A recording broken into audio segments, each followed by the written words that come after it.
سوره بقره یعنی گاو در مدینه نازل شده است و از 286 آیت عبارت است. بسم الله الرحمن الرحیم. به نام الله بخشاینده مهربان. الف لام میم. الف لام میم. این گونه حرفهای مقطعاند در اول سوره ها می آیند. یعنی این سیر قرآنی است.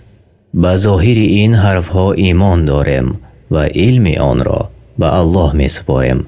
تفسیر معالم التنزیل تالیف ابو محمد حسین ابن مسعود بغوی. در این اشاره است به اعجاز قرآن و حجت آوردن بر مشرکان. این به آن دلالت می کند که عرب ها مثل این گونه وحی الهی آوردن نتوانستند. ذلك الكتاب لا ريب فيه هدى للمتقين.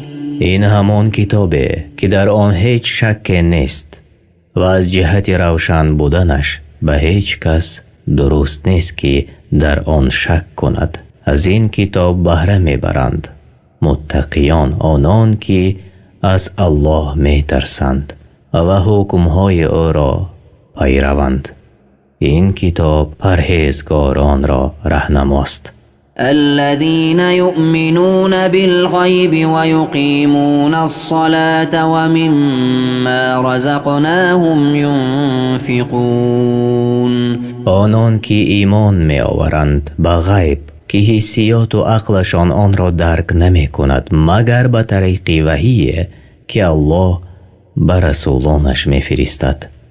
یعنی ایمان این کلمه است که در بر می گیرد اقرار کردنی به الله، ملائکه ها، کتاب ها، رسولان، روز آخرت و تقدیر نیک و بد را و نیز اقرار کردنی با زبان و عمل کردن با دل، زبان و جوارح است. یعنی آنهایی که از عذاب الله حذر می کنند و امیدوار رحمتش می باشند. از کتاب تفسیر قرآن عظیم تالیف عبدالفدا اسماعیل ابن عمر ابن کثیر.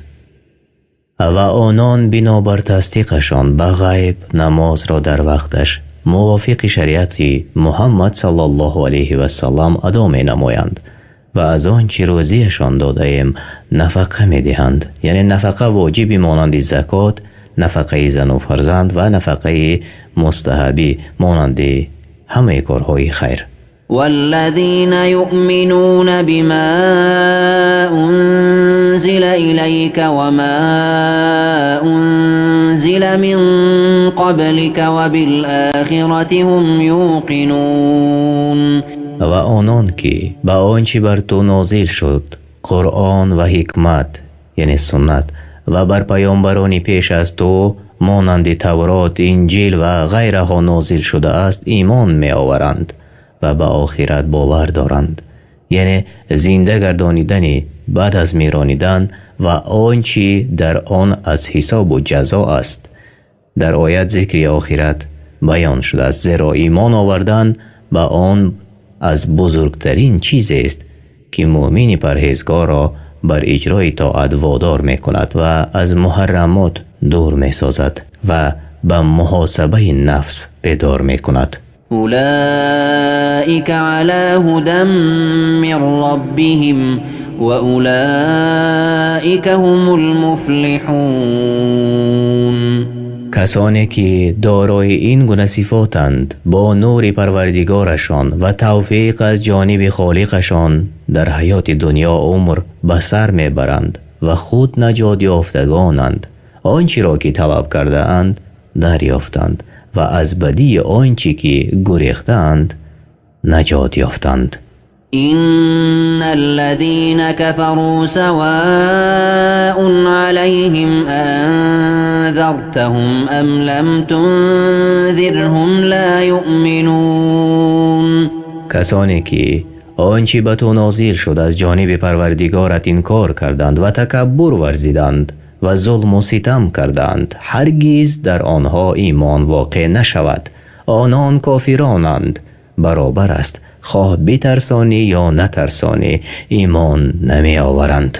ختم الله على قلوبهم وعلى سمعهم وعلى أبصارهم غشاوة ولهم عذاب عظیم. الله بر دلهایشان و بر شنواییشان مهر و بر بیناییشان پرده نهاده است و به سبب کفر و سرکشیشان در جهنم برایشان عذاب بزرگ آماده کرده است. ومن الناس من يقول آمنا بالله وباليوم الآخر وما هم بمؤمنین. و بعضی از مردم که بین مؤمنان و کافران حیران و سرسام می گردند، می گویند با زبانشان به الله و روز قیامت ایمان آورده ایم، حال آن که صدقاً ایمان نآورده اند. يخادعون الله والذين آمنوا وما يخدعون إلا أنفسهم وما يشعرون. این گروه منافقان با جهالت خود الله و مؤمنان را به اظهار کردن ایمانشان و پنهان کردن کفرشان می فریبند و نمی دانند که عاقبت فریبشان بر خودشان بر می گردد و حال آن که این را حس نمی کنند. في قلوبهم مرض فزادهم الله مرضا ولهم عذاب أليم بما كانوا يكذبون. در دلهایشان بیماری هست، یعنی شک، نفاق، پلیدی و فساد، و الله نیز بر کسلیشان بیفزوده است و به جزای دروغی که گفتند برایشان عذاب است دردآور. وإذا قيل لهم لا تفسدوا في الأرض قالوا إنما نحن مصلحون. و چون به آنها نصیحت ها گفته شود که در زمین فساد نکنید، بنابر فاش کردن سر مؤمنان و دوست گرفتن کافران می گویند ما مصلحانیم، یعنی نیکوکارانیم. ألا إنهم هم المفسدون ولكن لا يشعرون. آگاه باشید که اینها خود فسادکارانند ولی به سبب جهل و سرکشیشان حس نمی کنند.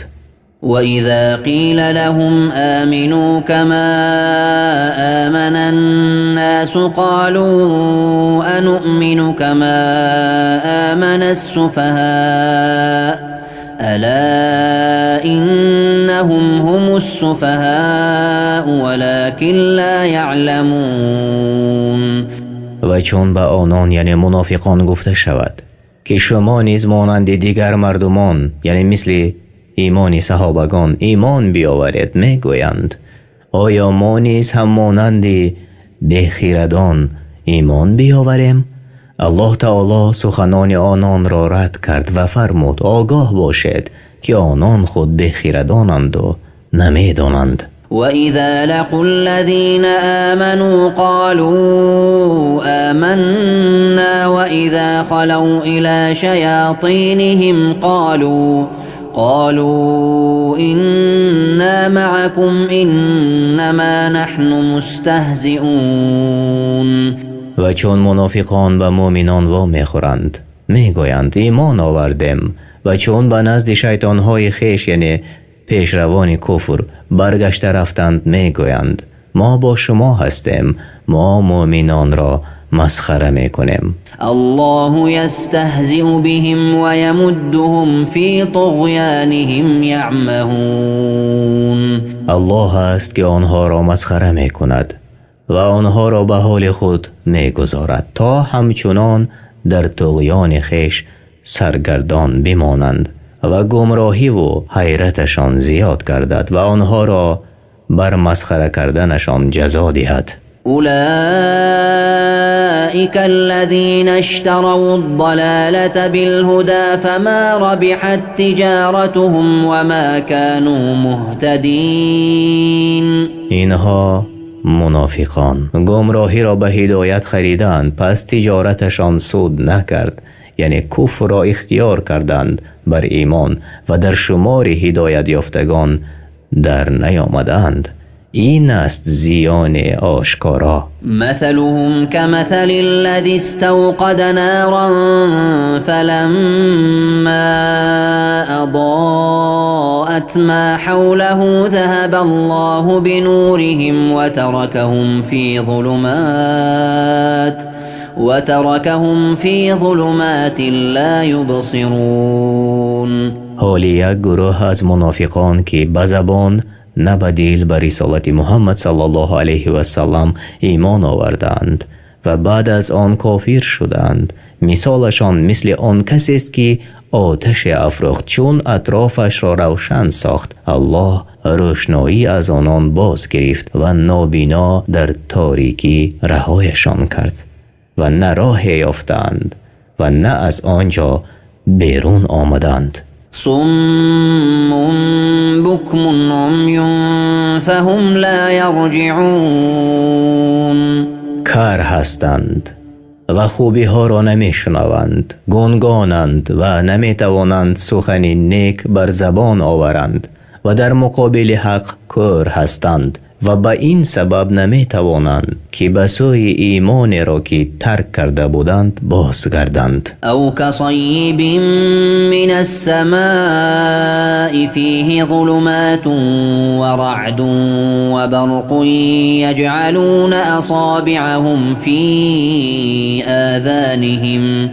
يجعلون أصابعهم في آذانهم من الصواعق حذر الموت والله محيط بالكافرين.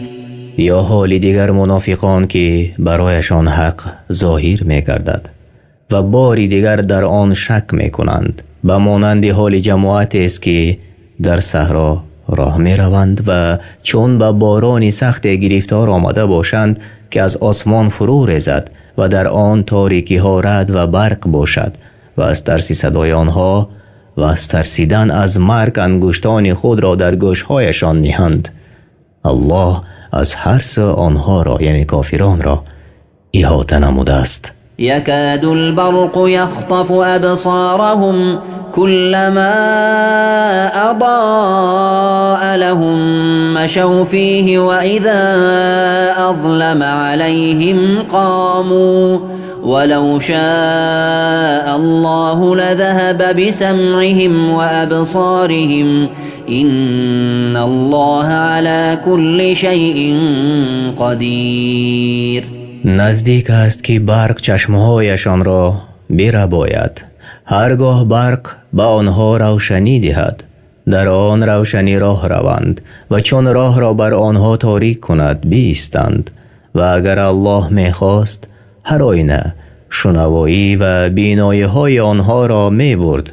و درستی که الله در همه وقت بر همه چیز توانا است. یا ایها الناس اعبدوا ربکم الذی خلقکم والذین من قبلکم لعلکم تتقون. الله برای تمام مردم ندا کرده می گوید ای مردم پروردگارتان را با توحید عبادت کنید که شما را با نعمتهای خود تربیه نمود و از او بترسید و دین او را مخالفت نکنید. هر آینه شما را از نیستی و کسانی که پیش از شما بودند به وجود آورد تا اینکه شما از پرهیزگاران باشید که الله از آنها راضی است و آنها از الله راضی هستند. الذي جعل لكم الأرض فراشا والسماء بناء وأنزل من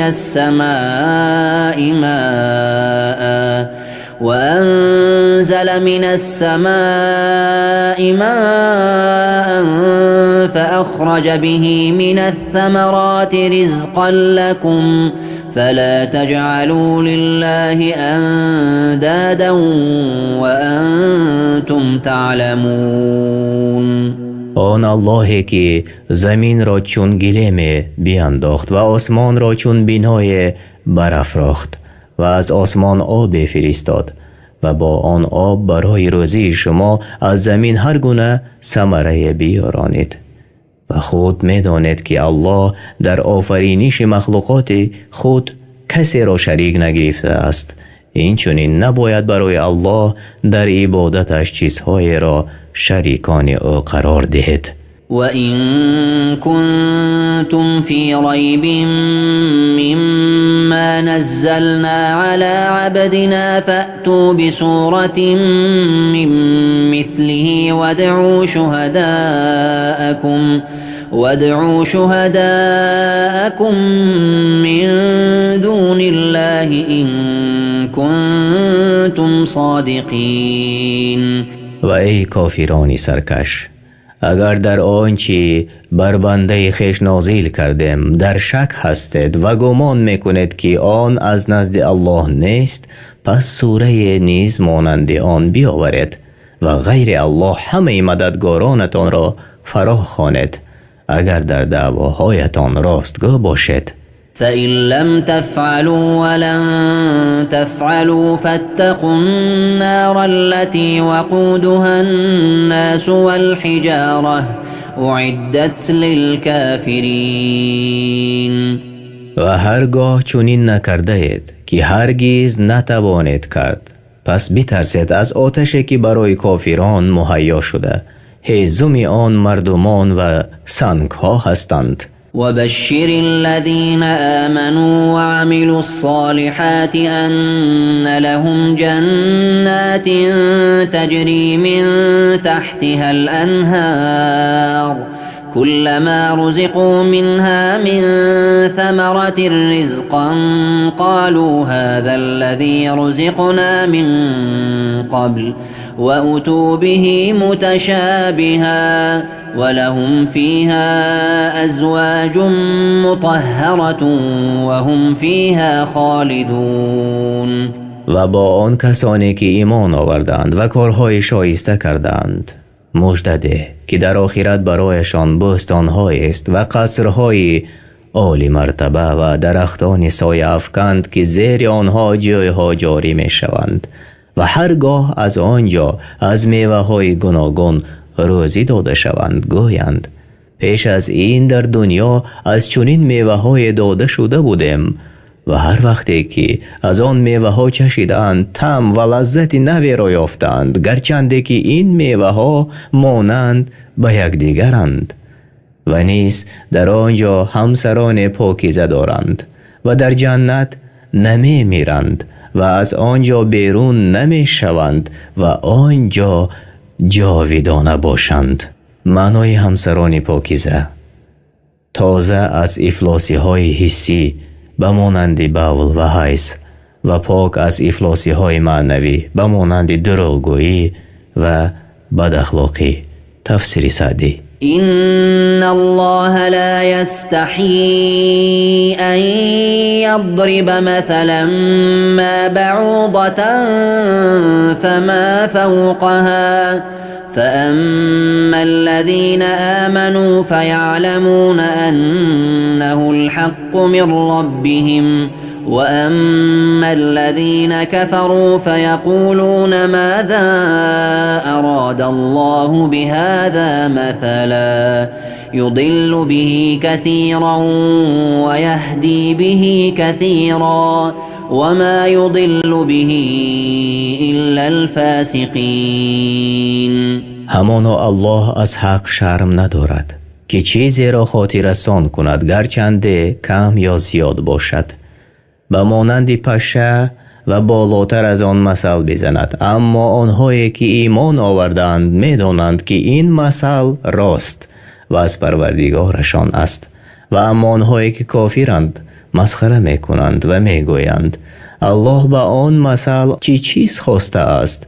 الله به آنها جواب میدهد که مراد از این امتحان است، بین مؤمن و کافر را جدا میکند و به سبب وی بسیاری را گمراه می کند و به سبب وی بسیاری را هدایت می کند و الله کسی را ظلم نمی کند و کسی را از راه حق باز نمی دارد بجز فاسقان یعنی بدکارانی که از طاعت پروردگارشان خارج می شوند. معنای فاسق: کافر و منافق به سبب از طاعت پروردگارشان بیرون برآمدنشان فاسق نامیده شدند. تفسیر طبری: الذين ينقضون عهد الله من بعد ميثاقه ويقطعون ما أمر الله به أن يوصل ويفسدون في الأرض أولئك هم الخاسرون. کسانی که پیمان الله را پس از بستن آن می شکنند و آنچه را که الله به پیوستن آن یعنی نزدیکی کردن به خویشاوندان فرمان داده می برند و در زمین فساد می کنند، زیانکارانند. یعنی و آن پیمان یعنی الله را یکه و یگانه عبادت کنند و به او شریک نآورند. كيف تكفرون بالله وكنتم أمواتا فأحياكم ثم يميتكم ثم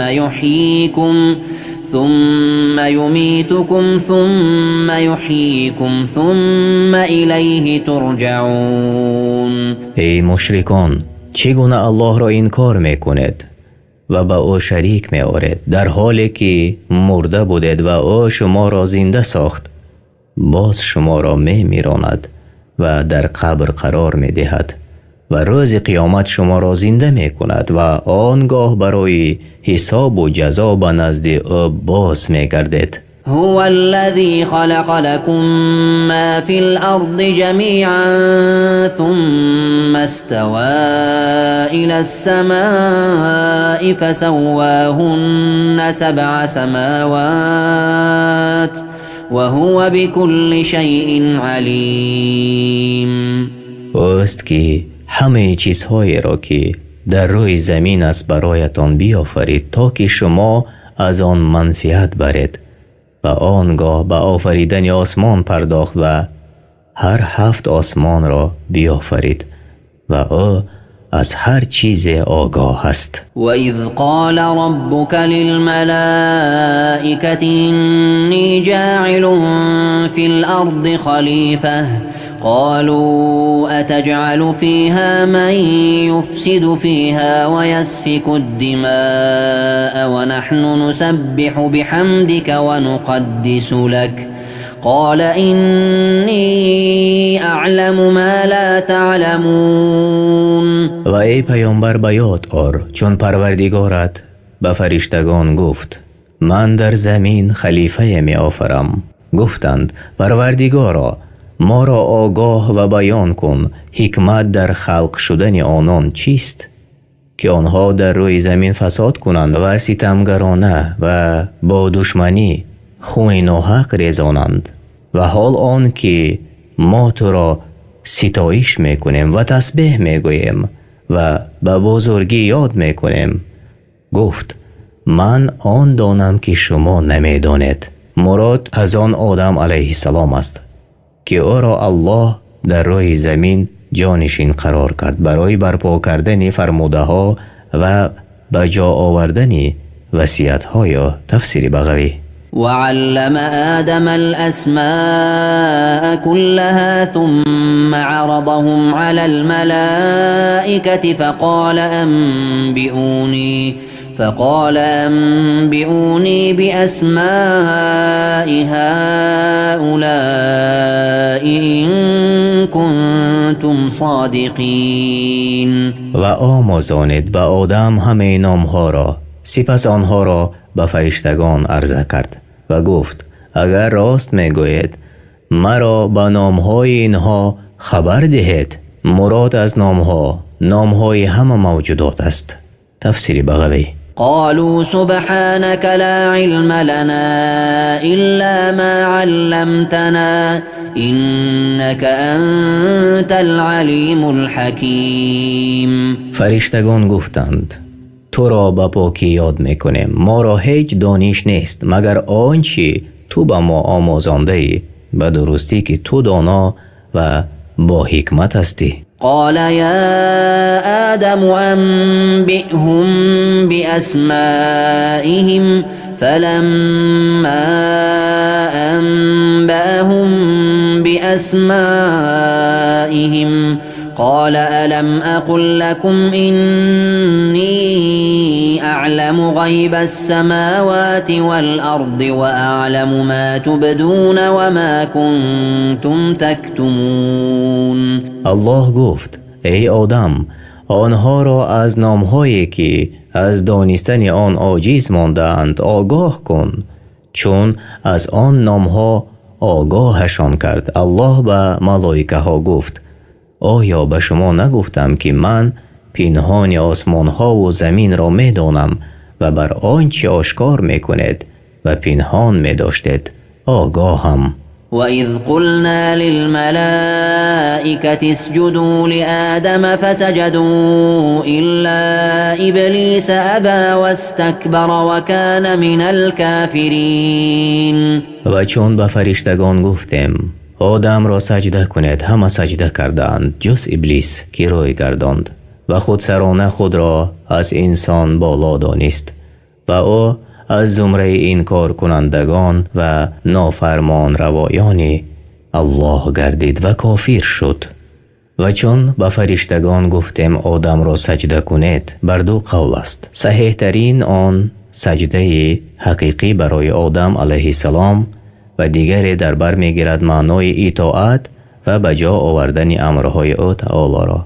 و این سجده سجده تعظیم یعنی تحیه سلام است، نه سجده عبادت. تفسیر بغوی. وقلنا يا آدم اسكن أنت وزوجك الجنة وكلا منها رغدا حيث شئتما ولا تقربا هذه الشجرة فتكونا من الظالمين. و گفتیم ای آدم خود و همسرت یعنی حوا در بهشت جای گیرید و هر چی خواهید و هر جا که خواهید از ثمرات آن به خوشی بخورید و به این درخت نزدیک نشوید که به گروه ستمکاران درآید. فأزلهما الشيطان عنها فأخرجهما مما كانا فيه وقلنا اهبطوا بعضكم لبعض عدو ولكم في الأرض مستقر ومتاع إلى حين.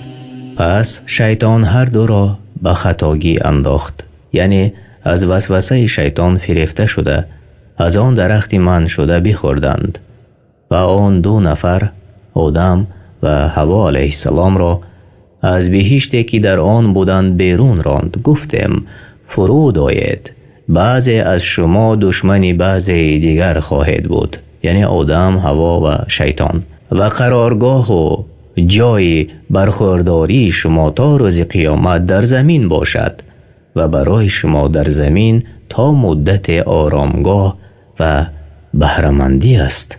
فتلقى آدم من ربه كلمات فتاب عليه إنه هو التواب الرحیم. و آدم از پروردگارش چند کلمه تعلیم گرفت، پس الله توبه او را پذیرفت، زیرا به تحقیق توبه پذیر و مهربان است. یعنی و آن کلمه ها اینهایند: ای پروردگار ما، به خود ستم کردیم و اگر ما را نبخشی و بر ما رحمت نکنی از زیان دیدگان خواهیم بود. تفسیر طبری. قلنا اهبطوا منها جميعا فإما يأتينكم مني هدى فمن تبع هداي فلا خوف عليهم ولا هم يحزنون. گفتیم همه از بهشت فرود آید، پس اگر از جانب من راهنمایی برایتان آمد و کسانی که هدایت مرا پیروی کنند، برای آنها در آخرت هیچ ترس نیست و آنها غمگین نمی گردند. والذين كفروا وكذبوا بآياتنا أولئك أولئك أصحاب النار هم فيها خالدون. و کسانی که انکار کنند و آیاتهای ما را دروغ برآورند خود اهل جهنمند و جاویدانه در آنجا خواهند بود. يا بني إسرائيل اذكروا نعمتي التي أنعمت عليكم وأوفوا بعهدي أوف بعهدكم وإياي فارهبون. ای بنی اسرائیل، نعمتی را که به شما ارزانی داشتم به یاد بیاورید و شکر مرا به جا آورید و به عهد من وفا کنید تا به عهدتان وفا کنم و از من بترسید. بنی اسرائیل یعنی ذریات یعقوب علیه السلام. تفسیر تبری. اما معنایی تا به عهدتان وفا کنم یعنی عهدی که به شما کردم در تورات بیان کنید برای مردم که محمد صلی الله علیه و سلم فرستاده الله است و به او و به آنچه که از نزد الله آورده است ایمان آورید و اگر در دنیا چنین کردید به عهدتان وفا کنم و شما را داخل بهشت گردانم. تفسیر تبری. وآمنوا بما أنزلت مصدقا لما معكم ولا تكونوا أول كافر به ولا تشتروا بآياتي ثمنا قليلا وإياي فاتقون. ای بنی اسرائیل، با آنچه که نازل کردم کتاب شما را تصدیق می کند ایمان بیاورید و از نخستین کسانی که این کارش می کنند نباشید و آیات مرا به بهای اندک نفروشید و از من بترسید و تنها به طاعت من عمل نمایید و از نافرمانی من دور ایستید. ولا تلبسوا الحق بالباطل وتكتموا الحق وأنتم تعلمون. و حق را که برایتان بیان کردم به باطل نیامیزید و با آن که حقیقت را روشن می‌دانید از صفت رسول الله صلی الله علیه و سلم که در کتابتان ذکر شده است پنهانش نکنید. وأقيموا الصلاة وآتوا الزكاة واركعوا مع الراكعين. و در دین اسلام داخل شوید و نماز را به طریقی که رسول الله صلی الله علیه و سلم گذاشته است برپای دارید و زکات فرضی را بدهید و با رکوع کنندگان که از امت محمد صلی الله علیه و سلم می باشند رکوع کنید. أتأمرون الناس بالبر وتنسون أنفسكم وأنتم تتلون الكتاب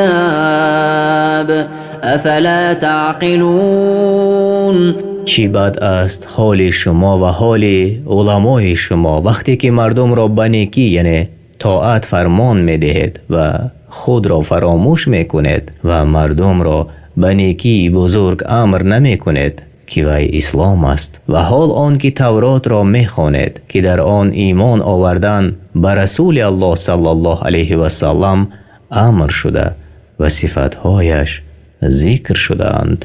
آیا عقل را کار نمی فرمایید؟ واستعینوا بالصبر والصلاة وإنها لكبيرة إلا على الخاشعين. و در همه کارهایتان با تمام نوعهای صبر و اینچنین از نماز یاری جوید به درستی که نماز دشوار است جز برای اهل خشوع یعنی خاکساران فروتنان در طاعت. الذين يظنون أنهم ملاقو ربهم وأنهم إليه راجعون. آنان که می‌دانند با پروردگار خود دیدار خواهند کرد و یقین می‌دانند که بعد مرگ روز قیامت نزد او تعالی برای حساب و جزا باز می‌گردند. يا بني إسرائيل اذكروا نعمتي التي أنعمت عليكم وأني فضلتكم على العالمين.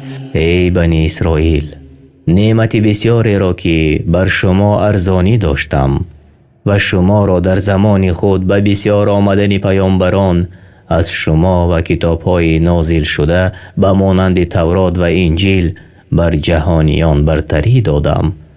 به یاد بیاورید. واتقوا يوما لا تجزي نفس عن نفس شيئا ولا يقبل منها شفاعة ولا يؤخذ منها عدل ولا هم ينصرون. و از روز بترسید که کسی از کسی چیزی را کفایت نکند و از کسی شفاعت پذیرفته نشود و از هیچ کس عوض گرفته نشود و آنها یاری داده نشوند. وَإِذْ نَجَّيْنَاكُمْ مِنْ آلِ فِرْعَوْنَ يَسُومُونَكُمْ سُوءَ الْعَذَابِ يُذَبِّحُونَ أَبْنَاءَكُمْ وَيَسْتَحْيُونَ نِسَاءَكُمْ وَفِي ذَلِكُمْ بَلَاءٌ مِّن رَّبِّكُمْ عَظِيمٌ. و نعمت‌هایمان را به یاد آرید آنگاه که شما را از ظلم فرعونیان رهانیدیم. شما را شکنجه های سخت می کردند، پسرانتان را می کشتند و زنانتان را زنده می گذاشتند تا برای آنها خدمت کنند و در این آزمایش بزرگی بود از سوی پروردگارتان. می بایست که شما در هر عصر و زمان شکر الله را بجا آورید. وَإِذْ فَرَقْنَا بِكُمُ الْبَحْرَ فَأَنْجَيْنَاكُمْ وَأَغْرَقْنَا آلَ فِرْعَوْنَ وَأَنْتُمْ تَنْظُرُونَ. و نعمتمان را به یاد آرید هنگامی که دریا را برایتان شکافتیم، پس شما را نجات دادیم و فرعون و لشکرش را غرق ساختیم و شما نگاه میکردید. وَإِذْ وَاعَدْنَا مُوسَى 40 لَيْلَةً ثُمَّ اتَّخَذْتُمُ الْعِجْلَ مِنْ بَعْدِهِ وَأَنْتُمْ ظَالِمُونَ. و نعمتمان را که به شما ارزانی نمودیم به یاد آورید وقتی که ما وعده نمودیم به موسی 40 شب برای فرود آمدن تورات که در آن هدایت و نور است برای شما و شما در مدت نبودن موسی فرصت را غنیمت دانسته گوساله را که با دستان خود ساخته بودید پرستش کردید و حال آن که ستمگر بودید. ثم عفونا عنكم من بعد ذلك لعلكم تشكرون. پس گناهانتان را عفو کردیم و بعد از بازگشتن موسی علیه السلام توبتان را قبول کردیم باید که سپاسگزار باشید. وَإِذْ آتَيْنَا مُوسَى الْكِتَابَ وَالْفُرْقَانَ لَعَلَّكُمْ تَهْتَدُونَ. و به یاد آرید آن هنگام را که به موسی کتاب و فرقان دادیم که جدا کننده بین حق و باطل و آن تورات است تا بود که راه یابید و به گمراهی دچار نگردید. وَإِذْ قَالَ مُوسَى لِقَوْمِهِ يَا قَوْمِ إِنَّكُمْ ظَلَمْتُمْ أَنفُسَكُمْ بِاتِّخَاذِكُمُ الْعِجْلَ فَتُوبُوا إِلَى بَارِئِكُمْ فَاقْتُلُوا أَنفُسَكُمْ ذَلِكُمْ خَيْرٌ لَكُمْ عِندَ بَارِئِكُمْ فَتَابَ عَلَيْكُمْ إِنَّهُ هُوَ التَّوَّابُ الرَّحِيمُ. و نعمت را که به شما ارزانی نمودم به یاد آورید وقتی که موسی به قوم خود گفت ای قوم من، شما به سببی که گوساله را پرستیدید بر خود ستم روا داشتید. اینک به درگاه آفریدگارتان توبه کنید و یکدیگر را بکشید که چون این کار در نزد آفریدگارتان بهتر است از جاوید ماندن در دوزخ. پس شما چون این امر را به جا آوردید الله توبه شما را پذیرفت زیرا توبه پذیر و مهربان است. وَإِذْ قُلْتُمْ يَا مُوسَى لَن نُّؤْمِنَ لَكَ حَتَّى نَرَى اللَّهَ جَهْرَةً فأخذتكم الصاعقة وأنتم تنظرون. و به یاد آورید که گفتید ای موسی ما تا الله را به آشکار نبینیم به تو ایمان نمی آوریم. و همچنان که می نگریستید صاعقه یعنی آتشک یعنی برق از آسمان فرود آمد و شما را به سبب گناهانتان هلاک ساخت. ثم بعثناكم من بعد موتكم لعلكم تشكرون. و شما را پس از مردن زنده ساختیم باید که سپاسگزار شوید. این مرگ برای آنها عقوبت بود بعد از آن به اجل خویش فوتیدند. وظللنا عليكم الغمام وأنزلنا عليكم المن والسلوى كلوا من طيبات ما رزقناكم وما ظلمونا ولكن كانوا أنفسهم يظلمون. و به یاد آورید آن نعمتی را که بر شما ارزانی نمودیم وقتی که در زمین سرگردان بودید و از گرمی آفتاب ابر را سایبانتان گردانیدیم و برایتان من و سلوا فرستادیم و برایتان گفتیم بخورید از این چیزهای پاکیزه که شما را روزی داده ایم و در مخالفت دین نروید. ولی آنها به جا نآوردند و آنان بر ما ستم نکردند بلکه بر خود ستم میکردند زیرا عاقبت ظلم بر خودشان بازگردنده است. معنای من و سلوا طعام اصل مانند بدون نوع از پرنده. وإذ قلنا ادخلوا هذه القرية فكلوا منها حيث شئتم رغدا وادخلوا الباب سجدا وقولوا حطة نغفر لكم خطاياكم وسنزيد المحسنين. و به یاد آورید آن نعمتی را که به شما ارزانی نمودیم و گفتیم که به این شهر یعنی بیت المقدس درآیید و از آن نعمتهای آن هرچی و هر جا که خواسته باشید به فراوانی بخورید ولی سجده کنان از دروازه داخل شوید و بگویید پروردگارا گناه از ما کم کن تا خطاهای شما را بیامرزیم و به پاداش نیکوکاران بیفزاییم. فبدل الذين ظلموا قولا غير الذي قيل لهم فأنزلنا على الذين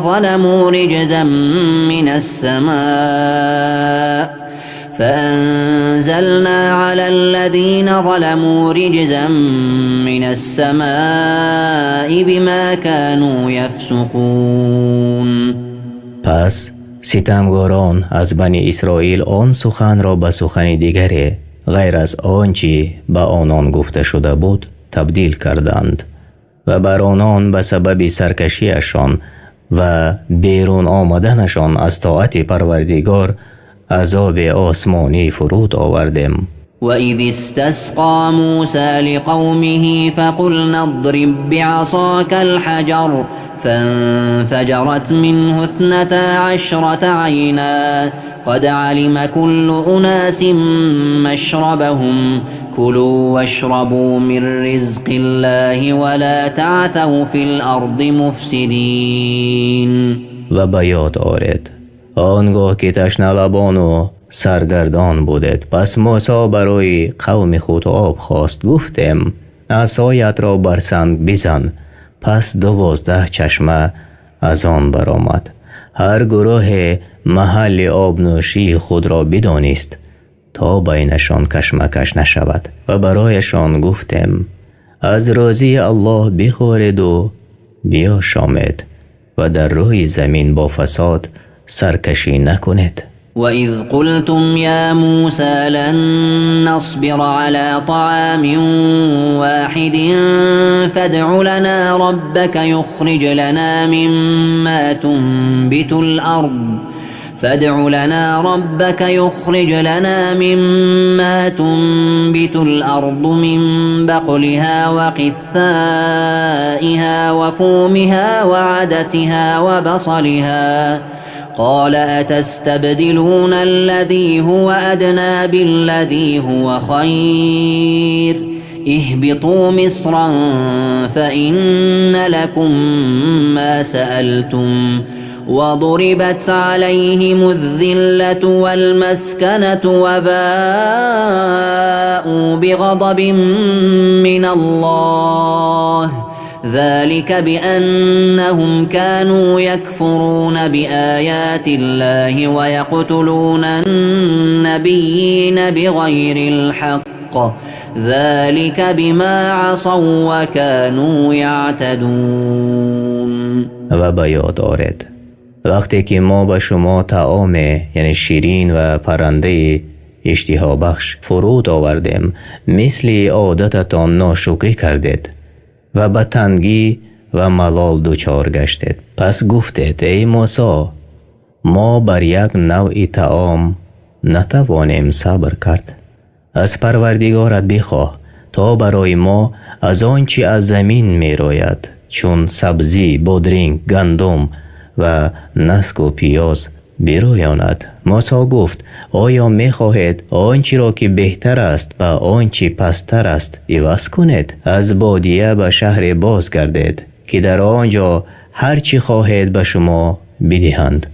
آنها خواهش نفس خود را برخواست الله بالا دانستند. وقتی که به شهر وارد شدند مقرر شد بر آنها خواری و بیچارگی و به خشم الله نزدیک شدند و این بدان سبب بود که به آیات الله کافر شدند و پیامبران را به ناحق کشتند و نافرمانی کردند و تجاوز نمودند. إن الذين آمنوا والذين هادوا والنصارى والصابئين من آمن بالله واليوم الآخر وعمل صالحا فلهم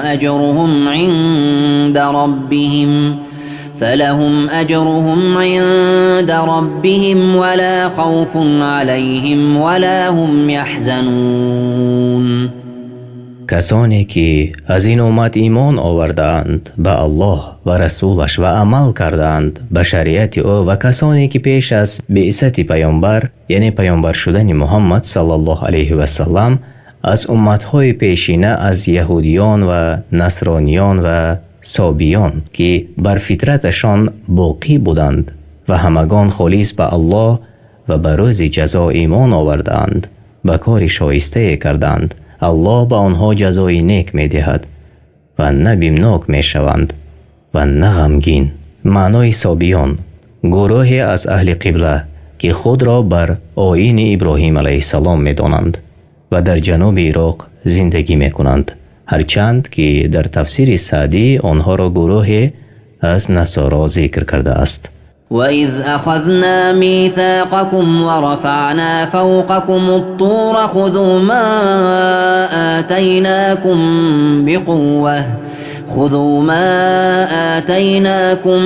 بِقُوَّةٍ وَاذْكُرُوا مَا فِيهِ لَعَلَّكُمْ تَتَّقُونَ.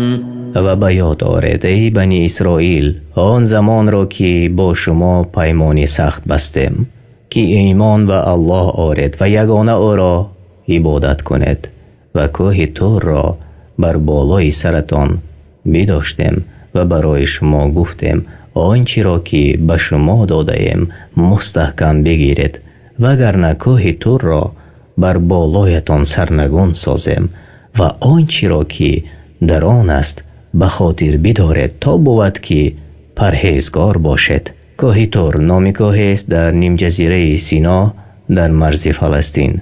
در آنجا موسی با پروردگار خود مناجات کرد. تفسیر طبری. ثم تولیتم من بعد ذلك فلولا فضل الله عليكم ورحمته لكنتم من الخاسرین.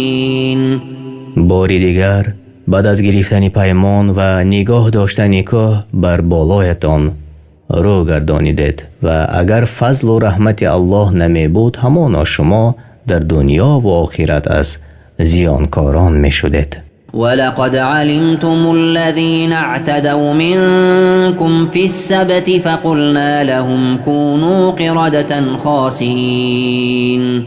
و ای جماعت یهودیان بیشک دانستید آن گروه را که روز شنبه از حد خود تجاوز کردند، یعنی حیله اندیشیدند، روز شنبه برای صید کردن ماهی ها و تور گذاشتند و خندق کندند تا ماهی ها را به دست آورند و روز یک شنبه ماهی های صید شده را گرفتند، زیرا صید روز شنبه برایشان حرام بود.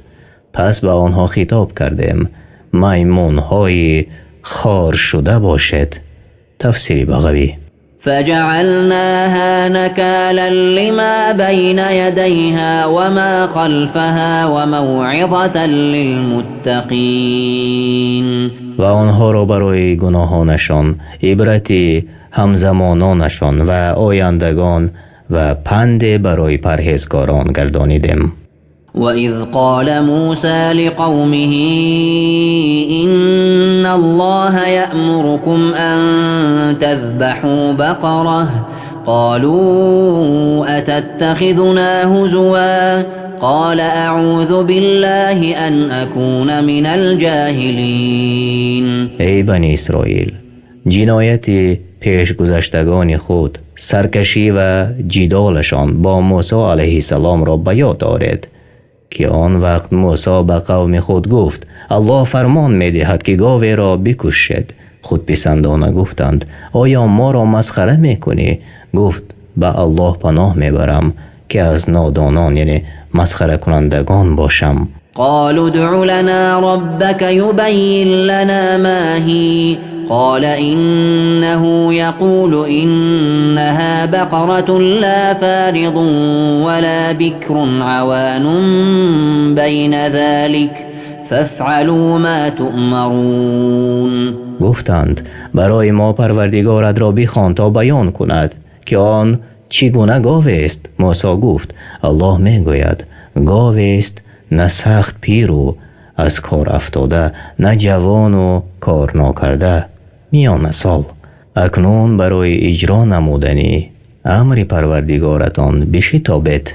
قالوا ادع لنا ربك يبين لنا ما لونها قال إنه يقول إنها بقرة صفراء فاقع لونها تسر الناظرين.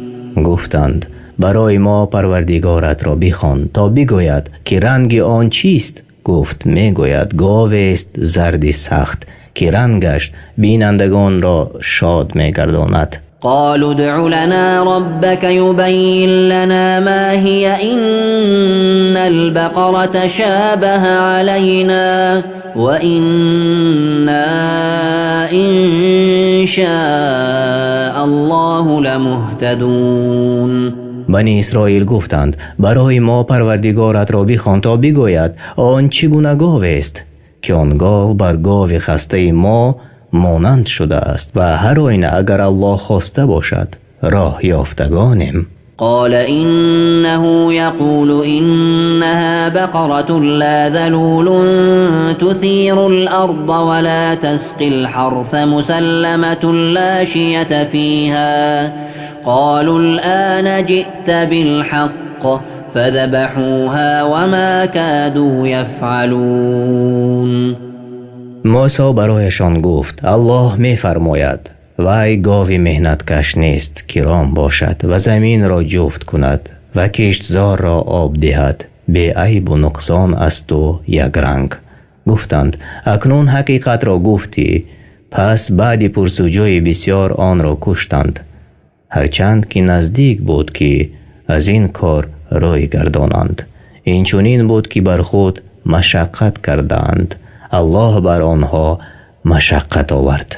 وَإِذْ قَتَلْتُمْ نَفْسًا فَادَّارَأْتُمْ فِيهَا وَاللَّهُ مُخْرِجٌ مَا كُنْتُمْ تَكْتُمُونَ. و به یاد آرید آن وقت را که کسی را کشتید و در آن اختلاف کردید و الله آنچه را که پنهان میکردید آشکار کننده است. فقلنا اضربوه ببعضها كذلك يحيي الله الموتى ويريكم آياته لعلكم تعقلون.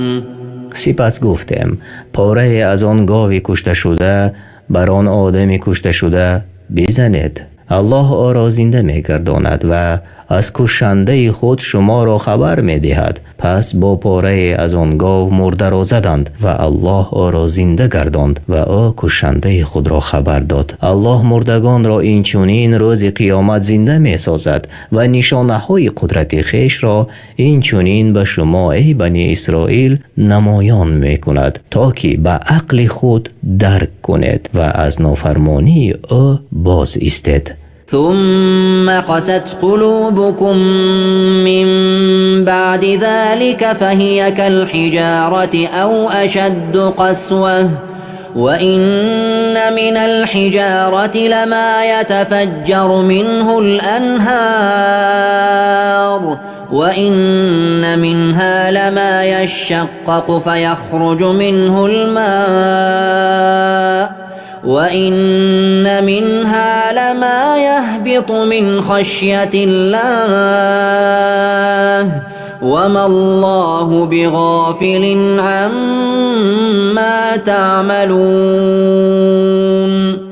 لیکن شما را این منفعت نبخشید بلکه بعد از دیدن چنین معجزه ها دلهای شما چون سنگ سخت گردید، حتی سخت‌تر از سنگ گردید، زیرا که از بعض سنگ ها گاه جوها روان می شوند و چون بعضی دیگر شکافته شود آب از آن بیرون آید و گاه سنگ از ترس الله از بالا به نیشه فرو افتد و الله از آن چیزی که میکنید غافل نیست.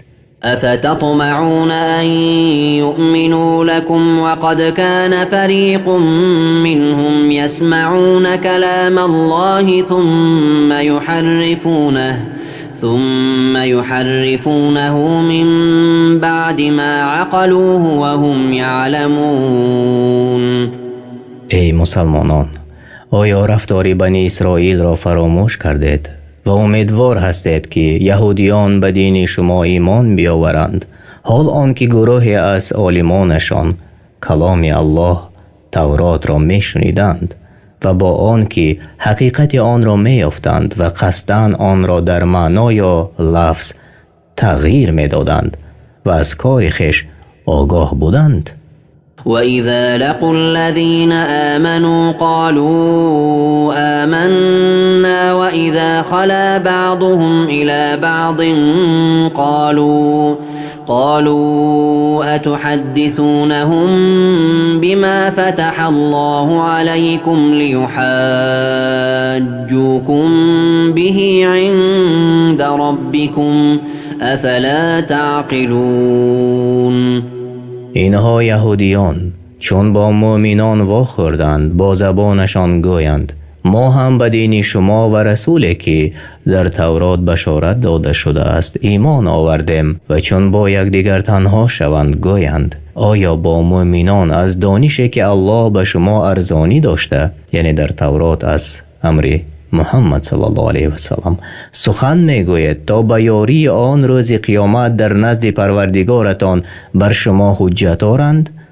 آیا به عقل در نمیابید، یعنی اندیشه نمی کنید؟ اولا يعلمون ان الله يعلم ما يسرون وما يعلنون. آیا نمیدانند که هر یک گناهی را میکنند و آن را پنهان میدارند و یا آشکار میسازند الله میداند. ومنهم أميون لا يعلمون الكتاب إلا أماني وإن هم إلا يظنون.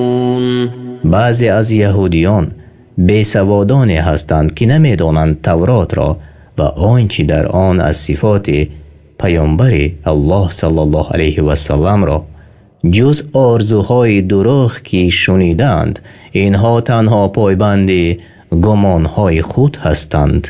فويل للذين يكتبون الكتاب بأيديهم ثم يقولون هذا من عند الله ليشتروا به ثمنا قليلا فويل لهم مما كتبت أيديهم وويل لهم مما يكسبون.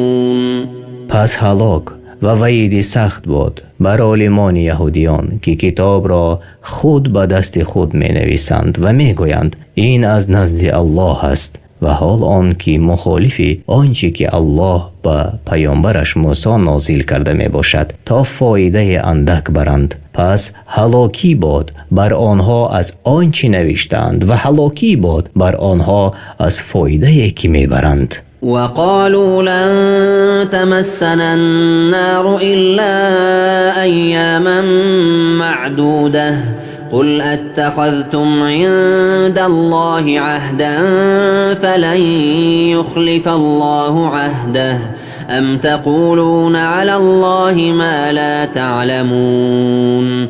و بنی اسرائیل گفتند آتش دوزخ جز چند روز ما را نسوزاند.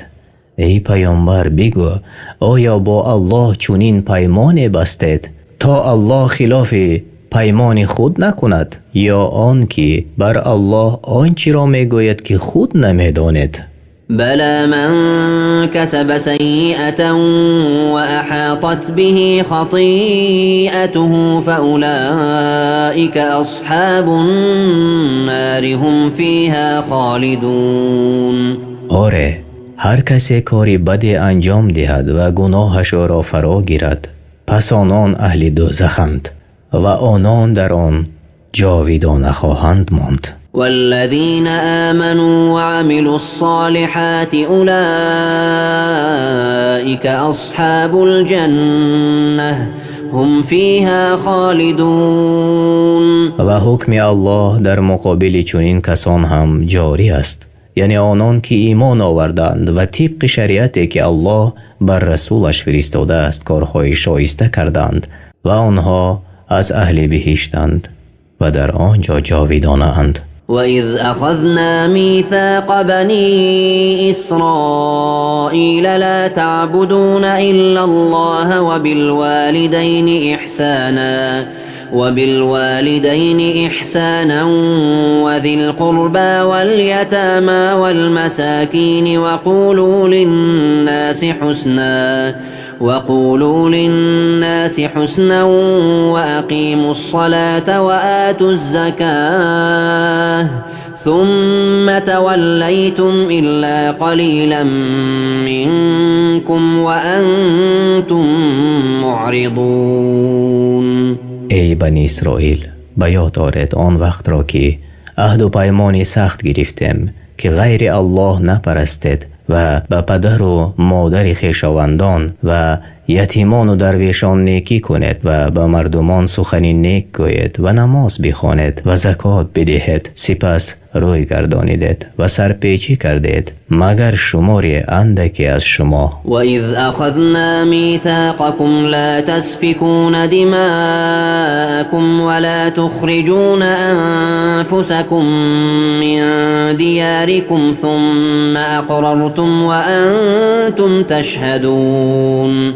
و ای بنی اسرائیل، به یاد آرید آن وقت را که با شما پیمان نهادیم در تورات که خون یکدیگر را نریزید و قوم خویش را از خانه های خود بیرون نکنید، سپس خود اقرار کرده اید و خود گواهید. ثم أنتم هؤلاء تقتلون أنفسكم وتخرجون فريقا منكم من ديارهم تظاهرون عليهم بالإثم والعدوان وإن يأتوكم أسارى تفادوهم وهو محرم عليكم إخراجهم أفتؤمنون ببعض الكتاب وتكفرون ببعض فما جزاء من يفعل ذلك منكم إلا خزي في الحياة الدنيا ويوم القيامة يردون إلى أشد العذاب وما الله بغافل عما تعملون. پس شما چون این جماعت هستید که یکدیگر را میکشید و از قوم خود گروهی را از دیارشان بیرون میکنید، یعنی برای ستم کردن، و بر ضد آنها به گناه و دشمنی به همدستی یکدیگر برمیخیزید و اگر اسیر شده به نزد شما بیایند در برابر آزادیشان فدیه میگیرید و حال آنکه بیرون راندنشان بر شما حرام بود. چه بد است افعال شما که به بعضی از احکام تورات ایمان می آورید و بعضی دیگر را انکار می کنید. جزای کسی که چنین کند در دنیا جز خواری نیست و در روز قیامت به سخت‌ترین طرز شکنجه می شود و الله از آنچه که انجام می دهید غافل نیست. اولئک الذین اشتروا الحیاة الدنیا بالآخرة فلا يخفف عنهم العذاب ولا هم ینصرون.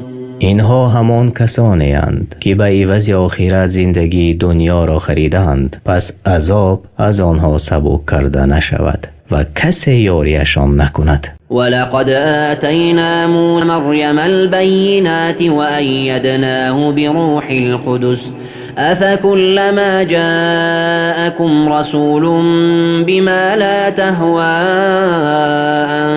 أنفسكم استكبرتم ففريقا كذبتم وفريقا تقتلون. با تحقیق به موسی کتاب تورات دادیم و از پی او پیامبران فرستادیم و به عیسی پسر مریم معجزه های روشن عنایت کردیم و او را با روح القدس یعنی جبرائیل علیه السلام قوت دادیم و هرگاه پیامبر آمد و چیزهای آورد که پسند شما نبود سرکشی کردید و گروه را دروغگو خواندید و گروه را کشتید. وقالوا قلوبنا غلف بل لعنهم الله بكفرهم فقليلا ما يؤمنون. بنی اسرائیل برای پیامبر الله و رسولش محمد صلی الله علیه و سلم گفتند دلهای ما در پرده است و سخن تو به قلب ما نمی گذرد. نه، امر این طور نیست چنان که ادعا کردند، بلکه دلشان لعنت کرده شده است و بر آن مهر نهاده شده است و از رحمت الله به سبب کفری که می‌ورزند بیرون شدند. پس کمی از آنها ایمان می‌آورند و حال آنکه ایمانشان به آنها نفع نمی‌رساند. ولما جاءهم كتاب من عند الله مصدق لما معهم وكانوا من قبل يستفتحون على الذين كفروا فلما جاءهم ما عرفوا كفروا به فلعنة الله على الكافرين. و چون آنها را از جانب الله کتاب قرآن آمد که تصدیق کننده کتاب آنان یعنی تورات بود، آن را انکار کردند و پیامبری محمد صلی الله علیه و سلم را نیز انکار کردند و حال آنکه آنها پیش از این بر مشرکان عرب پیروزی می طلبیدند و می گفتند بعثت پیامبر آخر زمان نزدیک آمد و ما پیرو او شده همراه او با شما می جنگیم.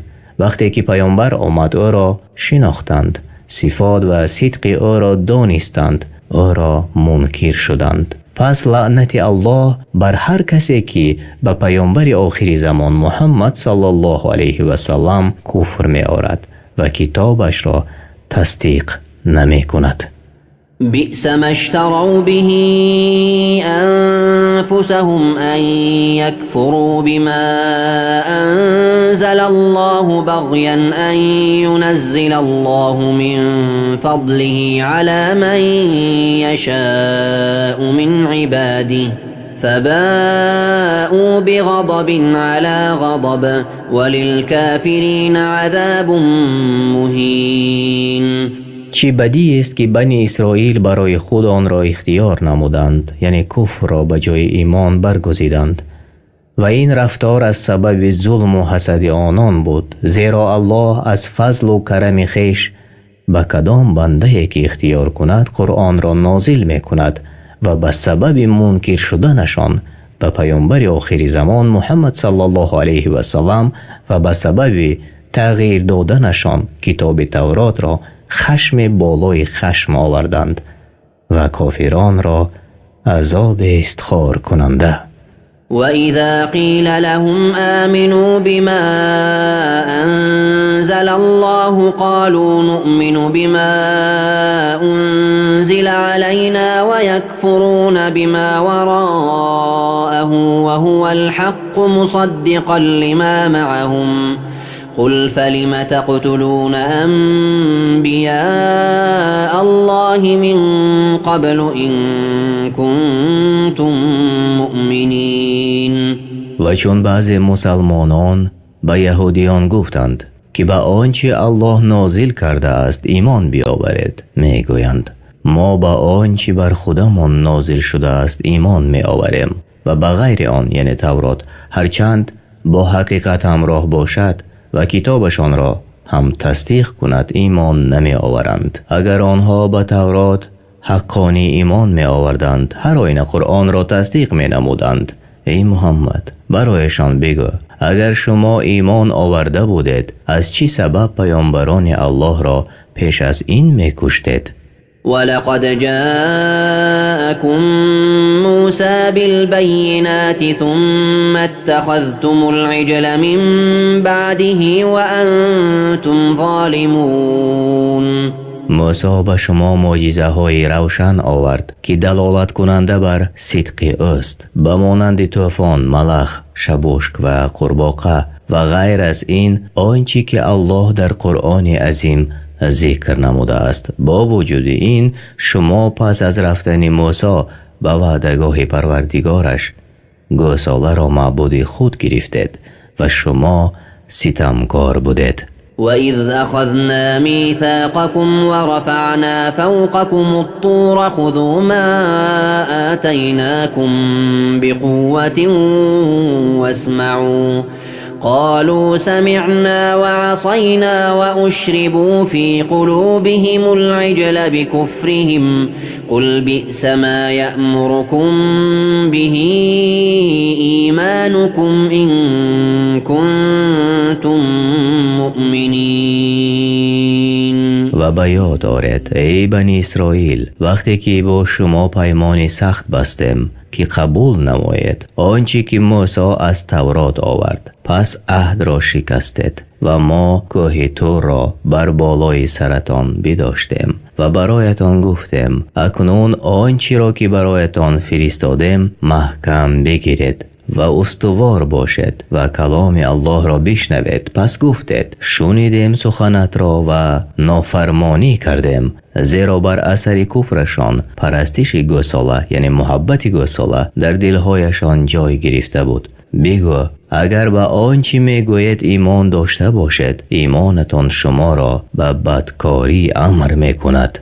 قل إن كانت لكم الدار الآخرة عند الله خالصة من دون الناس فتمنوا الموت إن كنتم صادقين. ای پیامبر به یهودیان که دعوا میکنند جنت خاص برای آنهاست و گمان میکنند که آنها فرزندان و دوستان الله هستند، بگو اگر راست میگوید که سرای آخرت یعنی جنت نزد الله خاص برای شماست نه برای مردم دیگر، پس آرزوی مرگ کنید. ولن يتمنوه ابدا بما قدمت ایدیهم والله علیم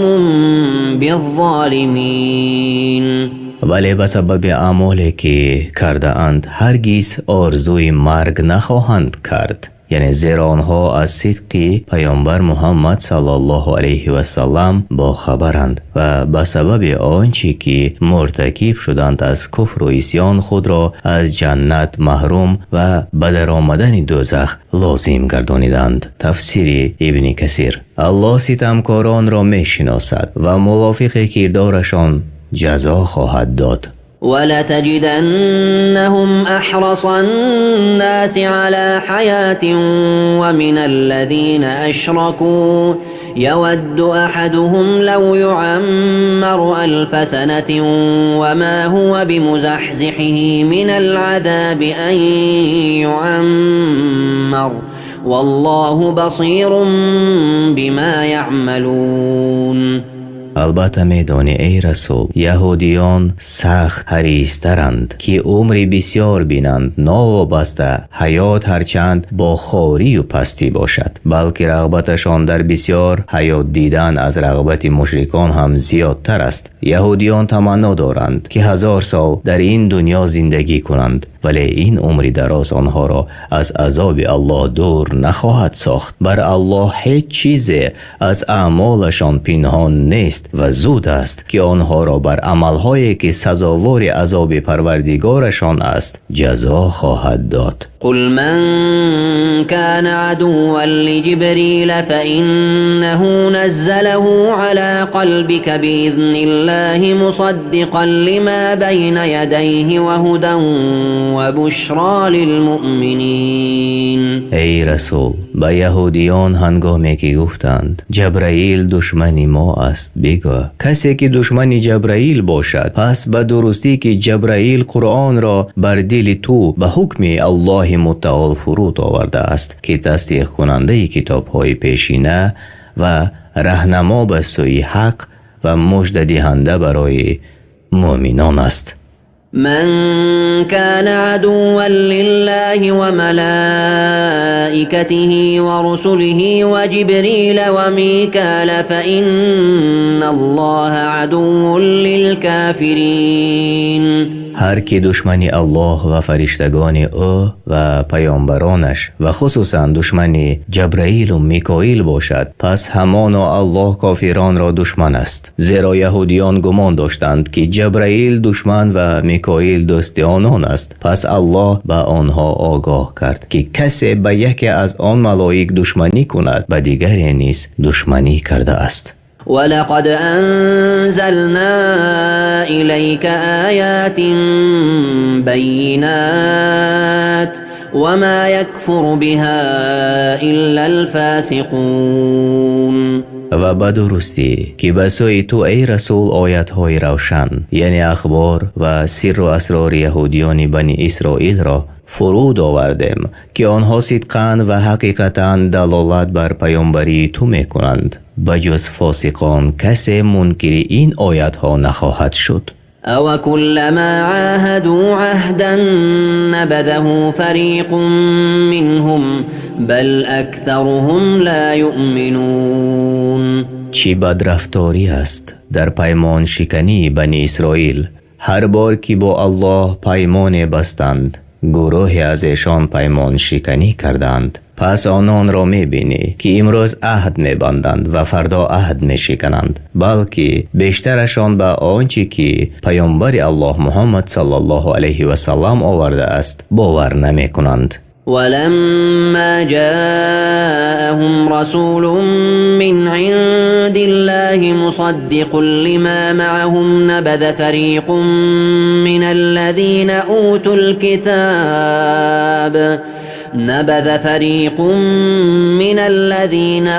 الكتاب كتاب الله وراء ظهورهم كأنهم لا يعلمون.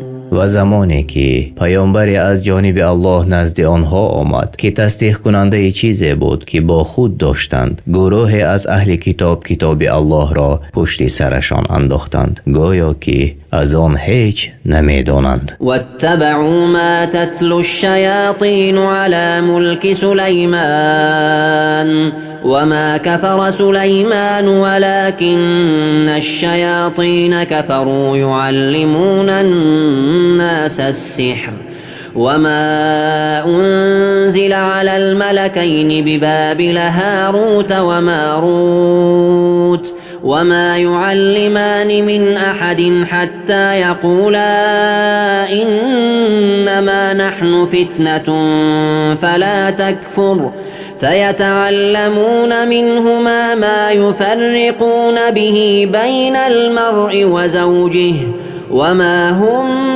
بضارين به من أحد إلا بإذن الله ويتعلمون ما يضرهم ولا ينفعهم ولقد علموا لمن اشتراه ما له في الآخرة من خلاق ولبئس ما شروا به أنفسهم لو كانوا يعلمون. یهودیان پیروی کردند با آنچه شیطانها جادوگران را در عهد پادشاهی سلیمان پسر داوود سخن می گفتند و سلیمان کافر نشد و جادو را نآموخت، ولیکن شیطانها که به الله کافر شدند مردم را برای ویران کردن دینشان جادو می آموزانیدند. همینچنین یهودیان پیروی کردند جادویی که به دو ملائکه هاروت و ماروت فرود آورده شدند در زمین بابل در عراق و این امتحان و سنجش الله برای بندگانش بود و آن دو ملائکه هیچ کس را نمی آموزانیدند مگر آن که نصیحت می کردند و از تعلیم گرفتن آن بیم می کردند و می گفتند ما برای آزمایشم به تعلیم گرفتن جادو و اطاعت کردن شیطان ها کافر نشو. پس مردم از دو ملائکه جادو را یاد می گیرند که به سبب وی در میان مرد و زن وی جدایی می افکنند و جادوگران به آن سحر نمی توانند به کسی زیان رسانند مگر به خواست و حکم الله و مردم آنچه را یاد می گیرند که به آنها زیان می رساند و فایده برایشان نمی دهد. به تحقیق شیطانها این جادو را به یهودیان روان کردند و در بینشان این اوج گرفت حتی به گمراهی دچار شدند و یهودیان می دانستند هر کس جادو را اختیار نماید و حق را ترک کند او را در آخرت هیچ بهره نیست. چه بدی است که آنها جادو و کفر را بر ایمان و مطابقت رسول عوض کردند. کاش این را می دانستند. تفسیر سعدی و تفسیر ابن کثیر. ولو أنهم آمنوا واتقوا لمثوبة من عند الله خير لو كانوا يعلمون. اگر یهودیان ایمان می آوردند و می ترسیدند هر آینه می دانستند پاداش الله برایشان بهتر است از جادو و آنچه را که به آن کسب نمودند. اگر می دانستند در ایمان و تقوا چه ثواب حاصل می شد البته ایمان می آوردند. يا أيها الذين آمنوا لا تقولوا راعنا وقولوا انظرنا واسمعوا وللكافرین عذاب ألیم. ای کسانی که ایمان آورده اید مگویید به پیامبر محمد صلی الله علیه و سلم راعینا، زیرا یهودیان به پیامبر صلی الله علیه و سلم راعینا گفتند یا می گفتند و قصد آنها دشنام بود. بگوید ای مؤمنان به عوض راعینا انظرنا، یعنی به ما نگاه کن و نیک بشنو از کتاب پروردگارتان آنچه که تلاوت کرده می شود و این کار کنندگان را عذابی دردآور است. در اصل راعینا به معنای تو ما را گوش کن و شفقت کن بر ما و به معنای دیگرش صاحبی رعونت یعنی ابله است و مقصدشان دشنام و تحقیر بود. تفسیر سعدی. ما يود الذين كفروا من أهل الكتاب ولا المشركين أن ينزل عليكم من خير من ربكم والله يختص برحمته من يشاء والله ذو الفضل العظيم. از میان اهل کتاب آنان که کافر شدند و نیز مشرکان دوست نمی دارند که از جانب پروردگار به شما خیره یعنی قرآن، علم، نصرت یا بشارت برسد و حال آن که الله هر کس را که بخواهد به رحمت خویش خاص میگرداند و الله دارای فضل بزرگ است. ما ننسخ من آیت او ننسها نأت بخیر منها او مثلها ألم تعلم أن الله على كل شيء قدير. هیچ آیتی را بیکار یا ترک نمی کنیم مگر آن که بهتر از آن یا به مانند آن را می آوریم. آیا نمی دانی ای پیامبر که الله به هر کار تواناست و او را هیچ چیز عاجز کرده نمی تواند؟ ألم تعلم أن الله له ملك السماوات والأرض وما لكم من دون الله من ولي ولا نصير. آیا نمیدانی که الله پادشاهی آسمان ها و زمین است؟ آنچه که خواهد می کند و چگونه که خواهد بندگانش را امر و نهی می کند و بجز الله برای شما دیگر هیچ دوست و یاری دهنده نیست. أم تريدون أن تسألوا رسولكم كما سئل موسى من قبل ومن يتبدل الكفر بالإيمان فقد ضل سواء السبيل. آیا می خواهید از پیامبر خود چیزی بپرسید، یعنی به قصد سرکشی، همچنان که قوم موسی پیش از این از موسی پرسیده بودند؟ آن کس که کفر را به جای ایمان اختیار کند چون کسی است که راه راست را گم کرده باشد. ود كثير من أهل الكتاب لو يردونكم من بعد إيمانكم كفارا حسدا من عند أنفسهم من بعد ما تبين لهم الحق فاعفوا واصفحوا حتى يأتي الله بأمره إن الله على كل شيء قدير. بسیاری از اهل کتاب با آن که حقیقت بر آنها آشکار شده از روی حسد دوست دارند شما را پس از ایمان آوردنتان به کفر باز گردانند. عفو کنید از کمبودی و خطاگی هایشان و گذشت کنید از جهالتشان تا الله فرمانش را بیاورد و به افعال بدشان آنها را به عذاب گرفتار کند که او بر هر کار تواناست.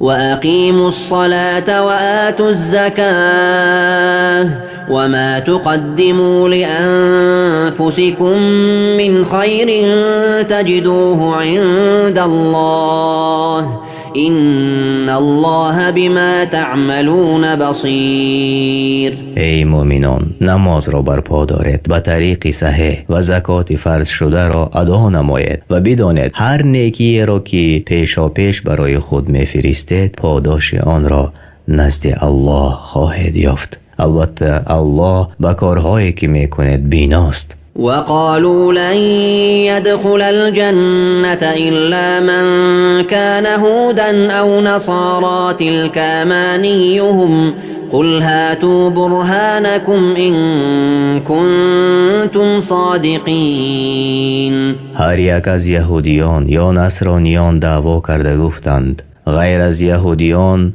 و نصرانیان کسی به بهشت نمی رود. این آرزوی باطل آنهاست. بگو برایشان ای رسول بر صحیح بودن دعوایتان حجتتان را بیاورید اگر شما راستگو باشید.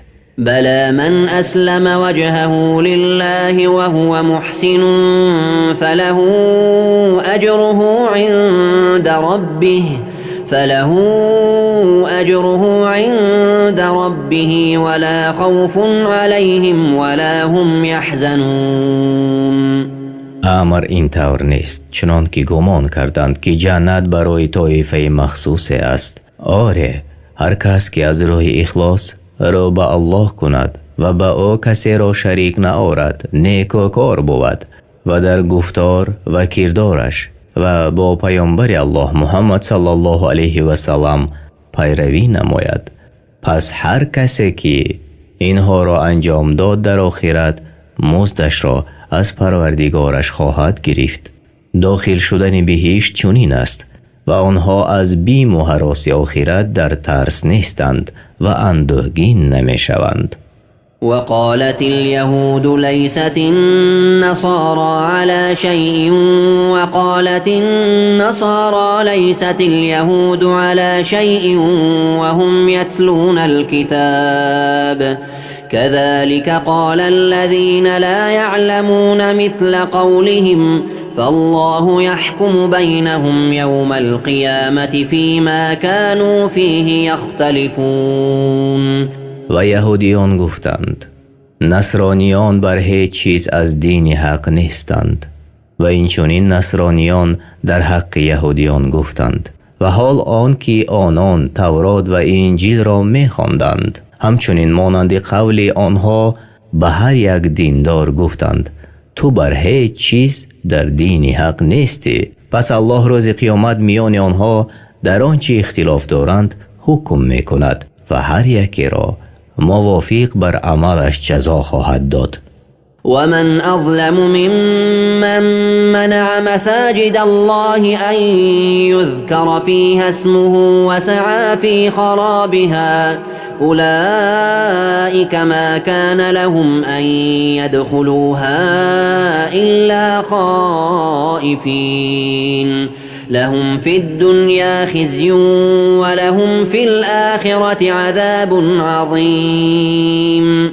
و نیست کسی ظالمتر از آنان که یاد کردن نام الله را در مسجدها از برپا داشتن نماز و تلاوت قرآن و مانند آن منع می کنند و در ویرانی آنها می کشند. این گروه ظالمان را سزاوار است که هراسان و ترسان به مسجدها درآیند. آنها را در دنیا خواری و در آخرت عذاب بزرگ است. ولله المشرق والمغرب فأينما تولوا فثم وجه الله إن الله واسع عليم. مشرق و مغرب و مابین آن از آن الله است. او پادشاهی همه زمین است. پس بر هر جایی که روی آرید یعنی در نماز همانجا رو به الله است. شما از ملک و طاعت او بیرون نیستید به درستی که الله فراخ نعمت و داناست. وقالوا اتخذ الله ولدا سبحانه بل له ما في السماوات والأرض كل له قانتون. یهودیان، نصرانیان و مشرکان گفتند که الله برای خود فرزند گرفت. پاک است او، بلکه هرچی در آسمان ها و زمین است از آن اوست و همه فرمان بردار اویند. بديع السماوات والأرض وإذا قضى أمرا فإنما يقول له كن فيكون.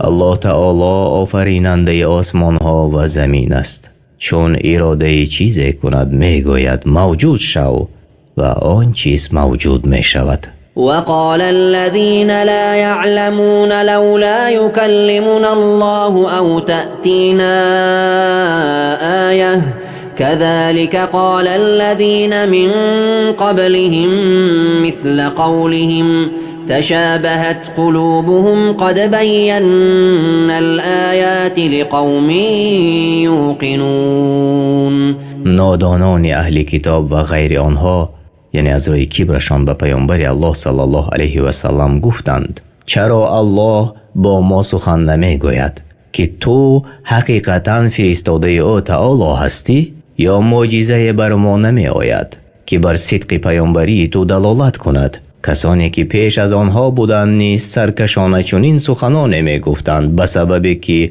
دلهایشان هم مانند یکدیگر است. همانا ما برای گروهی که به الله ایمان حقیقی که دارند نشانه های بیان کرده ایم. إنا أرسلناك بالحق بشيرا ونذيرا ولا تسأل عن أصحاب الجحيم. ما تو را به دین حق که اساس آن بر قرآن و سنت است و پیامبری فرستادیم تا مژده دهی به مردم خیر دنیا و آخرت را و بترسانی سرکشان را از عذاب الله.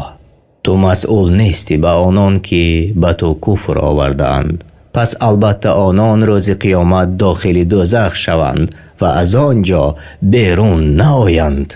ولن ترضى عنك اليهود ولا النصارى حتى تتبع ملتهم قل إن هدى الله هو الهدى ولئن اتبعت أهواءهم بعد الذي جاءك من العلم ما لك من الله من ولي ولا نصير.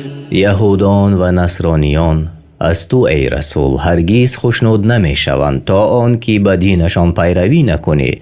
با آنها بگو دین اسلام این دین صحیح است و اگر تو آرزوهای باطل آنها را پیروی کنی بعد آنچه از وحی تو را آمد پس تو را برای خلاص از عذاب الله هیچ دوست و یاری دهنده نباشد. گرچند این آیت خطاب به پیامبر صلی الله علیه و سلم باشد ولی به همه امت دلالت می کند. الذين آتيناهم الكتاب يتلونه حق تلاوته أولئك يؤمنون به ومن يكفر به فأولئك هم الخاسرون. کسانی که از یهودیان و نصرانیان به آنان کتاب تورات را داده ایم و آنچنان که لایق است آن را می خوانند و به تمام فرموده آن پیروی می کنند و به جمع پیامبران ایمان می آورند و خصوصا به پیامبر آخر زمان محمد صلی الله علیه و سلم و به آنچه به او فرود آورده شده است ایمان می آورند. اما آنان که بعضی کتاب را تغییر و تبدیل دادند و بعضی از آیاتش را پنهان کردند این کسان به پیامبر محمد صلی الله علیه و سلم و به آنچه به او فرود آورده شده است کافر هستند. آنها در نزد الله از سخت‌ترین زیانکاران هستند. يا بني إسرائيل اذكروا نعمتي التي أنعمت عليكم وأني فضلتكم على العالمين. ای بنی اسرائیل یاد کنید از آن نعمتی که بر شما فراوان عطا کردم و شما را در آن زمان به بسیار بودن پیامبران از شما و به آنچه فرود آورده شد به آنها از کتابها بر جهانیان برتری و بزرگی دادم. واتقوا يوما لا تجزي نفس عن نفس شيئا ولا يقبل منها عدل ولا تنفعها شفاعة ولا هم ينصرون. و بیترسید از روز قیامت که کسی از کسی چیزی را من نسازد و فدیه پذیرفته نشود که وی را از عذاب نجات دهد و کسی را شفاعت سود ندهد و آنها یاری داده نشوند.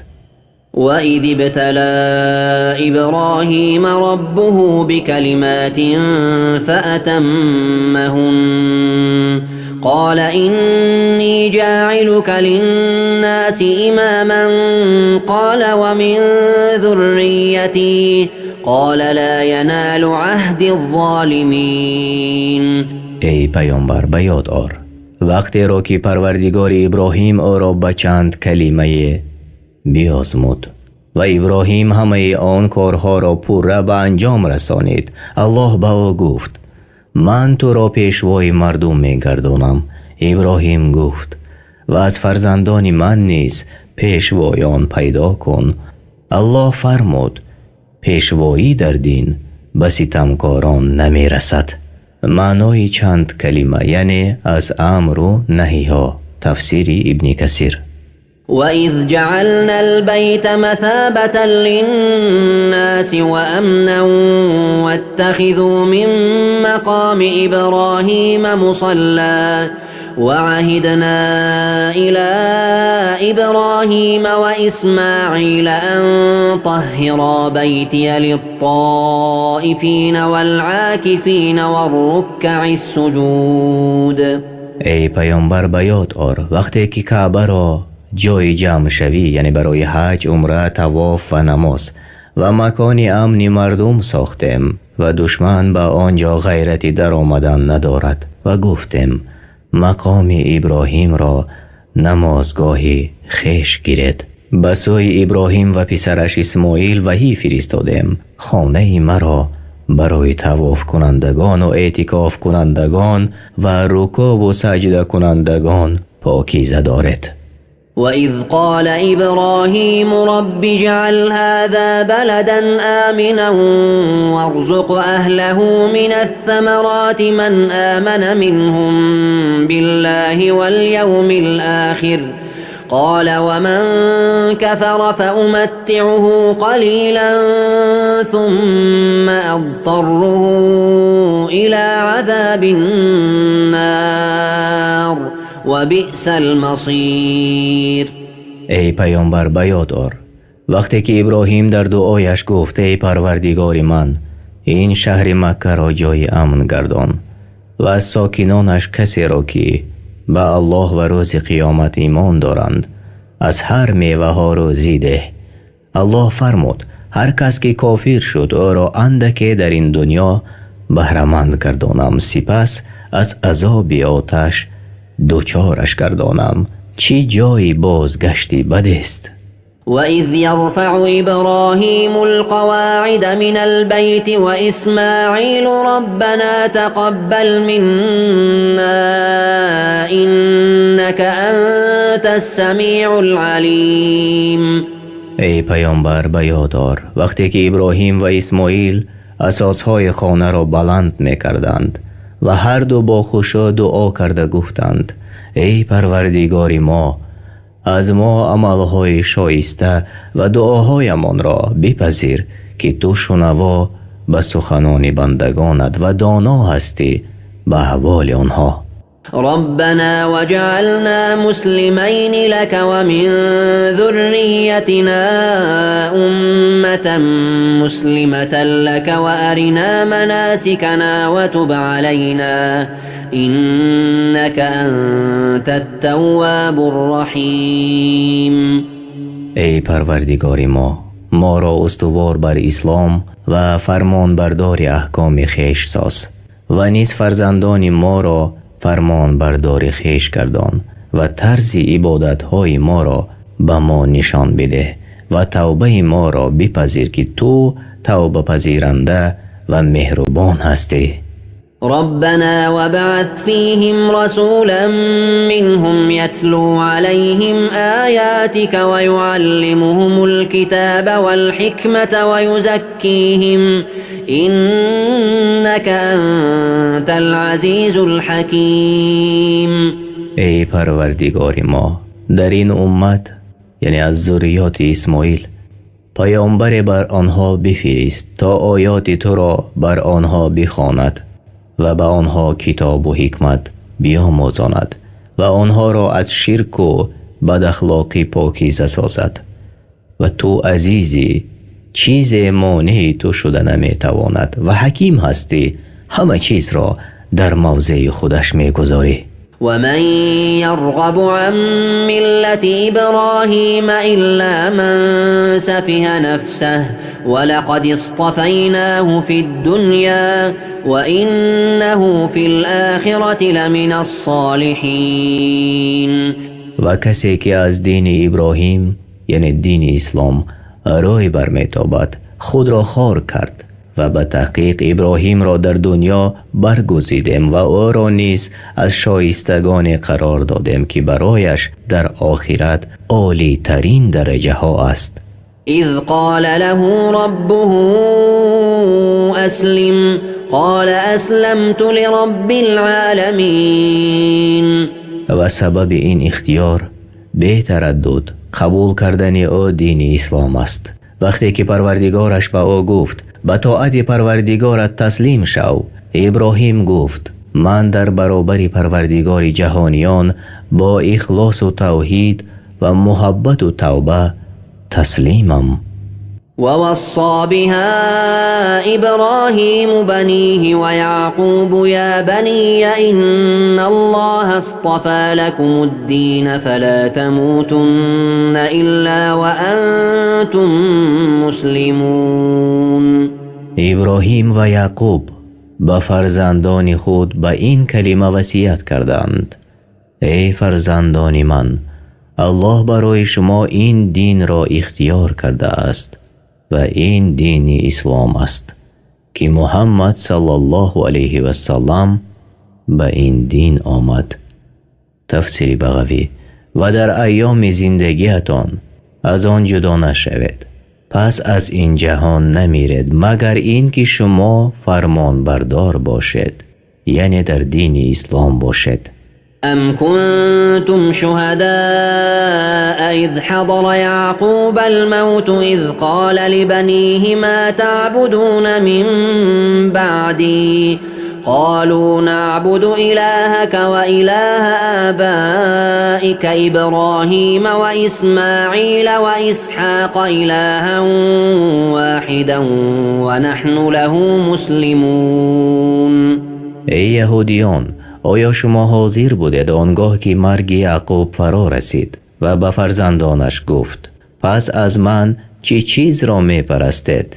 گفتند معبود تو و معبود پدران تو را که ابراهیم و اسماعیل و اسحاقند و به یکتایی خواهیم پرستید و در برابر او تعالی فرمان بردار هستیم.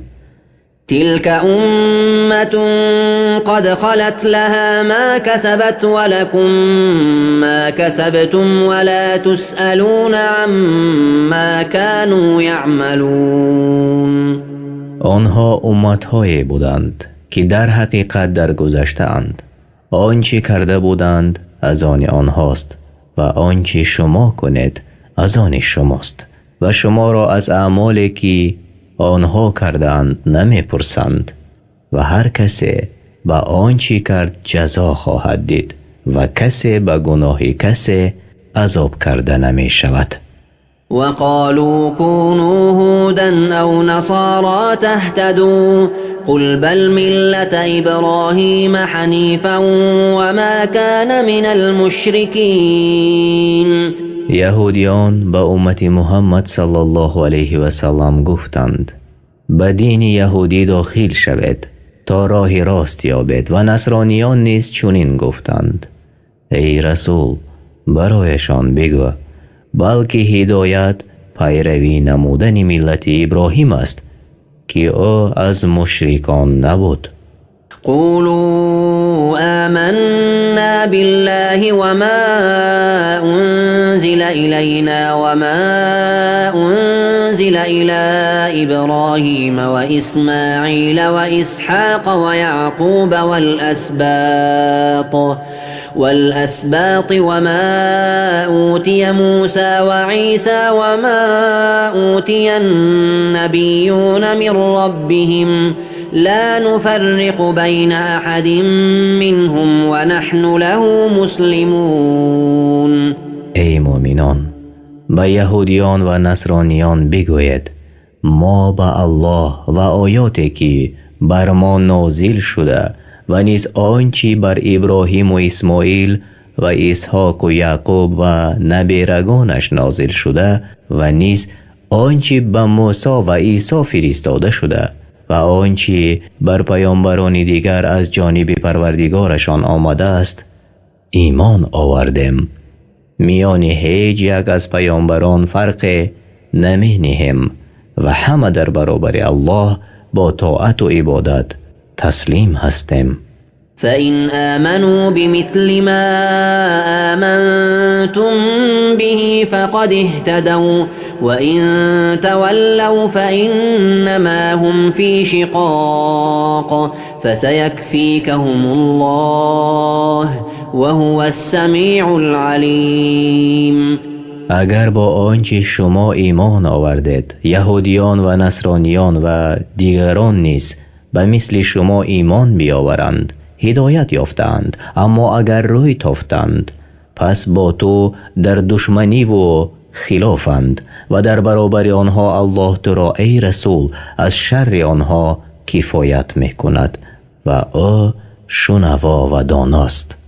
صبغة الله ومن أحسن من الله صبغة ونحن له عابدون.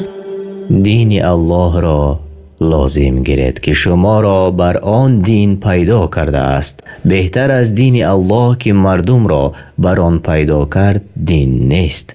پس آن را لازم گیرید و بگویید ما فرمان بردار و پرستندگان او و پیرو ملت ابراهیم هستیم. قل أتحاجوننا في الله وهو ربنا وربكم ولنا أعمالنا ولكم أعمالكم ونحن له مخلصون. ای پیامبر به اهل کتاب بگو آیا درباره توحید الله با ما بحث و مجادله میکنید؟ او پروردگار ما و شماست. اعمال ما از آن ما و عملهای شما از آن شماست و ما به اخلاص پرستندگان او هستیم و به او چیزی را شریک نمی آریم. أم تقولون إن إبراهيم وإسماعيل وإسحاق ويعقوب والأسباط كانوا هودا أو نصارى قل أأنتم أعلم أم الله ومن أظلم ممن كتم شهادة عنده من الله وما الله بغافل عما تعملون. آیا می گوید که ابراهیم و اسماعیل و اسحاق و یعقوب و نبیرگان او بر دین یهودی یا نصرانی بودند؟ این دروغی محض است، زیرا که آنها قبل از نزول تورات و انجیل به پیامبری مبعوث شده بودند و از دنیا گذشته بودند. ای پیامبر برایشان بگو آیا شما داناترید از دین آنها یا الله؟ به درستی که در قرآن خبر داده شده بود که آنها مسلمانانی پاک از شرک بودند. کیست ستمگارتر از کسی که گواهی را که از جانب الله نزدش است بباشد و الله از آنچه که میکند بخبر نیست، بلکه حساب گیرنده و جزا دهنده عمل هاست. تلك أمة قد خلت لها ما كسبت ولكم ما كسبتم ولا تسألون عما كانوا يعملون. آنان امت‌های بودند که در حقیقت درگذشته‌اند. آنچه آنها کردند از آن آنهاست و آنچه شما میکنید از آن شماست و شما را از عملهای آنها نمیپرسند. یعنی آیت دلالت به آن میکند انسان تکیه بر مخلوقها نکند و به نسبها فریفته نشود و کسی به یک پیامبر کفر آورد به تمام پیامبران کفر آورده است. سيقول السفهاء من الناس ما ولاهم عن قبلتهم التي كانوا عليها قل لله المشرق والمغرب يهدي من يشاء إلى صراط مستقيم. مردمان بیخیرت و یهود و نصرانیان و اهل نفاق آنان که عقلشان ضعیف است تمسخرانه خواهند گفت چی چیز آنها را از قبیله که روبروی آن می ایستادند برگردانید. ای رسول با آنها بگو مشرق و مغرب و ما بین آن ملک الله است و الله هر کس را که بخواهد به راه راست هدایت می کند. یعنی تنبیه، همه چیز ملک الله است، حتی همه جهت و اطراف از ملک او خارج نیست و در همه حال به جا آوردن امر الله لازم است. پس به کدام طرف امر نماید به همان طرف رو می آریم.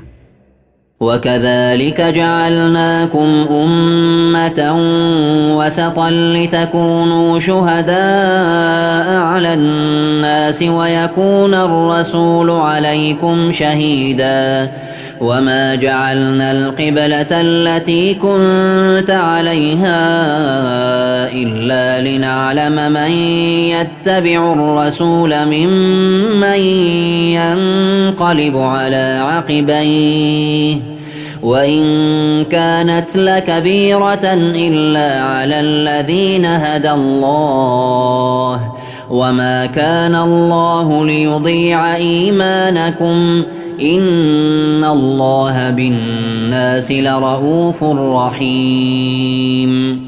و همچنین شما را براه راست راه نمودم و شما را بهترین امتها گردانیدم تا با مردم در آخرت گواه باشد و نیز پیامبر بر شما گواه باشد که رسالت پروردگارش را به مردم رسانید و آن قبله را که رو به سوی آن میکردید دیگرگون نکردم مگر به آن سبب که آنان را که به پیامبر پیروی میکنند از آنان که پیروی نمیکنند باز شناسم. و کسانی که ایمانشان ضعیف بود از سبب شک و نفاقشان از دینشان بدین شدند. به درستی که گردانیدن قبله از بیت المقدس به سوی کعبه دشوار است مگر بر کسانی که الله به آنها هدایت و ایمان و تقوا ارزانی نموده است.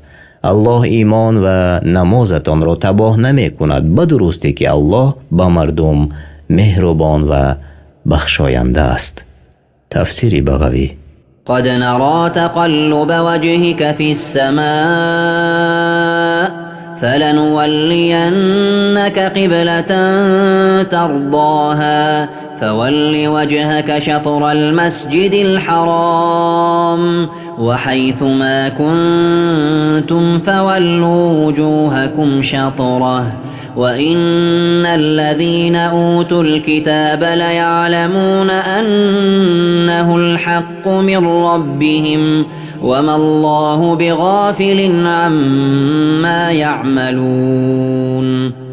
ای پیامبر، ما چشم دوختن و نگاه کردن تو را به تمام جهتهای آسمان میبینیم که با شوق در انتظار آن هستی که وحی نازل شود. پس البته تو را به آن قبله میگردانیم که به وی خوشنود شوی.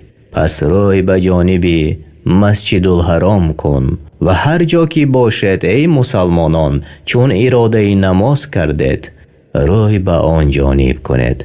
اهل کتاب میدانند که گردانیدن قبله به سوی کعبه حق است و در کتابشان ثابت است و الله از آنچه میکنند بیخبر نیست.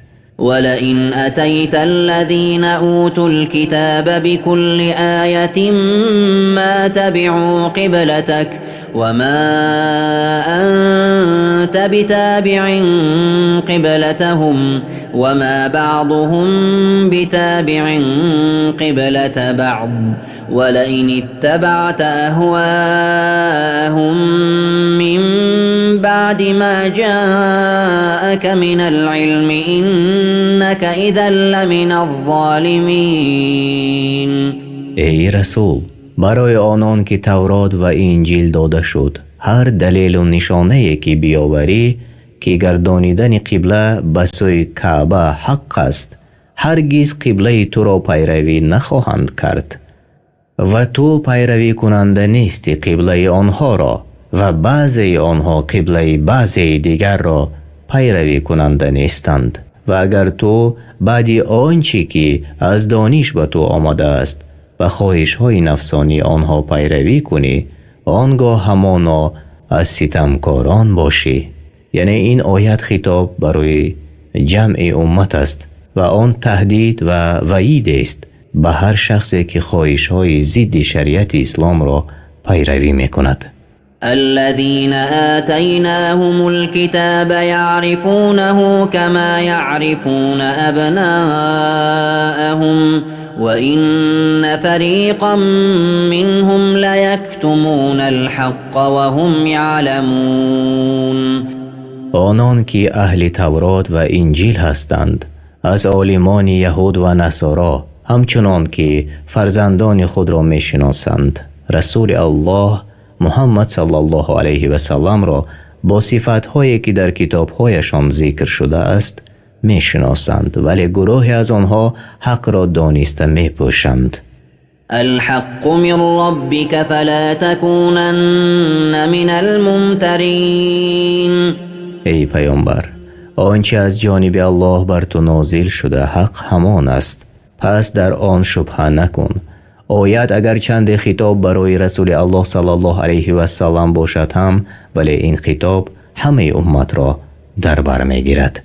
ولكل وجهة هو موليها فاستبقوا الخيرات أينما تكونوا يأت بكم الله جميعا إن الله على كل شيء قدير.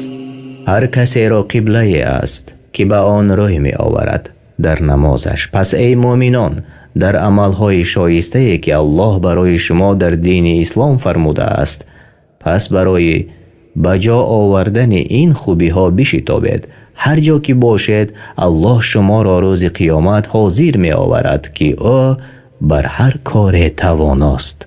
ومن حيث خرجت فول وجهك شطر المسجد الحرام وإنه للحق من ربك وما الله بغافل عما تعملون.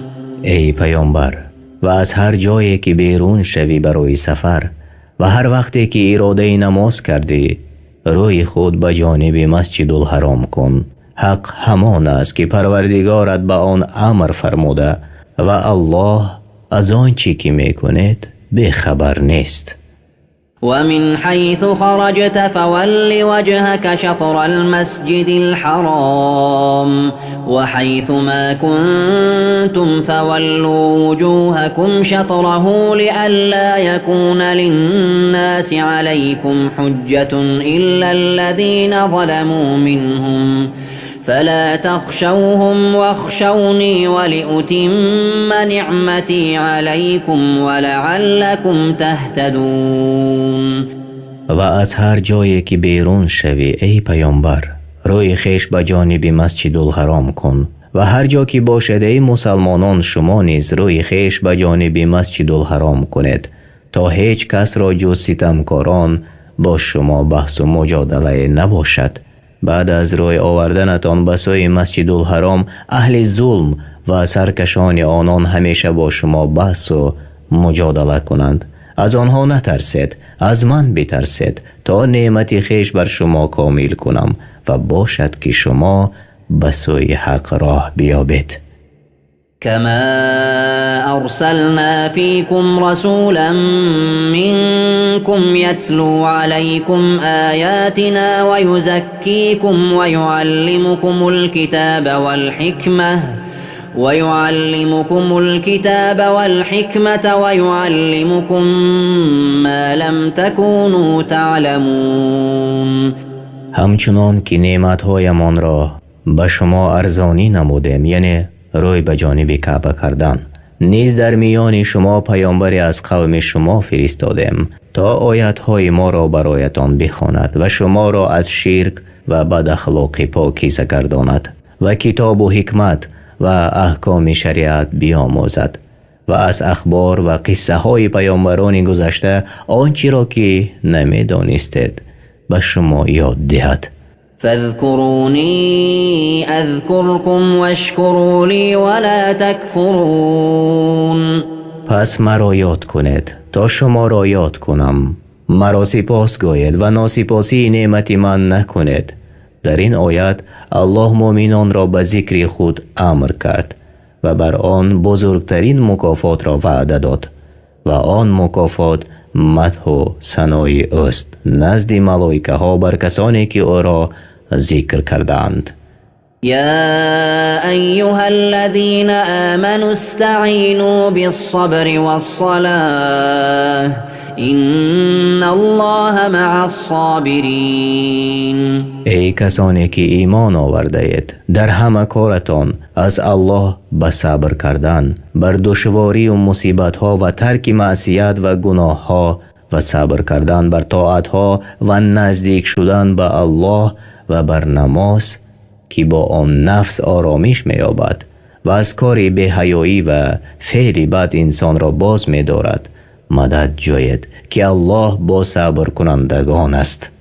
ولا تقولوا لمن يقتل في سبيل الله أموات بل أحياء ولكن لا تشعرون. ای مؤمنان، کسانی را که در راه الله کشته می شوند مرده نحسابید، بلکه آنها در قبرهایشان به حیات مخصوص زنده‌اند و چگونگی این حیات را بجز الله کسی نداند، ولیکن شما این را حس نمی کنید. این آیه دلیل است که در قبر راحت نیز وجود دارد. تفسیر سعدی. ولنبلونكم بشيء من الخوف والجوع ونقص من الأموال والأنفس والثمرات وبشر الصابرين الذين إذا أصابتهم مصيبة قالوا إنا لله وإنا إليه راجعون. البته شما را به اندک ترس و گرسنگی و نقصان مالها که به دشواری به دست آورده می شود یا از دست می رود و جانها به فرا رسیدن مرگ یا قتل و کم شدن میوه ها می آزماییم. و ای پیامبر، صبر کنندگان را خبری خوش ده که به سبب صبرشان در دنیا و آخرت شاد و خرم می گردند. صفت این گونه صبر کنندگان چنین است که چون مصیبت به آنها رسید گفتند ما بندگان الله هستیم و زیر امر و تدبیر او تعالی هستیم. آنچه خواست با ما میکند و ما به سوی او تعالی باز خواهیم گردید و بعد از آن برای حساب و جزا از نو زنده خواهیم شد. أولئك عليهم صلوات من ربهم ورحمة وأولئك هم المهتدون. آنان که صابران هستند، صلوات و رحمت پروردگارشان بر آنان باد که راه یافتگانند.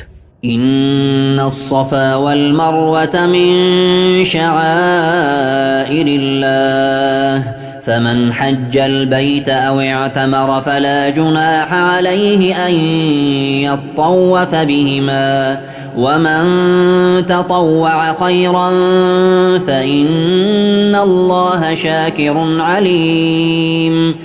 صفا و مروه از شعارهای دین الله هستند. پس کسی که قصد خانه الله کرده حج خانه را به جای می آورد یا عمره می گذارد، پس بر وی گناه نیست که در میان این هر دو طواف کند، بلکه طواف کردن بر وی واجب است. هر کی بر رغبت خود عملی نیکی انجام دهد بداند که الله شکرگزاری داناست.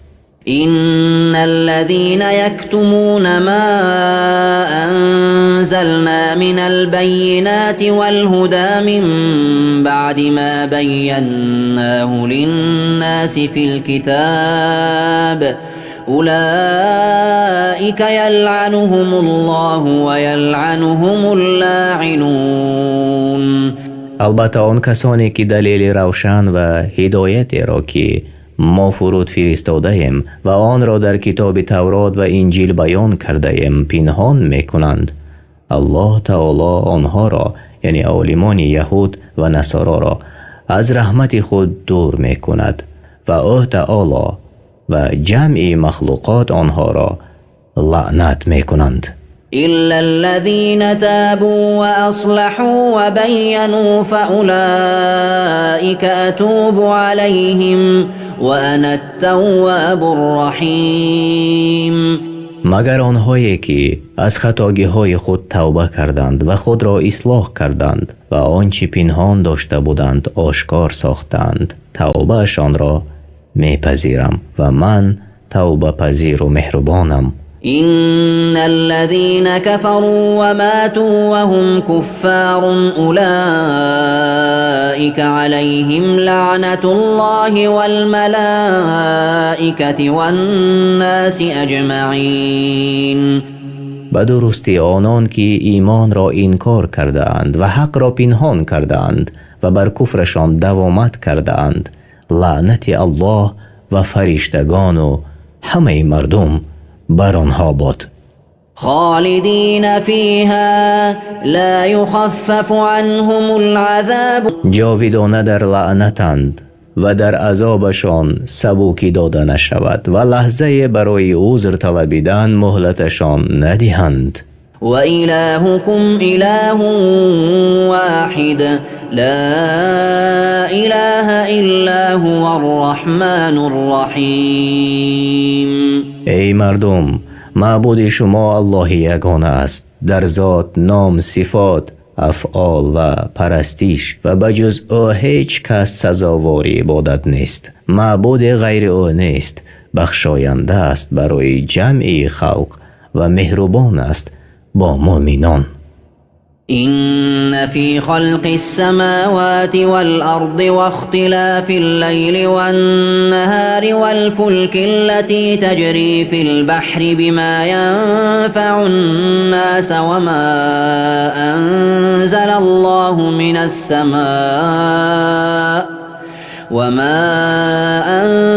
الله من السماء من ماء فأحيا به الأرض بعد موتها وبث فيها من كل دابة وتصريف الرياح والسحاب المسخر بين السماء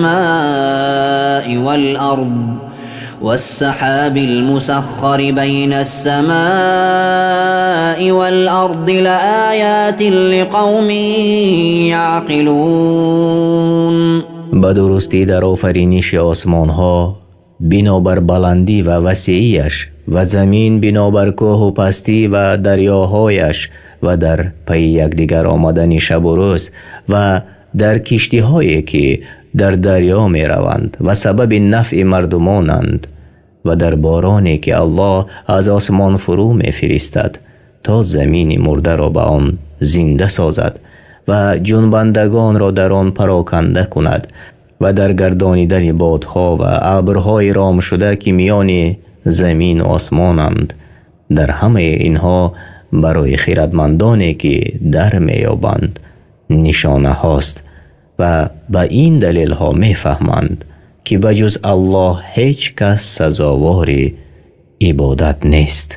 ومن الناس من يتخذ من دون الله أندادا يحبونهم كحب الله والذين آمنوا أشد حبا لله ولو يرى الذين ظلموا إذ يرون العذاب أن القوة لله جميعا وأن الله شديد العذاب. با وجود این دلیل های روشن بعضی از مردم با الله شریکان اختیار می کنند و آنها را با تعظیم و طاعت چنان دوست می دارند که گویا الله اند، حال آن که تعظیم و طاعت جز برای الله به کسی یا چیز سزاوار نیست. ولی آنان که ایمان آورده اند قوی ترند در دوستی الله از دوستی کافران بر معبودان خود، زیرا مؤمنان همه محبت را خالص از برای الله می دارند و مشرکان در محبت شریک قرار می دهند. آنان که نفس خود را با شرک ظلم کرده اند و اگر عذاب آخرت را مشاهده می کردند می دانستند که تنها الله دارای همه قوت است و او سخت عذاب کننده است. آنگاه بجز الله کسی را معبود نمی گرفتند و نزدیک نمی شدند. إذ تبرأ الذين اتبعوا من الذين اتبعوا ورأوا العذاب وتقطعت بهم الأسباب. آنگاه کسانی که پیرو شدند از کسانی که پیروی کرده بودند بیزاری جویند و عذاب را مشاهده کنند و پیوندگری هایی که از خویشاوندی و دوستی در دنیا داشتند بریده شوند. وقال الذين اتبعوا لو أن لنا كرة فنتبرأ منهم كما تبرؤوا منا كذلك يريهم الله أعمالهم حسرات عليهم وما هم بخارجين من النار. و آن پیروان گویند کاش باری دیگر باز می گشتیم تا آنچنان که از ما بیزاری جستند از آنها بیزاری می جستیم. الله کردارهایشان را این چنین سبب حسرتشان سازد و آنها از آتش رهایی نیابند و هیچگاه آنها از دوزخ خارج شونده نیستند. يا أيها الناس كلوا مما في الأرض حلالا طيبا ولا تتبعوا خطوات الشيطان إنه لكم عدو مبين. ای مردم، از آن چیزهای حلال و پاکیزه که الله در زمین برایتان داده است بخورید و راه های شیطان را پیروی نکنید، همانا شیطان دشمنی آشکار شماست. إنما يأمركم بالسوء والفحشاء وأن تقولوا على الله ما لا تعلمون. البته شیطان شما را به همه بدی ها و کارهای زشت فرمان می دهد و می خواهد که درباره الله چیزهای بگوید، یعنی از حلال و حرام که به آن آگاه نیستید. وإذا قيل لهم اتبعوا ما أنزل الله قالوا بل نتبع ما ألفينا عليه آباءنا أولو كان آباؤهم لا يعقلون شيئا ولا يهتدون. چون به آنها مؤمنان گویند که به آنچه الله نازل کرده است پیروی کنید، گویند نه، ما به همان راه می رویم که پدرانمان می رفتند، یعنی مشرکان. آیا پیروی پدرانشان می کنند اگر پدرانشان بفهم و گمراه باشند؟ ومثل الذين كفروا كمثل الذي ينعق بما لا يسمع إلا دعاء ونداء صم بكم عمي فهم لا يعقلون. مثال کافران و داعیان آنها به سوی هدایت و ایمان مثل چوپان است که به چارپایان داد میزند و بیم میکند و حال آن که چارپا معنای کلامش را نمیفهمد جز ندا و صدای آواز را. این کافران ناشنوا هستند، صدای حق را نمیشنوند، گنگانند، زبانشان به حق نطق نمیزند و کورانند از دیدن راه حق و عقلهایشان به نفعشان کار نمی کند. يا أيها الذين آمنوا كلوا من طيبات ما رزقناكم واشكروا لله إن كنتم إياه تعبدون.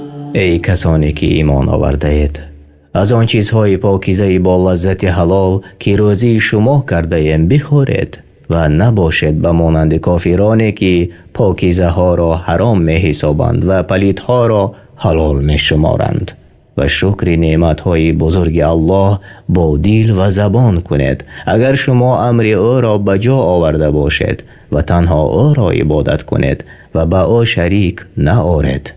إنما حرم عليكم الميتة والدم ولحم الخنزير وما أهل به لغير الله فمن اضطر غير باغ ولا عاد فلا إثم عليه إن الله غفور رحيم. البته الله بر شما حرام گردانیده است آن چیزی را که بر شما ضرر می آورد به مانند خود مرده، خون و گوشت خوک و آنچه را که در وقت ذبح نام غیر الله بر آن بخوانند و از فضل و رحمت الله است بر شما که مباح گردانید خوردن چیزهای حرام شده را هنگامی که مجبور شود به قدر ضرورت و از حد نگذراند پس بر وی گناه نیست به درستی الله آمرزنده و بخشاینده است. إن الذين يكتمون ما أنزل الله من الكتاب ويشترون به ثمنا قليلا أولئك ما يأكلون في بطونهم إلا النار ولا يكلمهم الله يوم القيامة ولا يزكيهم ولهم عذاب أليم. آنان که پنهان می دارند از صفتهای پیامبر محمد صلی الله علیه و سلام و حقیقتهای دیگری را که الله در کتاب نازل کرده است و آن را با بهای اندک از مال دنیا می فروشند به عوض این کارشان در روز قیامت شکمهای خود را از آتش پر می سازند. الله به آنها سخن نمی گوید و آنها را پاک نمی سازد و برای آنها عذاب المناک است. أولئك الذين اشتروا الضلالة بالهدى والعذاب بالمغفرة فما أصبرهم على النار. اینها گمراهی را به جای هدایت و عذاب را به جای آمرزش خریدند. چگونه جرأت می کنند به صبر کردن در آتش دوزخ؟ الله از این اقدامشان در تعجب می شود. پس ای آدمان از جرأت و صبر آنان تعجب کنید. ذلك بأن الله نزل الكتاب بالحق وإن الذين اختلفوا في الكتاب لفي شقاق بعيد. این عذاب را که آنان سزاوار شدند به سبب آن است که به کتابی بر پیامبرش فرود آورده الله کافر شدند و آنان که در کتاب اختلاف کردند و به بعض کتاب ایمان آوردند و به بعضیش کفر آوردند همان آنها در مخالفت دور از حق هستند. ليس البر أن تولوا وجوهكم قبل المشرق والمغرب ولكن البر من آمن بالله واليوم الآخر والملائكة والكتاب والنبيين وآتى المال على حبه ذوي القربى واليتامى والمساكين وابن السبيل والسائلين وفي الرقاب وأقام الصلاة وآتى الزكاة والموفون بعهدهم إذا عاهدوا والصابرين في البأساء والضراء وحين البأس أولئك الذين صدقوا وأولئك هم المتقون.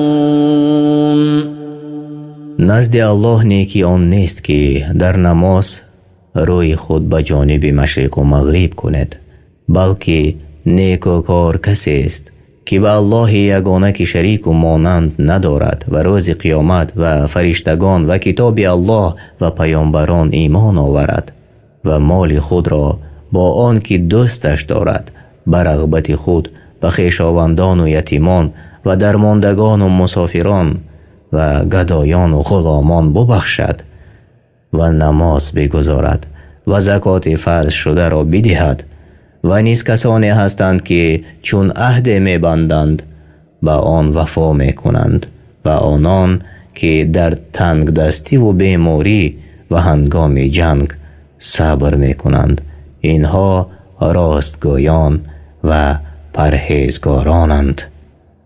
يا أيها الذين آمنوا كتب عليكم القصاص في القتلى الحر بالحر والعبد بالعبد والأنثى بالأنثى فمن عفي له من أخيه شيء فاتباع بالمعروف وأداء إليه بإحسان ذلك تخفيف من ربكم ورحمة فمن اعتدى بعد ذلك فله عذاب أليم. ای کسانی که ایمان آورده اید، درباره کشتگانی که قصداً کشته شدند بر شما قصاص مقرر شد، آزاد در برابر آزاد و بنده در برابر بنده و زن در برابر زن. پس هر کس که از جانب برادر خود عفو کردد باید که با خوشنودی از پی ادای خونبها رود و آن را به طرز نیکو به تأخیر و نقصان به او پردازد. این حکم سبوکی و رحم است از جانب پروردگارتان. پس کسی که بعد عفو کردنش و خونبها را گرفتنش قاتل را کشد برای او عذاب دردآور و آتش است در آخرت. معنای خونبها مال معینی که از طرف کشنده داده می شود. ولكم في القصاص حياة يا أولي الألباب لعلكم تتقون. و ای خیرتمندان، شما را در قصاص کردن زندگی است، باید که بترسید و پرهیزگار شوید. كتب عليكم إذا حضر أحدكم الموت إن ترك خيرا الوصية للوالدين والأقربين بالمعروف حقا على المتقين. الله فرض گردانید هر وقتی که بر یکی از شما نشانه های مرگ فرا رسد و مال بر جای گذارد، مقرر شد که درباره پدر و مادر و خویشاوندان از روی انصاف وصیت کند. پس ترک نکند در وصیتش فقیر را و بدهد ثروتمند را. یعنی جایز نیست وصیت زیاده از 1 مال. این حکم پیش از نزول آیت های میراث بود که الله نصیب هر یک میراثخوار را معین کرد و این شایسته پرهیزگاران است. تفسیر بغوی. فمن بدله بعدما سمعه فإنما إثمه على الذين يبدلونه إن الله سميع عليم. پس هر کس که آن وصیت میت را بشنود و آنگاه دیگرگونش سازد، گناهش بر آن کسی است که آن را دیگرگون ساخته است. همانا الله میشنود وصیت شما را و میداند آنچه را که مخفی می‌دارید در دل به میل کردن سوی حق و عدل یا ظلم و هلاکی. فمن خاف من موص جنفا أو إثما فأصلح بينهم فلا إثم عليه إن الله غفور رحيم. اگر کسی داند که وصیت کننده در وصیت خود دور است از حق، خواه قصداً باشد یا سهواً، و نصیحت کند وصیت کننده را به عدل و او نصیحت را قبول نکند، پس اگر اصلاح میان آنان پردازد به تغییر دادن وصیت تا موافق شریعت شود، مرتکب گناه نشده است و درستی الله آمرزنده مهربان است. يا أيها الذين آمنوا كتب عليكم الصيام كما كتب على الذين من قبلكم لعلكم تتقون. ای کسانی که ایمان آورده اید، روزه داشتن بر شما فرض شد همچنان که بر کسانی پیش از شما فرض شده بود. باید که از پروردگارتان بترسید و بین خودتان و گناههایتان قلعه از طاعت و عبادت او قرار دهید. أياما معدودات فمن كان منكم مريضا أو على سفر فعدة من أيام أخر وعلى الذين يطيقونه فدية طعام مسكين فمن تطوع خيرا فهو خير له وأن تصوموا خير لكم إن كنتم تعلمون.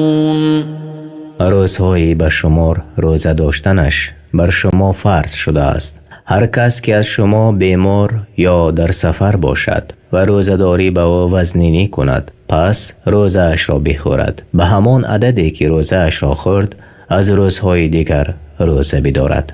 و آنان که توانایی روزه را ندارند، مانند پیران سالان، بیمارانی که امید شفا را ندارند، هر روز را به طعام دادن مسکین بازخرند، یعنی فدیه بدهند. و هر کی به اختیار در آن بیفزاید برایش بهتر است. و روزه برایتان بهتر است، گرچند با مشقت باشد از فدیه دادن. اگر شما منزلت بزرگ روزه را در نزد الله تعالی می دانستید. شهر رمضان الذي أنزل فيه القرآن هدى للناس وبينات من الهدى والفرقان فمن شهد منكم الشهر فليصمه ومن كان مريضا أو على سفر فعدة من أيام أخر يريد الله بكم اليسر ولا يريد بكم العسر ولتكملوا العدة ولتكبروا الله على ما هداكم ولعلكم تشكرون. ماه رمضان است که در وی قرآن همچون رهنما برای مردم و سخنان روشن از هدایت و جدا کننده حق و باطل فرود آورده شد.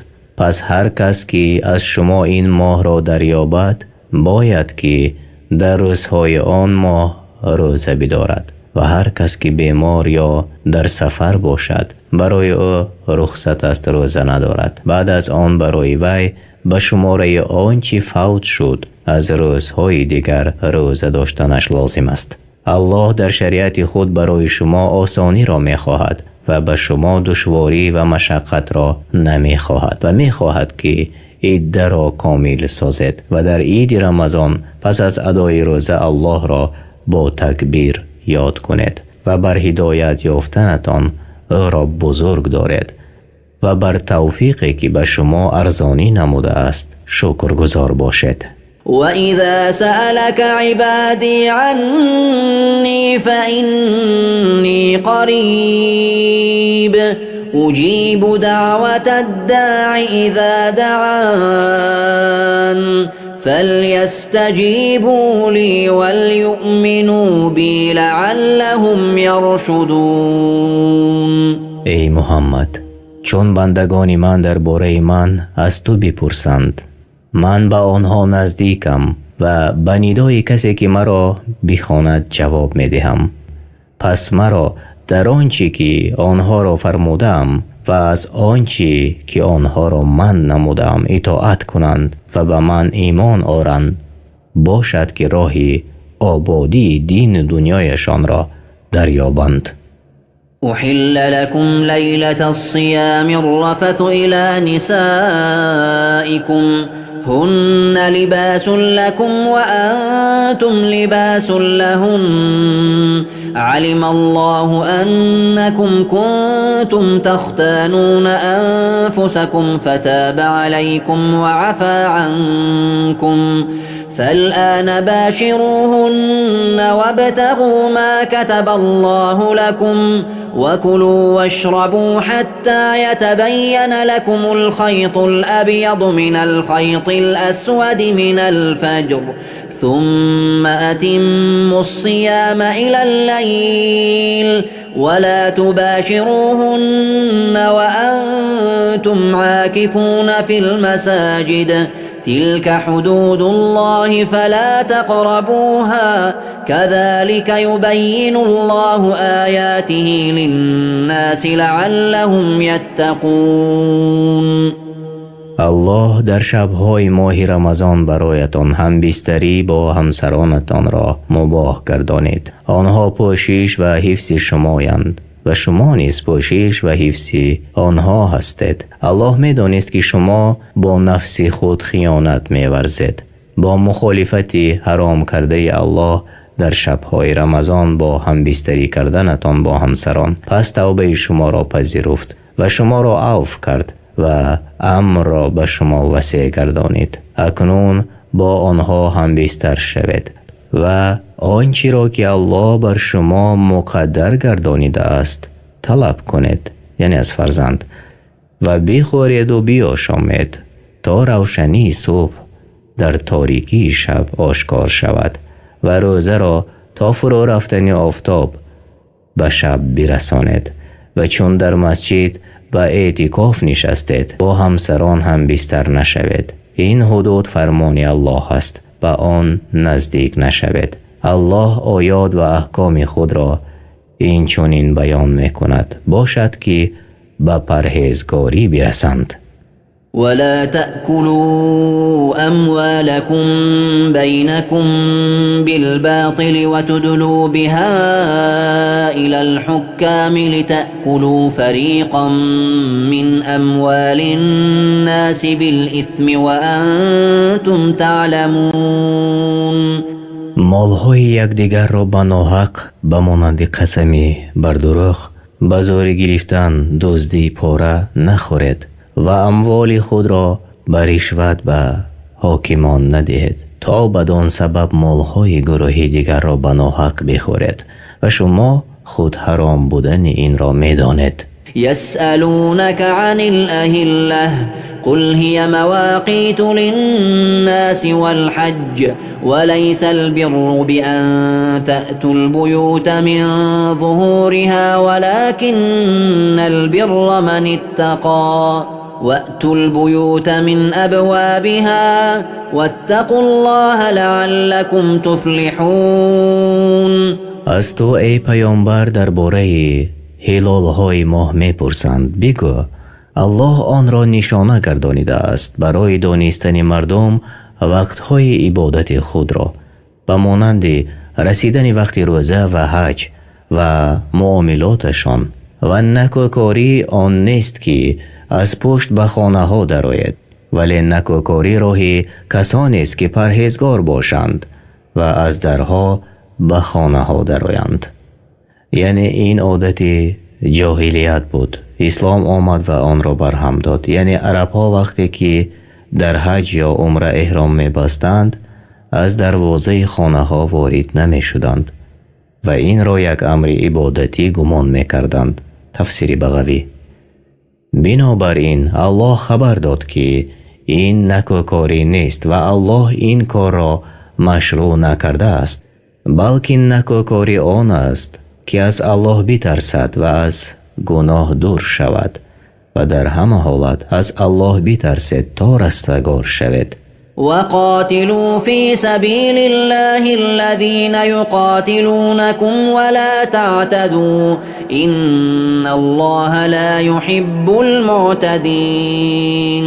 ای مؤمنان، در راه الله با کسانی جنگ کنید که با شما جنگ میکنند و از حد نگذرید، یعنی به مانند کشتن زنان، دیوانگان، کودکان، راهبان و کشتن حیوانات و بریدن درختان، زیرا الله از حد گذشتگان را دوست ندارد.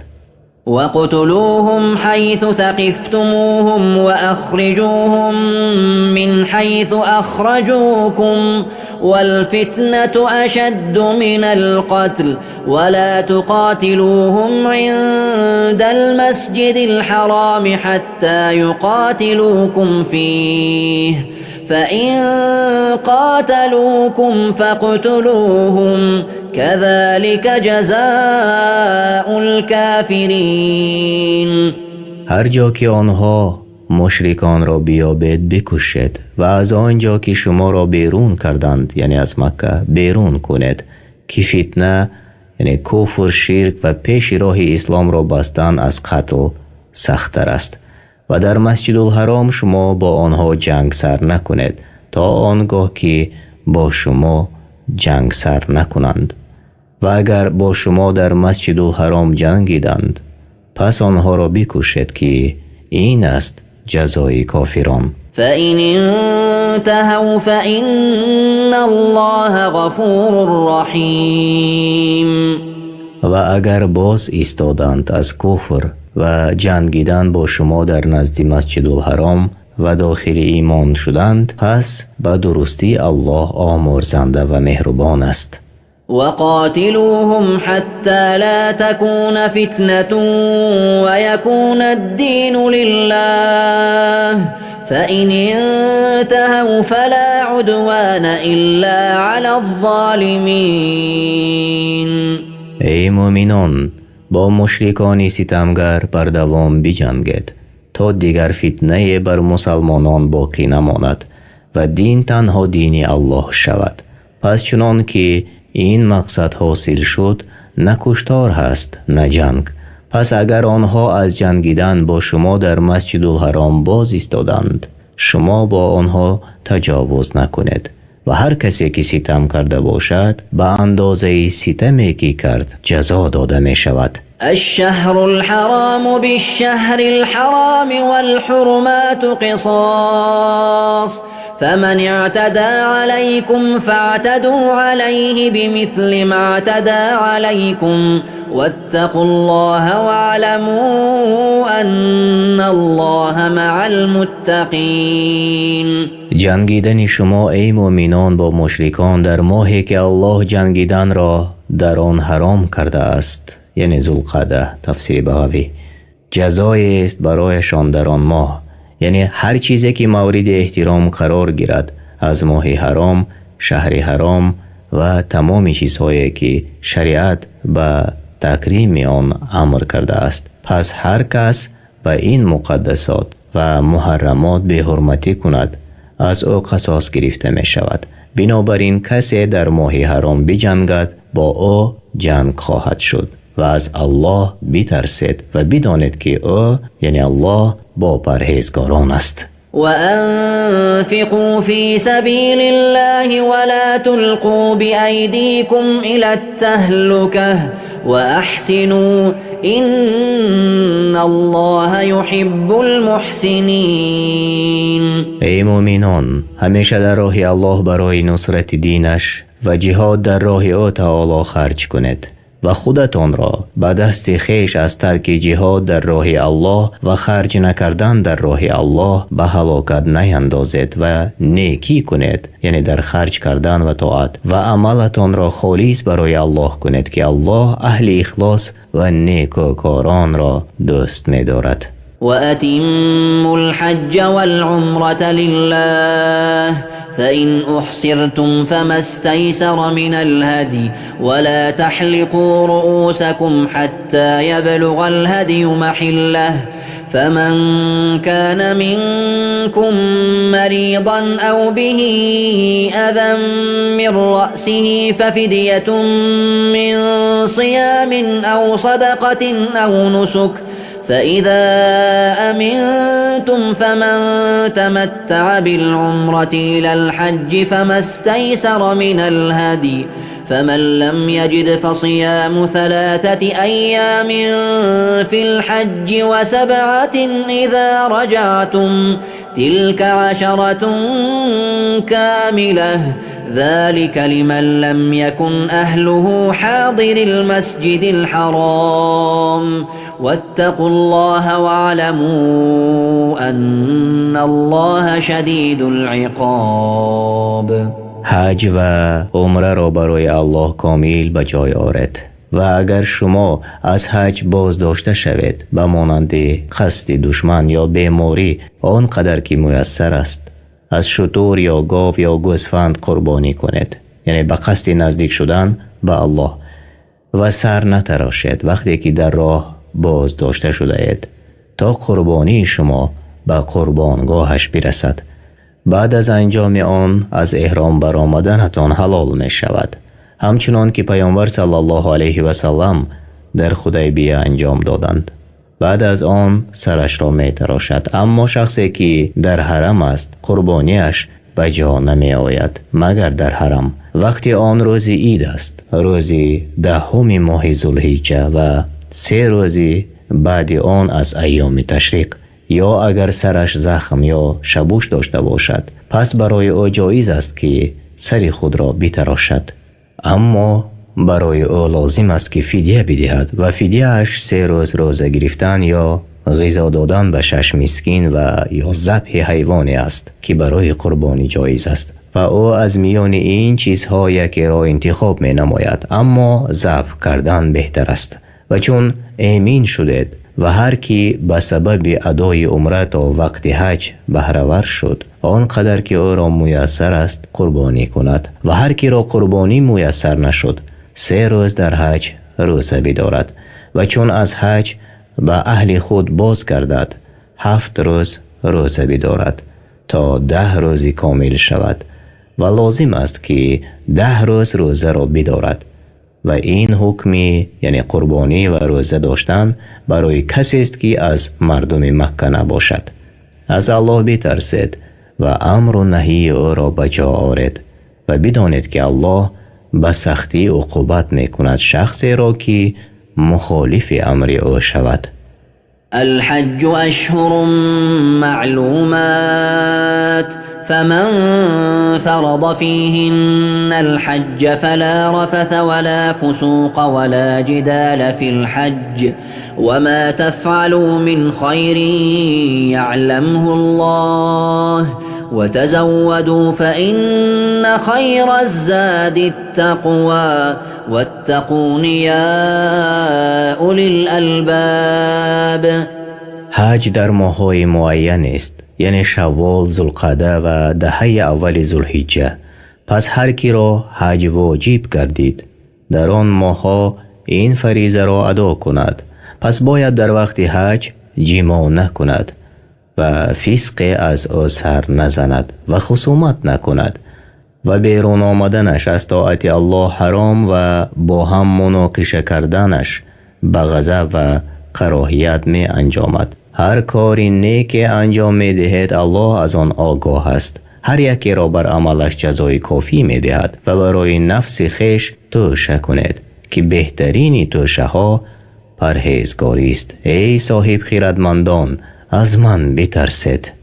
ليس عليكم جناح أن تبتغوا فضلا من ربكم فإذا أفضتم من عرفات فاذكروا الله عند المشعر الحرام واذكروه كما هداكم وإن كنتم من قبله لمن الضالين. اگر به هنگام حج طلب کنید روزی را از پروردگارتان با فایده بردن از سودا در ایام حج گناهگار نشده اید و چون بعد غروب آفتاب از عرفات، یعنی عرفات مکان است که روز 9 ذوالحجه حاجیان در آنجا می ایستند، بازگشته اید الله را در مشعر الحرام با تسبیح و تکبیر و دعا یاد کنید که شما را به راه راست هدایت فرمود. هر آینه پیش از این از آن گمراهان بودید، حق را نمیدانستید. مشعر الحرام یعنی مزدلفه.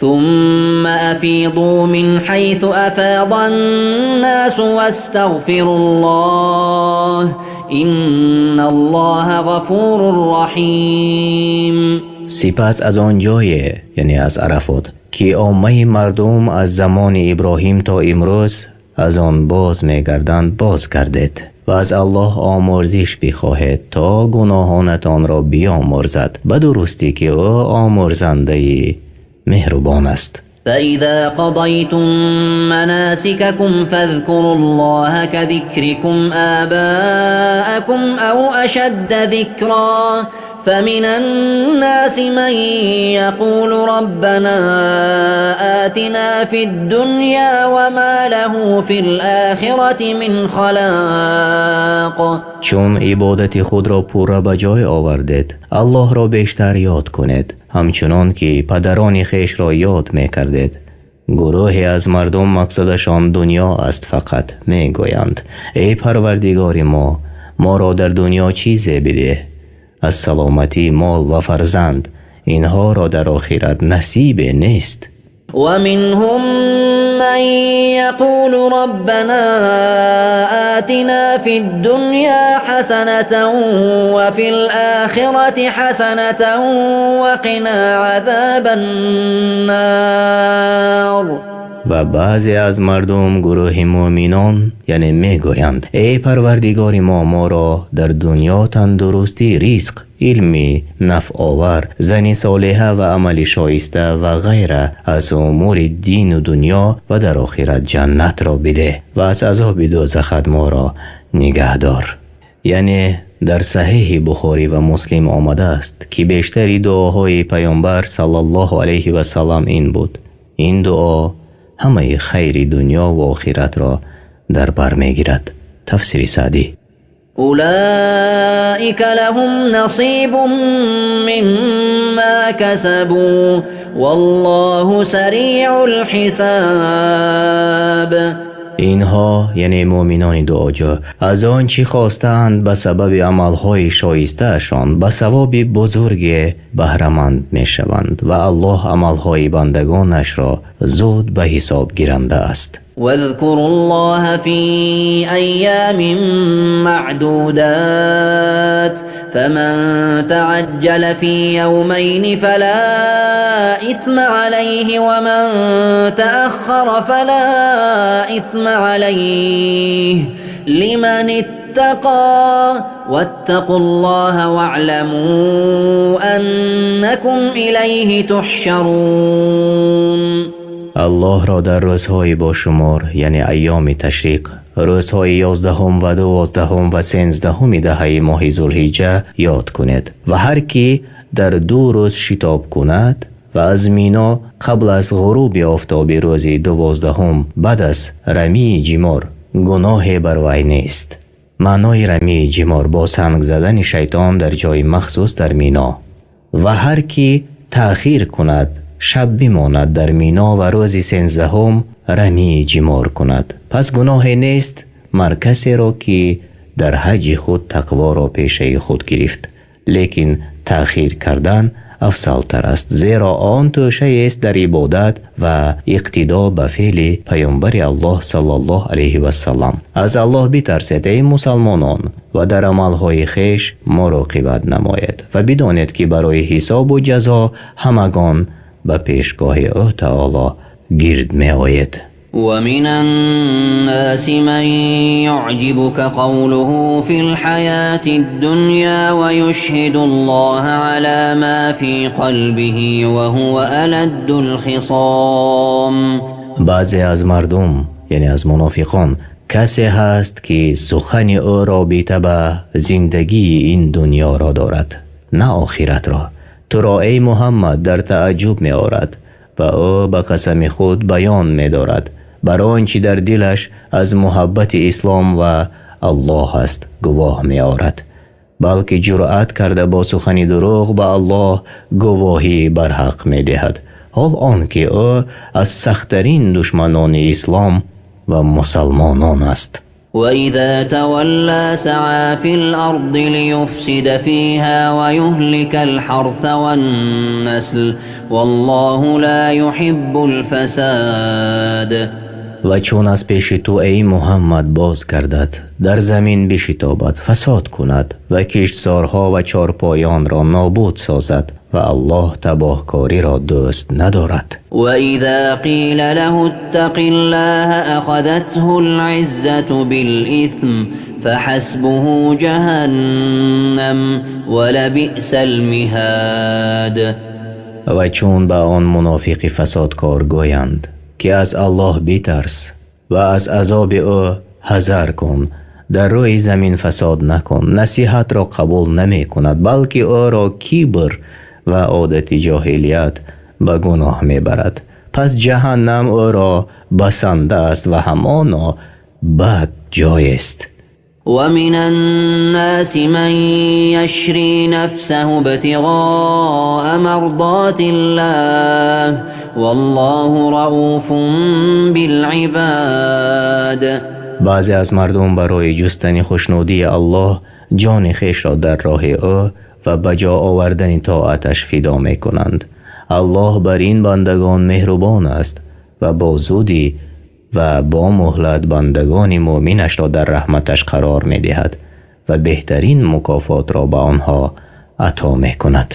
يا أيها الذين آمنوا ادخلوا في السلم كافة ولا تتبعوا خطوات الشيطان إنه لكم عدو مبين. ای کسانی که ایمان آورده اید، به الله که پروردگار شماست و به محمد که پیامبر شماست و به اسلام که دین شماست، همگان به اسلام درآیید و به جمع احکام او عمل کنید و چیزی را از آن ترک نکنید و راهی را که در آن شیطان شما را به معصیت دعوت می نماید پیروی نکنید، زیرا که او دشمنی آشکار شماست، پس از او حذر کنید. تفسیر بغوی و تفسیر ابن کثیر. فإن زللتم من بعد ما جاءتكم البينات فاعلموا أن الله عزيز حكيم. و اگر اشتباه کردید و مرتکب گناه شدید، پس از این که دلیل های آشکار از علم و یقین پیش شما آمد و باوری حاصل کردید، پس بدانید که الله عزیز است در ملک خود و حکیم است در امر و نهیش و هر چیزی را در جای مناسبش می گذارد. هل ينظرون إلا أن يأتيهم الله في ظلل من الغمام والملائكة وقضي الأمر وإلى الله ترجع الأمور. آیا این فسادکاران و پیروان راههای شیطان بعد برپا شدن دلیل‌های روشن منتظر آن هستند که روز قیامت الله با فرشتگان در زیر سایبانی از ابر نزدشان بیاید و میان بندگانش به عدل حکم نماید و کار به انجام رسانیده شود، حال آن که همه کارها به سوی الله برمیگردند. سل بني إسرائيل كم آتيناهم من آية بينة ومن يبدل نعمة الله من بعد ما جاءته فإن الله شديد العقاب.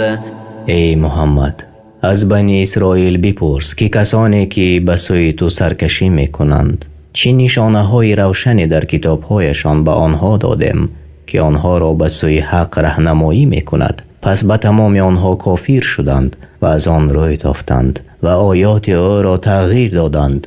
هر کس که نعمتی را که الله به او عطا کرده است دیگرگون سازد، بداند که عقوبت او سخت است. زين للذين كفروا الحياة الدنيا ويسخرون من الذين آمنوا والذين اتقوا فوقهم يوم القيامة والله يرزق من يشاء بغير حساب.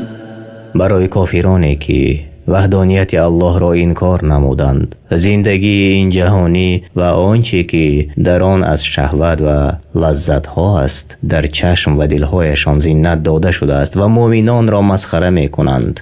آنان که از الله می ترسند در روز قیامت بالاتر از کافران هستند و الله مؤمنان را به عالی‌ترین درجه های جنت داخل می کند و کافران را به پسترین طبقه های دوزخ فرود می آورد و الله هر کس را که بخواهد به حساب روزی می دهد. كان الناس أمة واحدة فبعث الله النبيين مبشرين ومنذرين وأنزل معهم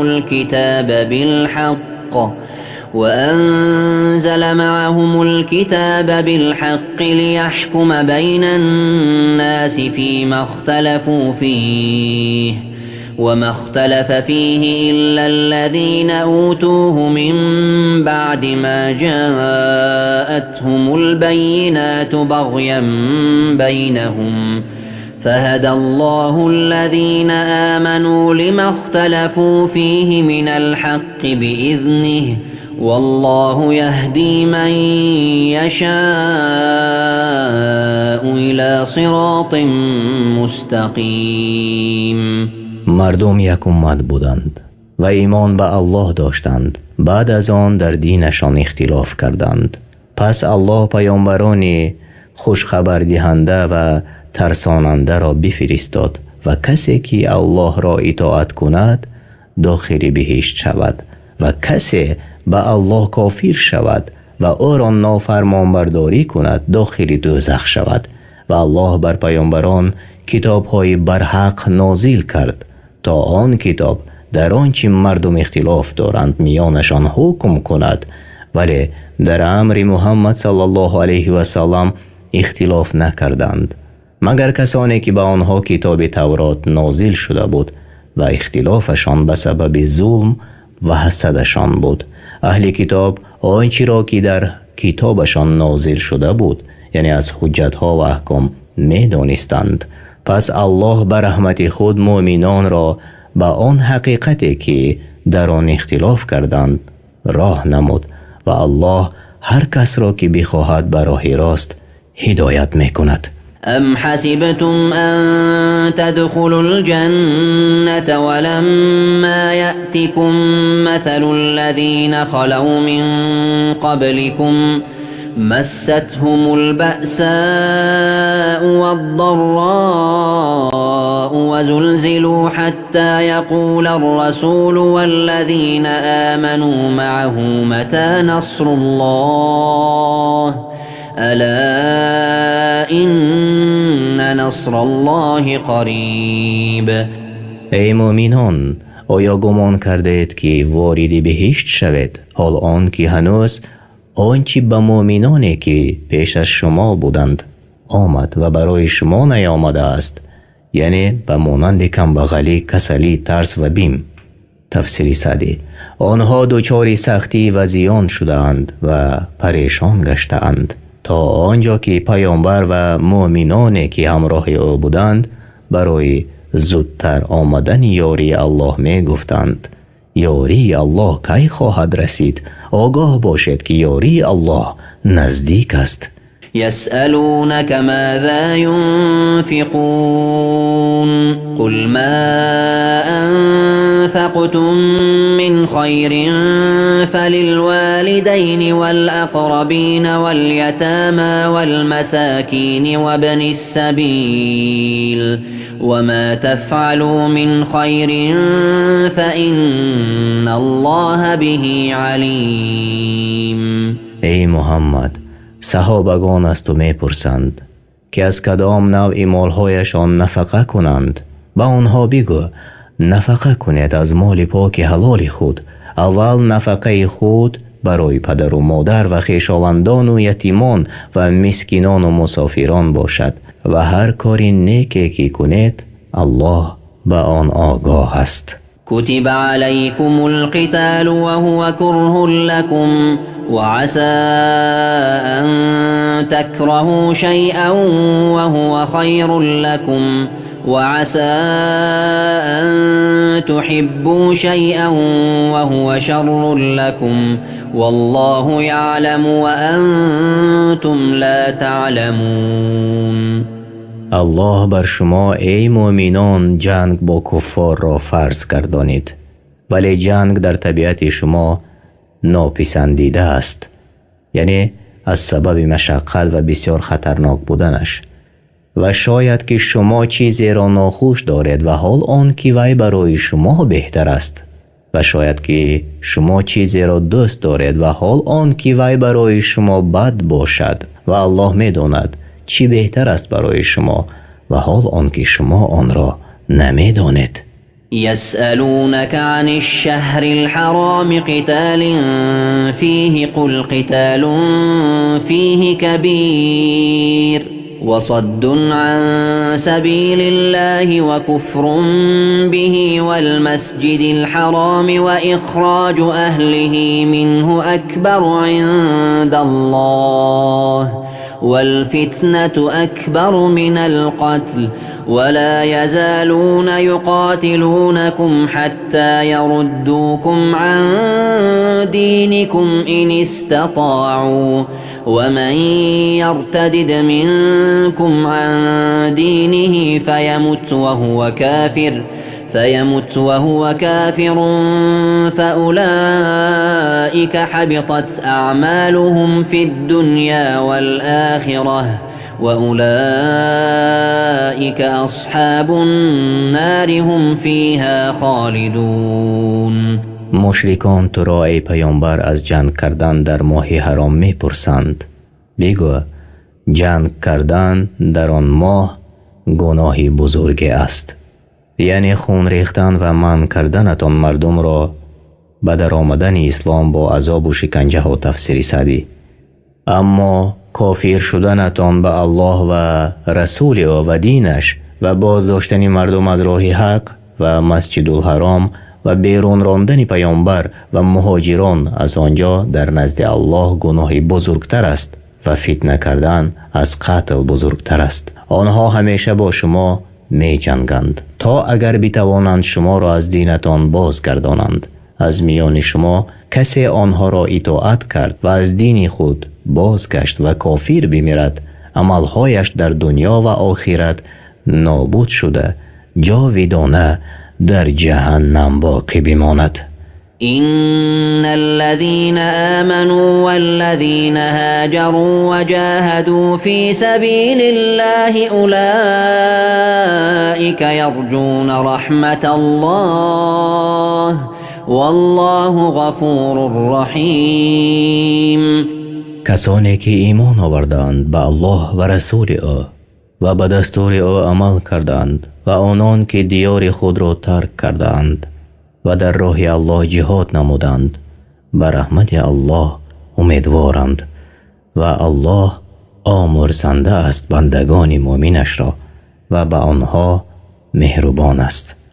يسألونك عن الخمر والميسر قل فيهما إثم كبير ومنافع للناس وإثمهما أكبر من نفعهما ويسألونك ماذا ينفقون قل العفو كذلك يبين الله لكم الآيات لعلكم تتفكرون. ای پیامبر، تو را مسلمانان از شراب و خرید و فروش آن و از هر چیزی که خوردنی یا نوشاکی مست کننده است و عقل را می پوشاند و از حکم قمار می پرسند. بگو در آنها ضرر و فساد بسیار است، یعنی در دین، دنیا، عقل و مالها، و در آن فایده های است برای مردم از جهت کسب کردن مالها و غیرها و گناهانشان از نفعشان بیشتر است، زیرا از ذکر الله و نماز باز می دارد و دشمنی و بدبینی را بین مردم واقع می کند و مال را نابود می سازد. و از تو می پرسند چقدر نفقه کنند؟ بگو آنچه که از حاجت ضروری زیاد است. الله آیات و شریعت خود را اینچنین برای شما روشن بیان می کند باشد که در کار دنیا و آخرت بیندیشید. في الدنيا والآخرة ويسألونك عن اليتامى قل إصلاح لهم خير وإن تخالطوهم فإخوانكم والله يعلم المفسد من المصلح ولو شاء الله لأعنتكم إن الله عزيز حكيم. تو را ای پیامبر از یتیمان می پرسند چگونه همزیستی کنند با آنها در زندگیشان؟ بگو به صلاح آوردن کار آنها بهتر است و اگر با آنها همزیستی در خوردنی ها و معامله ها می کنید پس آنها برادران شمایند. الله فسادکار را از اصلاحگر باز می شناسد و اگر خواهد بر شما سخت می گیرد که الله عزیز و حکیم است. ولا تنكحوا المشركات حتى يؤمن ولأمة مؤمنة خير من مشركة ولو أعجبتكم ولا تنكحوا المشركين حتى يؤمنوا ولعبد مؤمن خير من مشرك ولو أعجبكم أولئك يدعون إلى النار والله يدعو إلى الجنة والمغفرة بإذنه ويبين آياته للناس لعلهم يتذكرون. زنان مشرکه را تا ایمان نیاورند به زنی نگیرید و بدانید که کنیز مؤمنه که او را نه مال است و نه شرف بهتر از زنی آزاد مشرک است.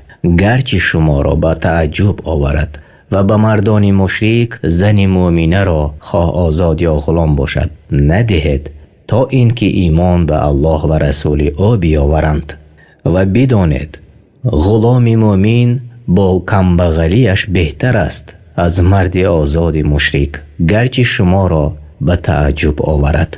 اینها زنان و مردان مشرک در گفتار و کردار و حالات خود مردم را به جهنم دعوت می کنند. پس همزیستی و آمیزش با آنها خطرناک است و آن خطر دنیوی نیست بلکه بدبختی و شقاوتی همیشگی است و الله بندگانش را برای به دست آوردن بهشت و آمرزش خویش فرا می خواند و آیات خود را آشکار بیان می کند. ضرور است که بیندیشند.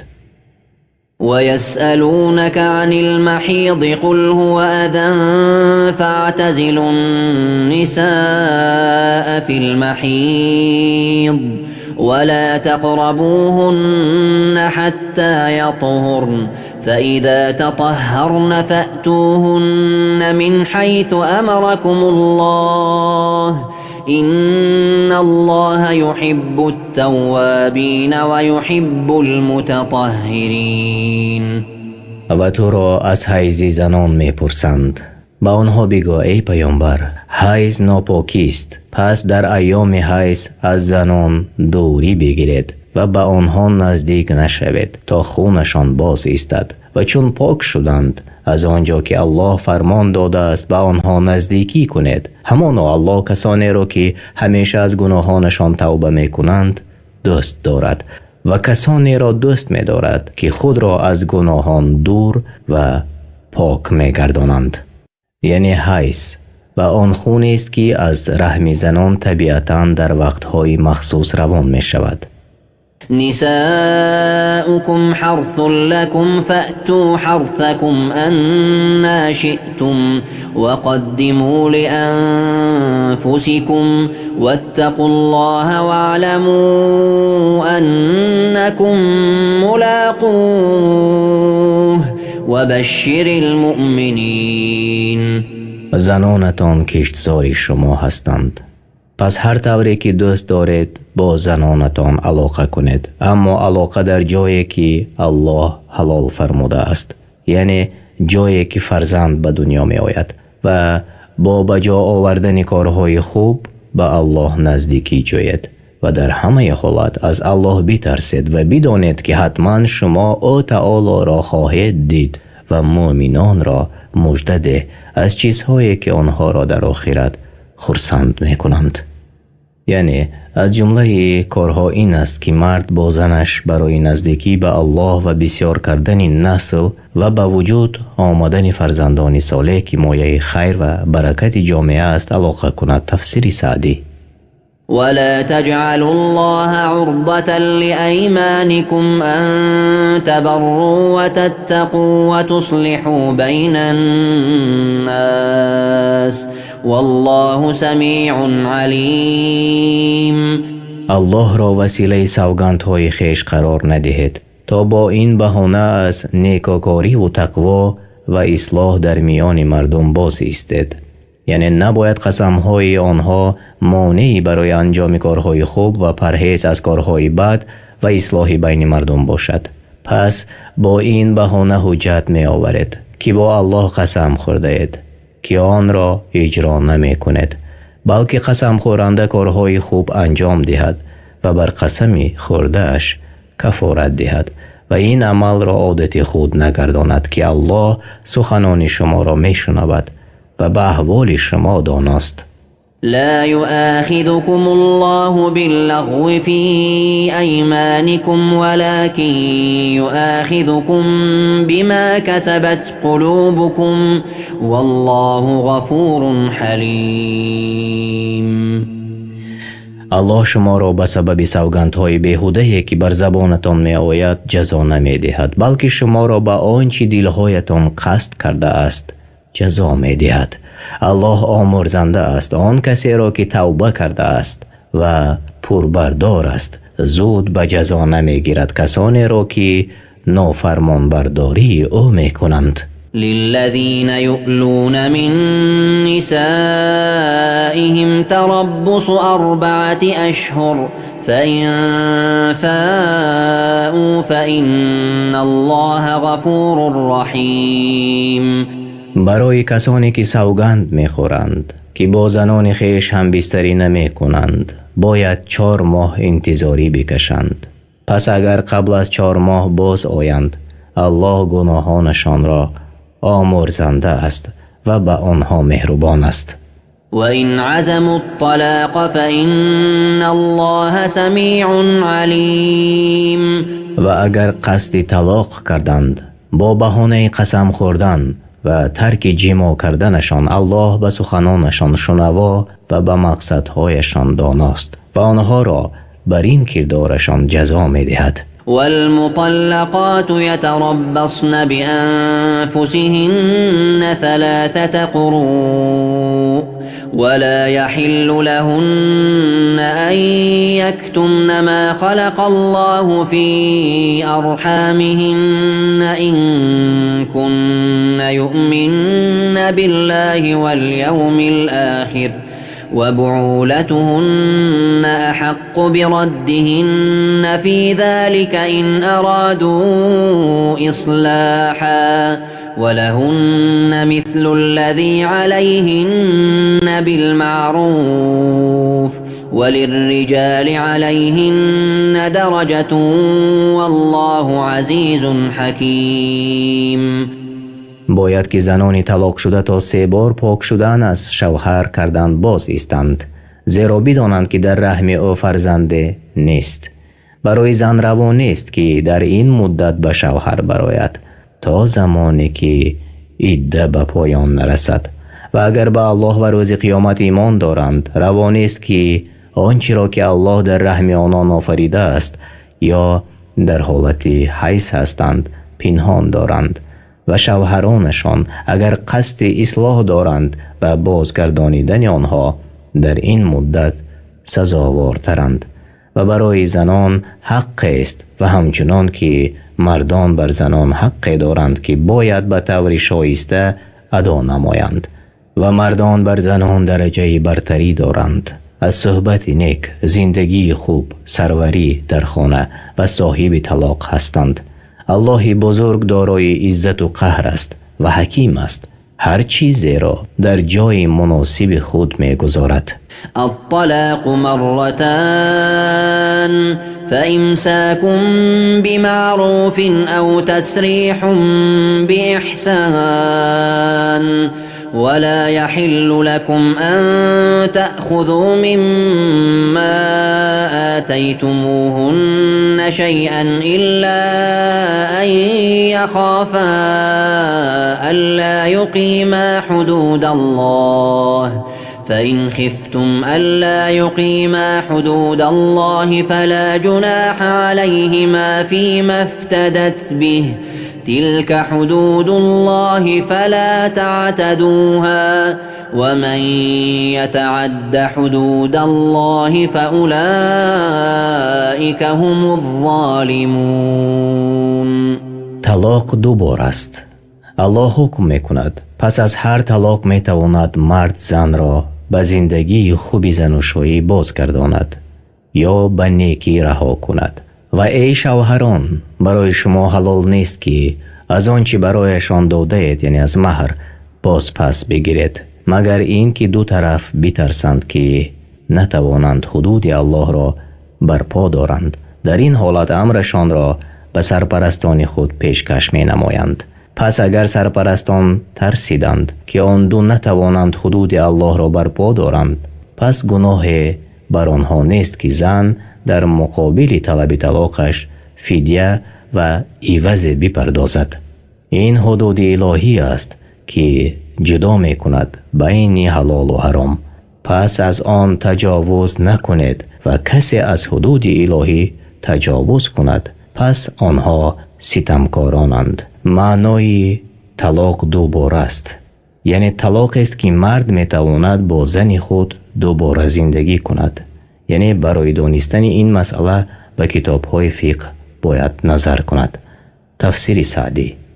فإن طلقها فلا تحل له من بعد حتى تنكح زوجا غيره فإن طلقها فلا جناح عليهما أن يتراجعا إن ظنا أن يقيما حدود الله وتلك حدود الله يبينها لقوم يعلمون. پس اگر باز زن را طلاق داد یعنی طلاق سیوم، دیگر بر او حلال نیست تا آن که به نکاح مرد دیگری درآید، یعنی و با آن مرد جماع کند و نه به نیت حلال کردن زن برای شوهر اولیش.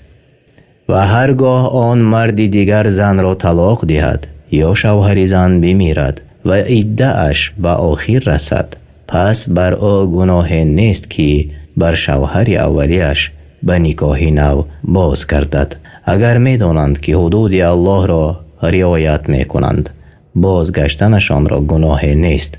اینها حدود الله هستند و آنها را برای مردمی که احکام و حدود او را می دانند بیان می دارد. و اذا طلقتم النساء فبلغن اجلهن فامسكوهن بمعروف او سرحوهن بمعروف ولا تمسكوهن ضرارا لتعتدوا ومن يفعل ذلك فقد ظلم نفسه ولا تتخذوا آيات الله هزوا واذكروا نعمة الله عليكم وما أنزل عليكم من الكتاب والحكمة يعظكم به واتقوا الله واعلموا أن الله بكل شيء عليم.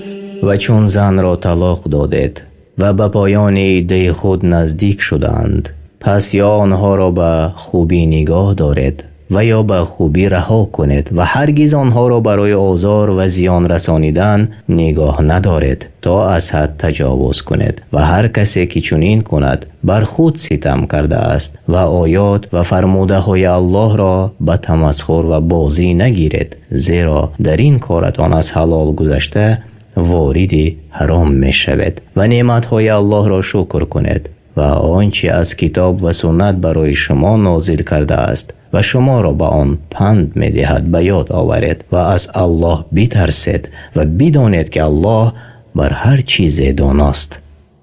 وإذا طلقتم النساء فبلغن أجلهن فلا تعضلوهن أن ينكحن أزواجهن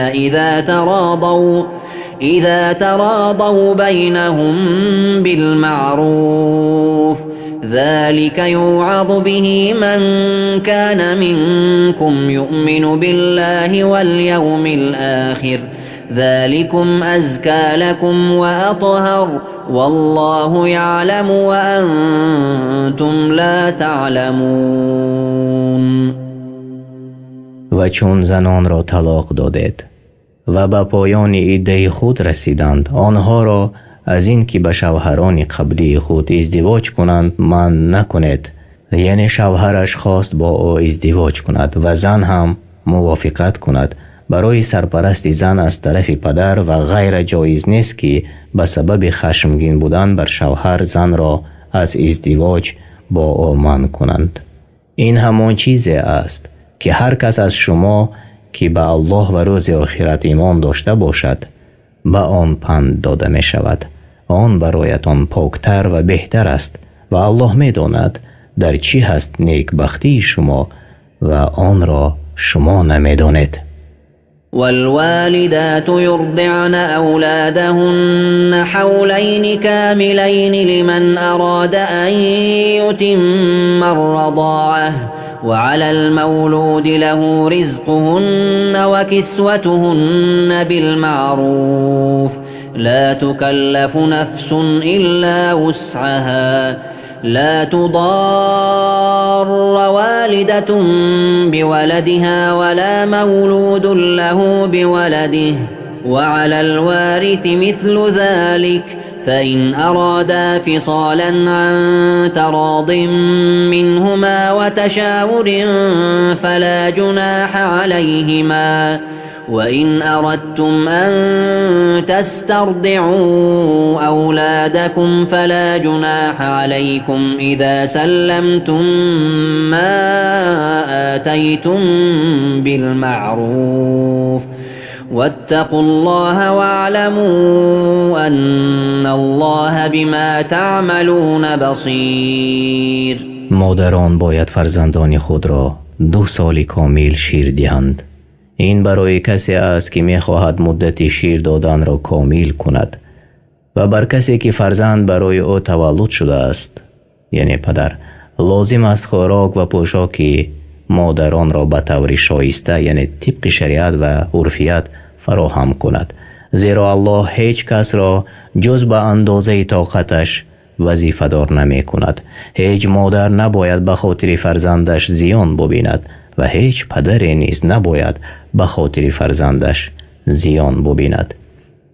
و بر وارث فرزند چنین چیز یعنی نفقه لازم است و اگر پدر و مادر با رضایت و مشورت همدیگر خواستند فرزند را از شیر جدا کنند گناه بر آنها نیست و اگر خواست دایه شیردهی برای فرزندان خود بگیرید گناه بر شما نیست، به شرطی که آنچه را که عهد کردید پرداخت نماید و از الله بترسید و بدانید که الله به آنچه میکنید داناست. والذين يتوفون منكم ويذرون أزواجا يتربصن بأنفسهن 4 أشهر وعشرا فإذا بلغن أجلهن فلا جناح عليكم فيما فعلن في أنفسهن بالمعروف والله بما تعملون خبیر. و کسانی از شما که بمیرند و زنان را بر جای میگذارند باید که زنان 4 ماه و 10 روز انتظاری بکشند و باید از خانه شوهرانشان بیرون نآیند و خود را زینت ندهند و به شوهر نبرایند و چون عده خود را به پایان رسانیدند بر شما گناهی نیست ای سرپرستان زنها در آنچه که آنها موافق شریعت درباره خود انجام دهند یعنی به شوهر برآمدند و الله به آنچه میکنید آگاه است و بر عملهایتان شما را جزا میدهد.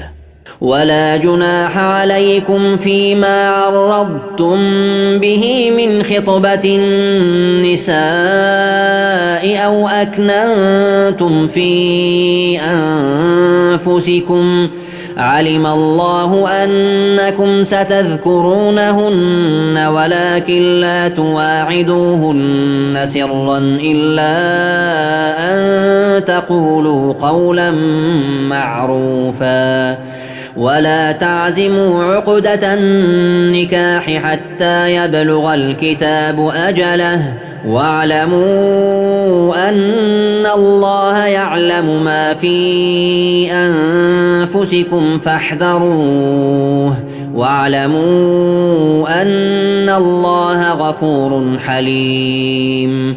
و برای شما گناهی نیست ای مردان که به طور کنایه از زنان خواستگاری کنید، و یا در دلهایتان به زنی گرفتن آنها را پنهان نماید. الله می داند که شما هرگز با خاموش نشستنتان از آنها صبر نتوانید کرد، بلکه آنها را یاد می کنید. از همین سبب یاد کردن آنها را به طور کنایه و پنهان داشتن در خود مباح گرداند. ولی به آنها وعده پنهانی ندهید، مانند زنا یا گفتگو کردن برای خانه‌داری در ایام عده‌شان، مگر اینکه سخن نیکو بگوید و تصمیم به عقد نکاح نگیرید تا وقتی که عده به پایان رسد و بدانید که الله می داند آنچه را که در دلتان هست. پس از او بترسید و بدانید که الله آمرزگار است به کسانی که از گناه خود توبه می کنند و مهربان است، زود به جزای بد نمی گیرد. لا جناح عليكم إن طلقتم النساء ما لم تمسوهن أو تفرضوا لهن فريضة ومتعوهن على الموسع قدره وعلى المقتر قدره متاعا بالمعروف حقا على المحسنين.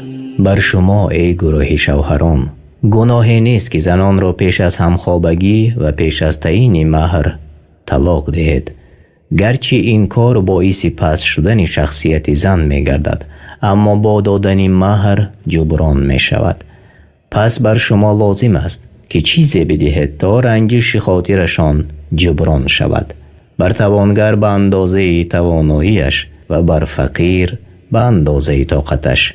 این کار است شایسته نیکوکاران. وَإِن طَلَّقْتُمُوهُنَّ مِن قَبْلِ أَن تَمَسُّوهُنَّ وَقَدْ فَرَضْتُمْ لَهُنَّ فَرِيضَةً فَنِصْفُ مَا فَرَضْتُمْ إِلَّا أَن يَعْفُونَ أَوْ يَعْفُوَ الَّذِي بِيَدِهِ عُقْدَةُ النِّكَاحِ وَأَن تَعْفُوا أَقْرَبُ لِلتَّقْوَى وَلَا تَنْسَوُا الْفَضْلَ بَيْنَكُمْ إِنَّ اللَّهَ بِمَا تَعْمَلُونَ بَصِيرٌ. اگر زنان را پیش از این که به آنها علاقه جنسی کنید طلاق دادید، در حالی که برای آنها مهر تعیین کردید، پس نصف آن مهر تعیین شده را بدهید، مگر این که آن را به شما ببخشند یا کسی که عقد ازدواج در دست اوست آن را ببخشد. پس الله متعال به بخشیدن تشویق نمود و بیان کرد که بخشیدن به پرهیزگاری نزدیکتر است و علامت نیکوکاری است و نیکوکاری اعلاترین رتبه است در معاملات. و ای مردم، نیکوکاری را در میان خود فراموش نکنید، همانا الله به آنچه میکنید بیناست و شما را در کاری خوب ترغیب می نماید. حافظوا على الصلوات والصلاة الوسطى وقوموا لله قانتين. همه نمازها و نماز میانه را یعنی نماز عصر را نگهداری کنید و برای الله با طریق فرمان برداری بر پای بایستید. فإن خفتم فرجالا أو ركبانا فإذا أمنتم فاذكروا الله كما علمكم ما لم تكونوا تعلمون. و اگر از دشمنانتان ترسیدید، پس در این صورت پیاده یا در حالی که بر اسب و سایر سوارها هستید نماز بخوانید. پس هر وقتی که ترس از شما دور شد نماز را با آرامیش خوانید و الله را در آن یاد کنید و آن را از هیئت اصلیش کم نکنید و شکر او را بجا آورید بنابر آن چیزهایی که شما را تعلیم داد از عبادتها و احکام که شما نمیدانستید. یعنی وقتی از دشمنانتان ترسیدید، در این حالت بر نمازگزار لازم نیست که رویش حتما به سوی قبله باشد، چون در حالت سواره بودن این کار مشکل است. تفسیر سعدی. والذين يتوفون منكم ويذرون أزواجا وصية لأزواجهم متاعا إلى الحول غير إخراج فإن خرجن فلا جناح عليكم فيما فعلن في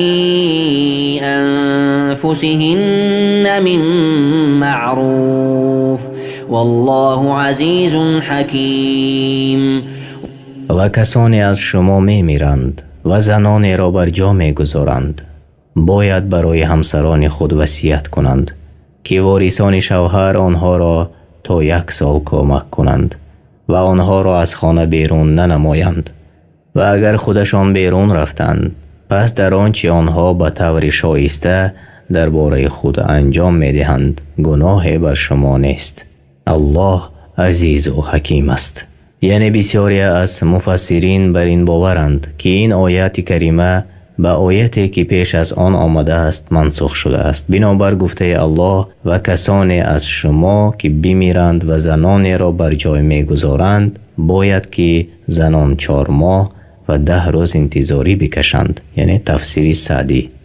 وللمطلقات متاع بالمعروف حقا على المتقين. و طلاق شدگان را طبق شریعت به پوشاک و نفقه خوب بهره‌مند ساختن لازم است. آنها کسانی اند که از الله خود می ترسند و امر و نهیش را به جا می آورند. كذلك يبين الله لكم آياته لعلكم تعقلون. همچنین الله احکام خود را درباره فرزندان و زنان روشن بیان می دارد. هدف از بیان آن برای بندگان این است که آن را بفهمند که در آن بیندیشند و با آن عمل نمایند. ألم تر إلى الذين خرجوا من ديارهم وهم ألوف حذر الموت فقال لهم الله موتوا ثم أحياهم إن الله لذو فضل على الناس ولكن أكثر الناس لا يشكرون. ای رسول، آیا این قصه عجیب را که برای گذشتگان شما پیش آمد نشنیده ای؟ آنگاه که وبا یعنی بیماری سرایت کننده و پهن شونده سرزمین آنها را فرا گرفت، آنها هزاران نفر بودند. برای آن که از دست مرگ فرار کنند از سرزمین خود بیرون رفتند، اما فرار آنها را نجات نداد و نتوانست چیزی را که از وقوع آن می ترسیدند از آنها دور نماید و الله برخلاف مقصودشان با آنها برخورد کرد و همه را هلاک گردانید. بعد از مدت الله آنها را به سبب فضل و احسان خود زنده گردانید تا اینکه عمر خود را دوام دهند و عبرت گرفته با توبه باز کردند. با آنها می بایست شکر نعمت‌های الهی را بجا آورند ولی بیشترینشان در انجام فریضه شکرگزاری کوتاهی ورزیدند. وقاتلوا في سبيل الله واعلموا أن الله سميع عليم. ای مسلمانان، برای نصرت دین الله در راه الله با کافران بجنگید و بدانید که الله به سخنان شما شنوا و به نیت و عملهای شما داناست. من ذا الذي يقرض الله قرضا حسنا فيضاعفه له أضعافا كثيرة والله يقبض ويبسط وإليه ترجعون. کیست به الله قرض نیکو دهد و الله به او وعده داده است که پاداش او را چندین برابر نماید. الله رزق هر کس را که بخواهد زیاد یا کم می کند. پس ترس از فرق نباید مانع نفقه شود و آدمی نباید گمان برد که اموالی را که نفقه نموده ضایع گردانیده است، بلکه بازگشت همه بندگان به سوی الله است و نفقه کنندگان و عمل کنندگان مزدشان را نزد الله می یابند. ألم تر إلى الملأ من بني إسرائيل من بعد موسى إذ قالوا لنبي له مبعث لنا ملكا نقاتل في سبيل الله قال هل عسيتم إن كتب عليكم القتال ألا تقاتلوا قالوا وما لنا ألا نقاتل في سبيل الله وقد أخرجنا من ديارنا وأبنائنا فلما كتب عليهم القتال تولوا إلا قليلا منهم والله عليم بالظالمين. آیا از قصه بزرگان بنی اسرائیل پس از موسی خبر نیافتی؟ آنگاه به پیامبر خودشان گفتند برای ما پادشاهی برپا کن تا در راه الله با دشمنان جنگ کنیم. پیامبرشان گفت شاید اگر جنگیدن بر شما فرض گردد جنگ نکنید، زیرا که من پی میبرم از ترس و گریختن شما در جنگ. گفتند چرا در راه الله جنگ نکنیم در حالی که از سرزمین و فرزندانمان بیرون رانده شده ایم؟ پس وقت جنگ بر آنها فرض شد ترسیده از جنگ گریختند و روی برتافتند، مگر اندکی از آنها در جنگ استوار ایستاد و الله به ستمکاران عهد شکن داناست. وقال لهم نبيهم إن الله قد بعث لكم طالوت ملكا قالوا أنا يكون له الملك علينا ونحن أحق بالملك منه ولم يؤت سعة من المال قال إن الله اصطفاه عليكم وزاده بسطة في العلم والجسم والله يؤتي ملكه من يشاء والله واسع علیم. و پیامبرشان به آنها گفت همانا الله بنابر درخواستتان طالوت را به پادشاهی شما فرستاده است تا در جنگ شما را در مقابل دشمنانتان راهنمایی کند. گفتند چگونه او فرمانروای ما باشد در حالی که ما از او به پادشاهی سزاوارتریم و به او مال فراوانی داده نشده است. پیامبرشان گفت همان الله او را بر شما برتری داده و در جسم و دانش بر شما برتری بخشیده است و او در کارهای بندگانش داناست و پادشاهی خود را به هر کس که بخواهد می‌دهد و الله صاحب فضل و نعمت و به همه کارها داناست و از او چیز پنهان نمی‌ماند. وقال لهم نبيهم إن آية ملكه أن يأتيكم التابوت فيه سكينة من ربكم وبقية مما ترك آل موسى وآل هارون تحمله الملائكة إن في ذلك لآية لكم إن كنتم مؤمنين. پیغمبرشان گفت که نشان پادشاهی او این است که به شما صندوق می آید و این صندوق به دست دشمنان افتاده بود. در آن تورات و آرامی دل از پروردگارتان و باقی میراث خاندان موسی و خاندان هارون در آن است، مانند عصا و پاره های از تورات که فرشتگان آن را می بردارند. این برای شما عبرت است. اگر مؤمن باشد طالوت را به امر الله به پادشاهی اختیار کنید.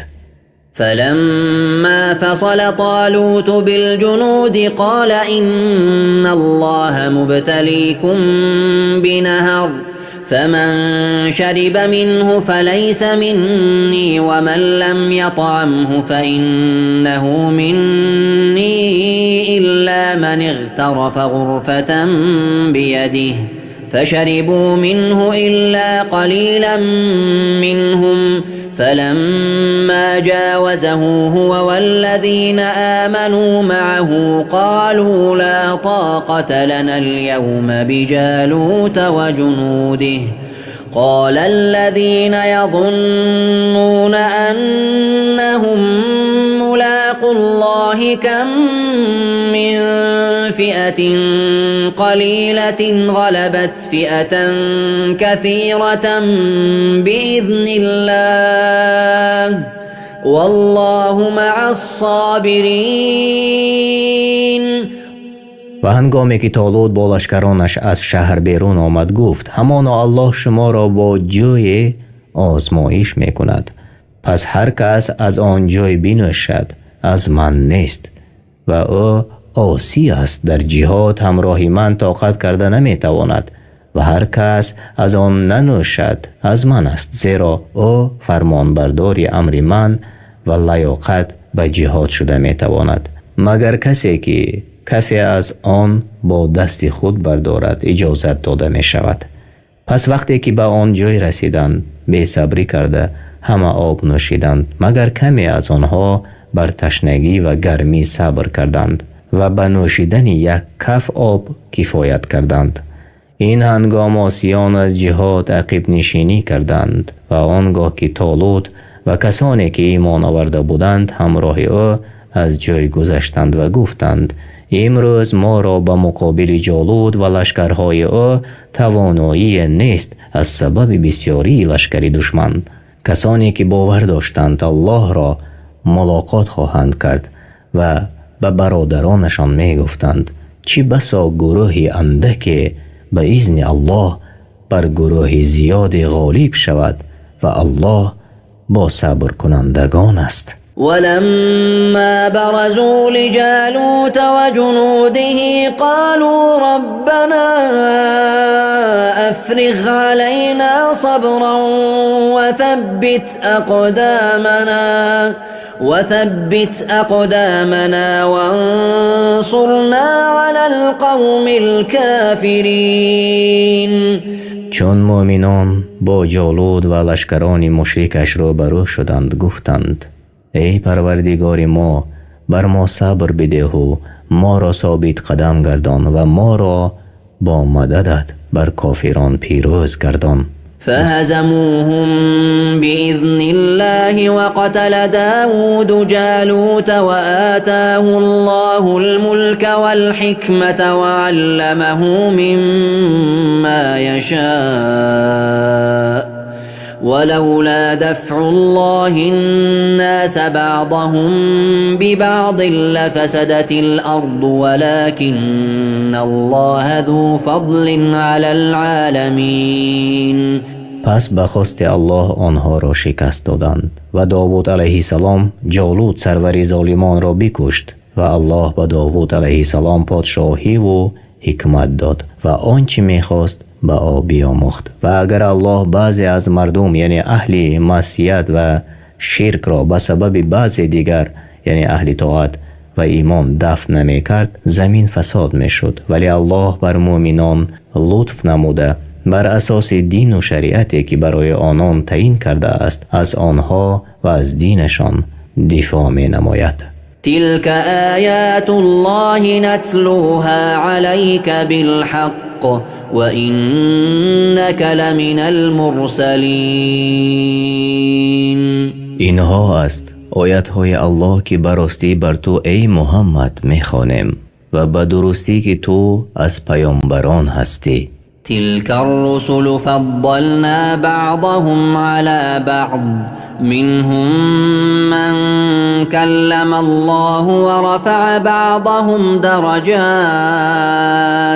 وآتينا عيسى ابن مريم البينات وأيدناه بروح القدس ولو شاء الله ما اقتتل الذين من بعدهم من بعد ما جاءتهم البينات ولكن اختلفوا فمنهم من آمن ومنهم من كفر ولو شاء الله ما اقتتلوا ولكن الله يفعل ما يريد. بعض از این پیامبران گرامی قدر را بر بعض دیگر برتری دادیم. الله با بعض سخن گفت به مانند موسی و محمد علیهم السلام و الله بعض را به درجات عالی بالا کرد به مانند محمد صلی الله علیه و سلام که رسالت وی برای همه مردم و خاتم پیامبران است و امتش را بر تمام امتهای گذشته بزرگ گرداند و غیره. و به عیسی پسر مریم معجزه ها دادیم و الله او را به وسیله روح القدس یعنی روح ایمان یاری نمود. و اگر الله میخواست مردمی که بعد از آنها بودند پس از آن که حجت ها بر آنان آشکار شده بود با یکدیگر جنگ نمی کردند، ولی آنان اختلاف کردند، پس بعض مؤمن بودند و بعض کافر شدند. و اگر الله میخواست با هم دیگر جنگ نمی کردند، اما الله آنچه بخواهد انجام میدهد. یعنی در این آیت اثبات صفت کلام الله است که لایق به بزرگی است. معجزه های عیسی علیه السلام به مانند بینا گردانیدن کار مادرزاد و شفا دادن شخص مبتلا به بیماری پیسی و زنده گردانیدن مرده را با امر الله. يا أيها الذين آمنوا أنفقوا مما رزقناكم من قبل أن يأتي يوم لا بيع فيه ولا خلة ولا شفاعة والكافرون هم الظالمون.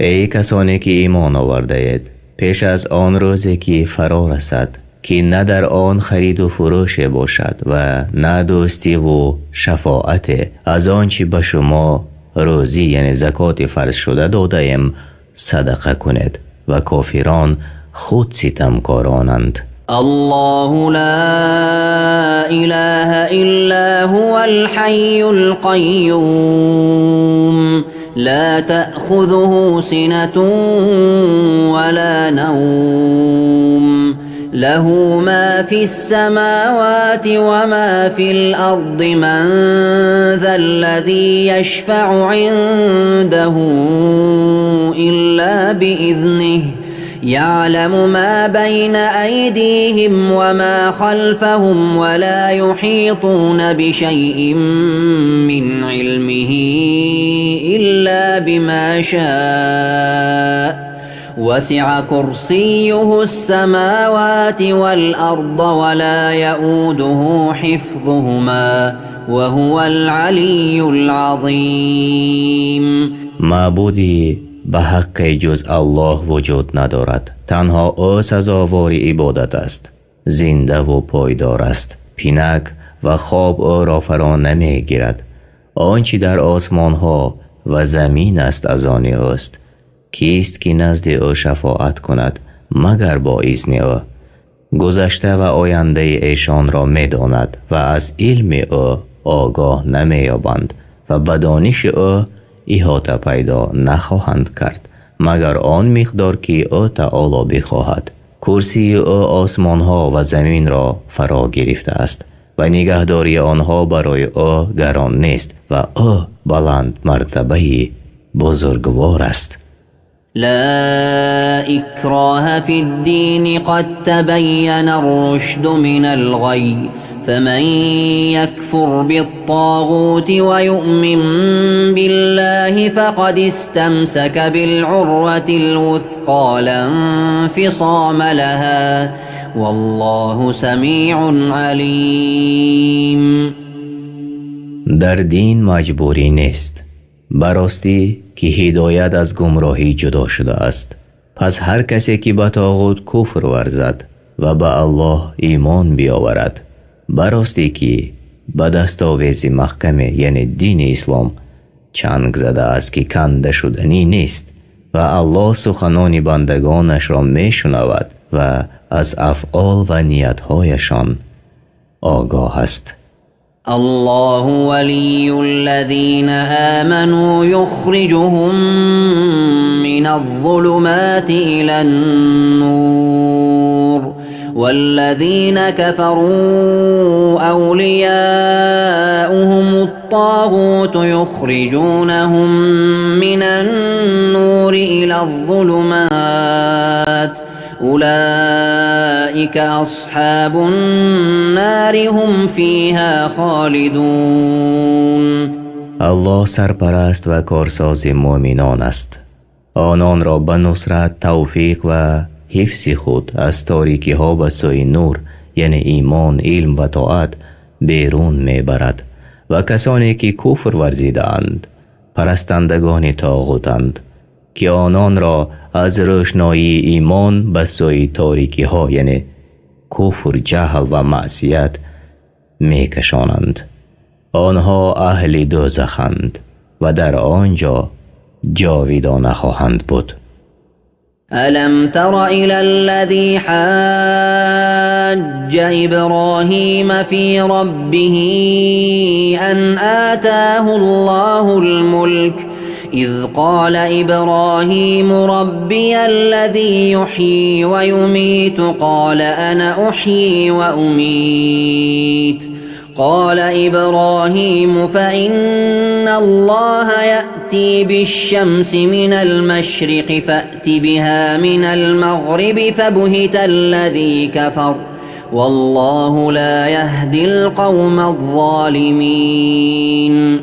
ای رسول، آیا از حال کسی که الله به او پادشاهی بخشیده بود و با ابراهیم در مورد توحید و ربوبیت پروردگارش مجادله کرد خبر داری؟ چون از ابراهیم سوال کرد پروردگار تو کیست؟ آنگاه که ابراهیم گفت پروردگار من ذات است که تنها او می آفرد و تدبیر می نماید و زنده گردانیدن و میراندن تنها از آن اوست. گفت من نیز زنده می گردانم و می میرانم. ابراهیم گفت الله خورشید را از مشرق بر می آورد و آیا می توانی تو آن را از مغرب برآوری؟ پس کسی که کفر ورزیده بود حیران شد و حجتش برباد رفت. الله قوم ستمکار را به راه حق هدایت نمی کند. أو كالذي مر على قرية وهي خاوية على عروشها قال أنا يحيي هذه الله بعد موتها فأماته الله 100 عام ثم بعثه قال كم لبثت قال لبثت يوما أو بعض يوم قال بل لبثت 100 عام فانظر إلى طعامك وشرابك لم يتسنه وانظر إلى حمارك ولنجعلك آية للناس وانظر إلى العظام كيف ننشزها ثم نكسوها لحما فلما تبين له قال أعلم أن الله على كل شيء قدیر. یا دیدی که مانند آن کس که به دهی رسید، دهی که سقف‌های بینایش فرو ریخته بود، گفت از کجا الله این مردگان را زنده کند؟ الله او را به مدت 100 سال میراند و خرش را هم همراه او میراند و خوراک و نوشیدنی را نیز به همراه داشت که الله خوراک و نوشیدنی او را به همان حالت در این مدت طولانی نگاه داشت. آنگاه زنده اش کرد و گفت چه مدت در اینجا بودی؟ گفت 1 روز یا نصف از 1 روز در این حالت ماندم و این بر حسب گمان او بود. الله فرمود بلکه 100 سال در این حالت مانده ای و فرمود او را به خوراک و آبت بنگر که تا این مدت تغییر نیافته است. و بخرت بینگر که تیکه تیکه شده و پوسیده است و استخوانهایش ریخته جدا شده اند. ما می خواهیم تو را برای مردمان عبرت گردانیم و بینگر که استخوانها را چگونه به هم می پیوندیم و گوشت بر آن می پوشانیم. چون قدرت الله بر او آشکار شد اقرار کرده گفت می دانم که الله بر هر کار تواناست. تفسیر سعدی. وإذ قال إبراهيم رب أرني كيف تحيي الموتى قال أولم تؤمن قال بلى ولكن ليطمئن قلبي قال فخذ أربعة من الطير فصرهن إليك ثم اجعل على كل جبل منهن جزءا ثم ادعهن يأتينك سعيا واعلم أن الله عزيز حكيم. ابراهیم گفت ای پروردگار من به من بنمای که مردگان را چگونه زنده می سازی. گفت آیا هنوز ایمان نیاورده ای؟ گفت آره ای پروردگار من ایمان دارم که تو بر هر چیز توانا هستی و مردگان را زنده می گردانی و بندگان را سزا و جزا می دهی، اما می خواهم دلم آرام گیرد و به حقیقت محض برسم. گفت 4 پرنده بگیر و آنها را بکش و پاره پاره کن و با یک دیگر بیامیز و هر پاره از آنها را بر کوه بینه، پس آنها را فریاد کن. البته شتابان نزد تو می آیند. و ابراهیم هر پرنده را به نامش صدا زد و پرندگان با شتاب به سوی او آمدند و بدان که الله عزیز است، او را چیز غالب آمده نمی تواند و در گفتار، افعال، شریعت و قضا و قدرش با حکمت است. مثل الذين ينفقون أموالهم في سبيل الله كمثل حبة أنبتت 7 سنابل في كل سنبلة 100 حبة والله يضاعف لمن يشاء والله واسع عليم. مثال مؤمنانی که مالهایشان را در راه الله صرف می کنند مثل دانه است در زمینی پاک کاشته شده که 7 خوشه می رویاند و در هر خوشه 100 دانه است و الله برای هر کس که بخواهد ثواب آن را چند برابر می نماید و این برای حسب ایمان و اخلاص کامل است که در قلب نفقه کننده قرار دارد و الله فراخ نعمت است و از نیت بندگانش با خبر است. یعنی از بزرگترین چیزی که نفعش به مؤمنان می رسد این صرف کردن مال در راه الله است. الذين ينفقون أموالهم في سبيل الله ثم لا يتبعون ما أنفقوا منا ولا أذى لهم أجرهم عند ربهم ولا خوف عليهم ولا هم يحزنون. آنهایی که مالهای خود را در راه الله و در دیگر نوعهای خیر صرف می کنند پس از خیری کردهشان بر کسی منت نمی کنند و نعمتها را بر نمی شمارند و کسی را با زبان و کردار آزار نمی دهند. در نزد پروردگارشان برایشان ثوابی بزرگ است و در آخرت بر آنها ترس نیست و آنچه از دنیا فوتشان شد غم نخواهند خورد. قول معروف ومغفرة خير من صدقة يتبعها أذى والله غني حليم. گفتار نیکو و بخشش از ظلمی که به سخن یا به فعل است از صدقه هایی که از پی آن آزرده کردن باشد بهتر است و و الله از صدقه های بندگانش بی نیاز و بردبار است که آنها را تیز به عذاب نمی گیرد. يا أيها الذين آمنوا لا تبطلوا صدقاتكم بالمن والأذى كالذي ينفق ماله رئاء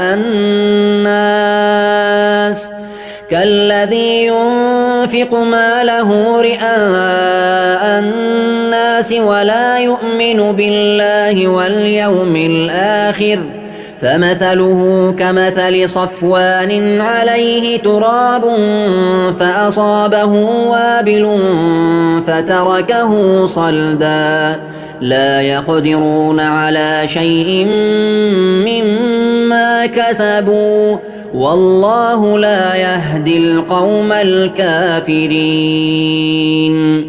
ای کسانی که ایمان آورده اید، صدقات خود را با منت نهادن و آزار رسانیدن باطل نکنید. همچنین کسی که مالش را به مقصد خودنمایی به مردم نفقه می کند تا که مردم او را مدح و ثنا گویند و به الله و روز آخرت ایمان ندارد، پس او مثل سنگ صاف و بزرگ است که بر روی آن خاک است و بارانی سخت بر آن باریده و آن خاک را از روی سنگ شسته برد. ریاکاران نیز از آنچه به دست آوردند در نزد الله بر نفقه کرده خود چیزی را از ثواب نمی‌یابند و فایده نگرفتند. الله کافران را به سوی حق هدایت نمی کند. تفسیر سعدی. ومثل الذين ينفقون أموالهم ابتغاء مرضات الله وتثبيتا من أنفسهم كمثل جنة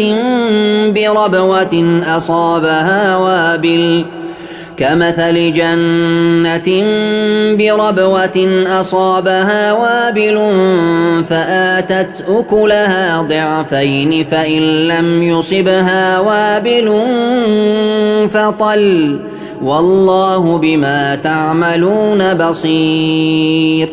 و مثل کسانی که مال خود را برای طلب رضای الله بنابر استواری اعتقاد خود نفقه می کنند، مانند باغ است که در تپه قرار دارد و بر آن باران سخت ببارد و 2 برابر میوه دهد و اگر باران سخت بر آن نبارد بارانی سبوک یعنی شبنم کفایت کند و الله بر آنچه میکند به ظاهر و باطن شما بیناست و هر یک را به درجه اخلاصش پاداش میدهد. همچنین است نفقه هایی که اهل اخلاص میکنند در نزد الله مقبول و دوچند می شوند، گرچند کم یا بسیار باشد. تفسیر بغوی. أيود أحدكم أن تكون له جنة من نخيل وأعناب تجري من تحتها الأنهار له فيها من كل الثمرات وأصابه الكبر وله ذرية ضعفاء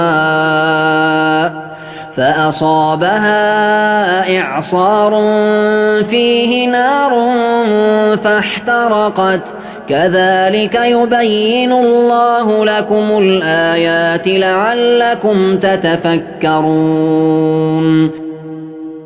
آیا کسی از شما دوست دارد که باغی از درختان خرما و انگور داشته باشد و زیر آن جویبارهای آب شیرین روان باشد و او را در آن باغ از هر گونه میوه ها باشد و در حالی که پیری او را فرا گیرد و نمیتواند این گونه باغداری کند و فرزندانی ضعیف و ناتوان دارد نمیتوانند او را یاری کنند، ناگهان گردباد که آتش در آن است بر آن بوزد و باغ بسوزد. یعنی این مثال کسی است که عمل را برای رضایت الله انجام نداد، مانند صاحب باغ است که در وقت احتیاجمندی چنین چیزی برای او پیش آید. تفسیر بغوی. این چنین الله آیات را برای شما بیان میکند تا بیندیشید.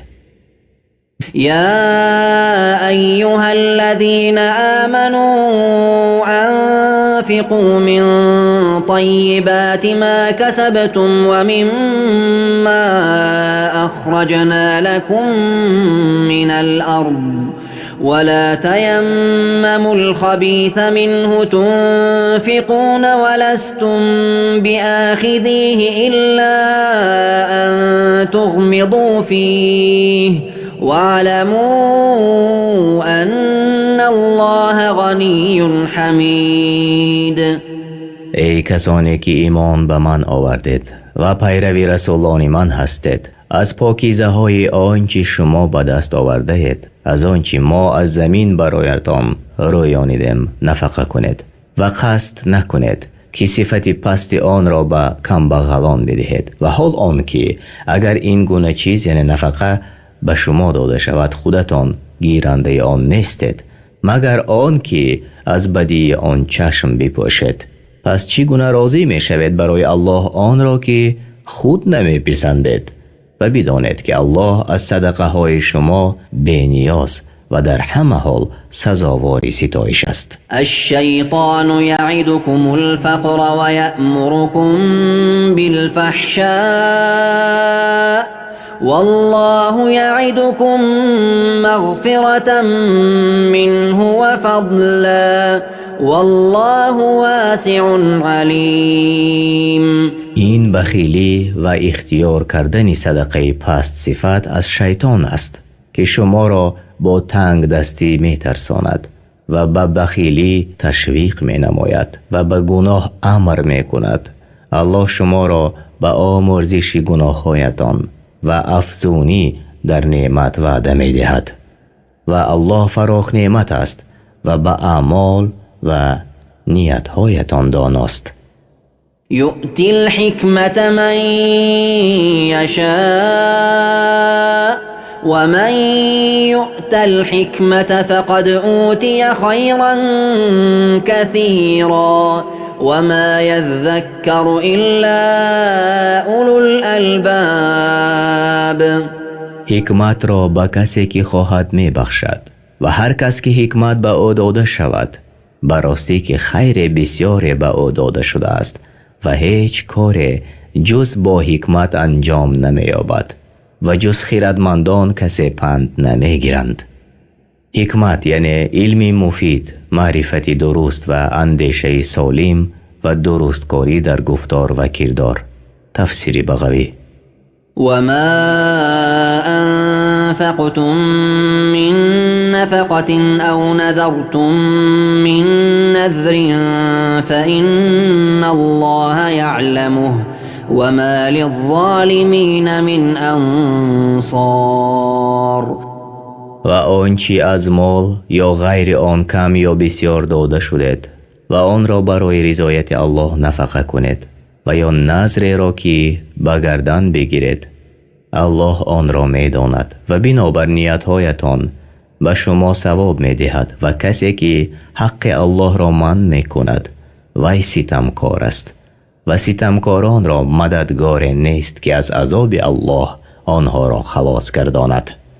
إن تبدوا الصدقات فنعما هي وإن تخفوها وتؤتوها الفقراء فهو خير لكم ويكفر عنكم من سيئاتكم والله بما تعملون خبير.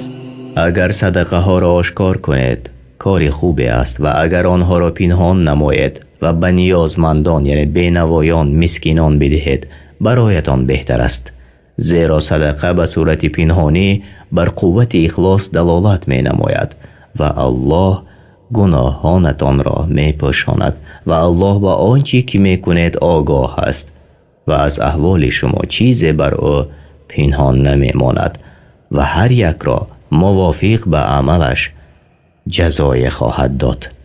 ليس عليك هداهم ولكن الله يهدي من يشاء وما تنفقوا من خير فلأنفسكم وما تنفقون إلا ابتغاء وجه الله وما تنفقوا من خير يوفى إليكم وأنتم لا تظلمون. هدایت یافتن آنها یعنی کافران بر عهده تو ای محمد لازم نیست، بلکه الله هر کسی را که خواهد به سوی دینش هدایت می نماید و هر آنچه نفقه کنید کم یا بیش، خواه برای کافر باشد یا برای مسلمان، ثواب آن برای خودتان بازگردنده است و مؤمنان نفقه نمی کنند مگر برای طلب رضایت الله و هرچی خوب و نیکی که نفقه کنید ثواب آن به شما پوره بازگردانیده می شود و از ثواب شما چیزی کم کرده نمی شود. تفسیر سعدی. للفقراء الذين أحصروا في سبيل الله لا يستطيعون ضربا في الأرض يحسبهم الجاهل أغنياء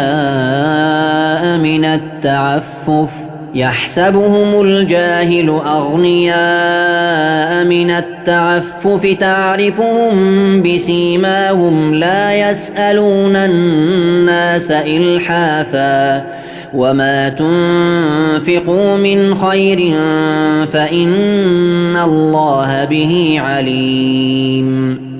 یعنی این صدقات برای کمبغلان مسلمان است که در راه الله باز ماندند و نمی توانند در زمین سفر کنند و شخص نادان آنها را به سبب طمع نکردنشان توانگر می پندارد. آنها را از سیمایشان می شناسی، با اصرار یعنی بردوام از مردم چیزی نمی خواهند. اگر در پرسیدن مجبور شوند بسیار تولا نمی کنند و هرچی در راه الله از خوبی نفقه کنید الله به آن دانا است و روز قیامت مکافاتتان را پره خواهد گرفت. الذين ينفقون أموالهم بالليل والنهار سرا وعلانية فلهم أجرهم عند ربهم ولا خوف عليهم ولا هم يحزنون. کسانی که شب و روز پنهان و آشکارا مال خود را برای رضایت الله نفقه می کنند پاداششان نزد پروردگارشان است و نه ترس در آخرت بر آنهاست و در دنیا از آنچه که از آنها فوت شد اندوهگین نمی شوند. در نفقه کردن بر کمبغلان کرامت و عزت است و پاکی مال ثروتمندان است و با یکدیگر مدد کردن به نیکویی و تقوا است. این گونه فضل و بزرگی را بنده در رضایت الله می تواند یافت، نه در صدقه کردن به قهر یا مجبوری. الذين يأكلون الربا لا يقومون إلا كما يقوم الذي يتخبطه الشيطان من المس ذلك بأنهم قالوا إنما البيع مثل الربا وأحل الله البيع وحرم الربا فمن جاءه موعظة من ربه فانتهى فله ما سلف وأمره إلى الله ومن عاد فأولئك أصحاب النار هم فيها خالدون. کسانی که ریبا یعنی سود میخورند از قبر بر نمیخیزند مگر مانند کسی که شیطان او را دچار دیوانگی کرده است.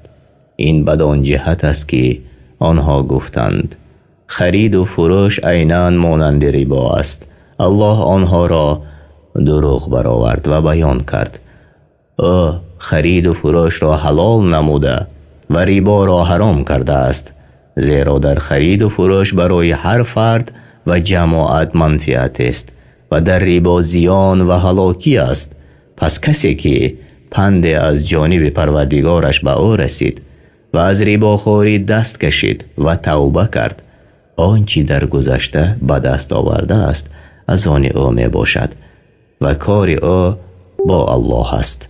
و هر کس که به ریباخوری باز گردد پس آنها اهل آتشند و در آنجا جاویدانه خواهند بود. يمحق الله الربا ويربي الصدقات والله لا يحب كل كفار أثيم.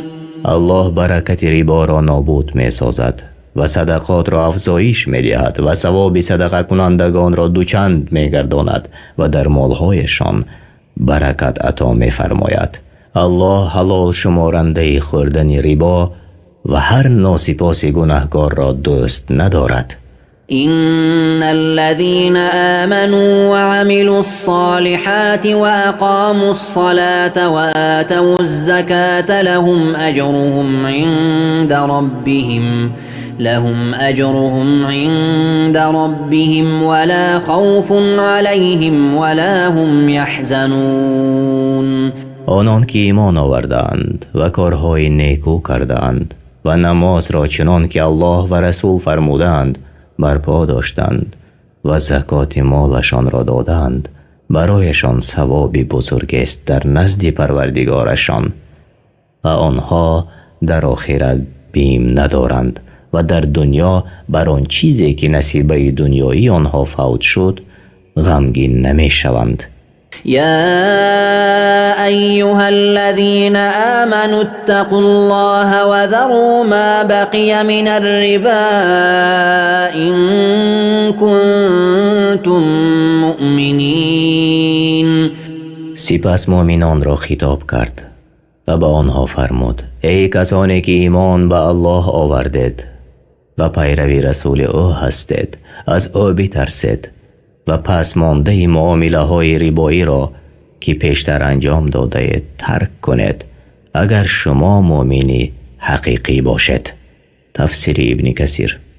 فإن لم تفعلوا فأذنوا بحرب من الله ورسوله وإن تبتم فلكم رؤوس أموالكم لا تظلمون ولا تظلمون. و اگر از معامله ربایی دست نکشیدید پس شما به مبارزه با الله و پیامبرش برخاسته اید. یعنی و این بیانگری اوج زشتی و قباحت بد ربا است که به جنگ با الله و پیامبرش فراخوانده است. یا در ترجمه دیگر اگر ترک نکردید پس به جنگ از طرف الله و پیامبر او خبردار باشید. و اگر توبه کردید از ربا پس اصل مالهایتان از آن شما است و شما ستم نمی کنید شخصی را که قرض داده اید تا که زیاده از قرضتان بگیرید و بر شما ستم کرده نمی شود از طرف قرض گرفته شده به گرفتن اصل مالتان. تفسیر طبری. و این کان ذو عسرة فنظرة إلى میسرة و ان تصدقوا خیر لكم ان کنتم تعلمون. و اگر قرضدار که تنگ دست بود و نمی توانست طلب را بپردازد، بر طلبگار واجب است که او را تا زمان رسیدن به فراخی مهلت بدهد و بر قرضدار واجب است هرگاه توانست قرض را بپردازد. و اگر طلبگار تمام قرض یا قسم آن را به شخص قرضدار ببخشد برایشان بهتر است اگر بزرگی این را می‌دانستند. واتقوا يوما ترجعون فيه إلى الله ثم توفى كل نفس ما كسبت وهم لا يظلمون. و از آن روز بترسید ای مردم که آن روز قیامت است و در آن روز به سوی الله بازگردانیده می شود. سپس هر کس از آنچه کسب کرده است به صورت کامل دریافت می کند. اگر نیک باشد نیک است و بد باشد بد است و بر آنها ستم نمی شود. يا أيها الذين آمنوا إذا تداينتم بدين إلى أجل مسمى فاكتبوه وليكتب بينكم كاتب بالعدل ولا يأب كاتب أن يكتب كما علمه الله فليكتب وليملل الذي عليه الحق وليتق الله ربه ولا يبخس منه شيئا فإن كان الذي عليه الحق سفيها أو ضعيفا أو لا يستطيع أن يمل هو فليملل وليه بالعدل واستشهدوا شهيدين من رجالكم فإن لم يكونا رجلين فرجل وامرأتان ممن ترضون من الشهداء أن تضل إحداهما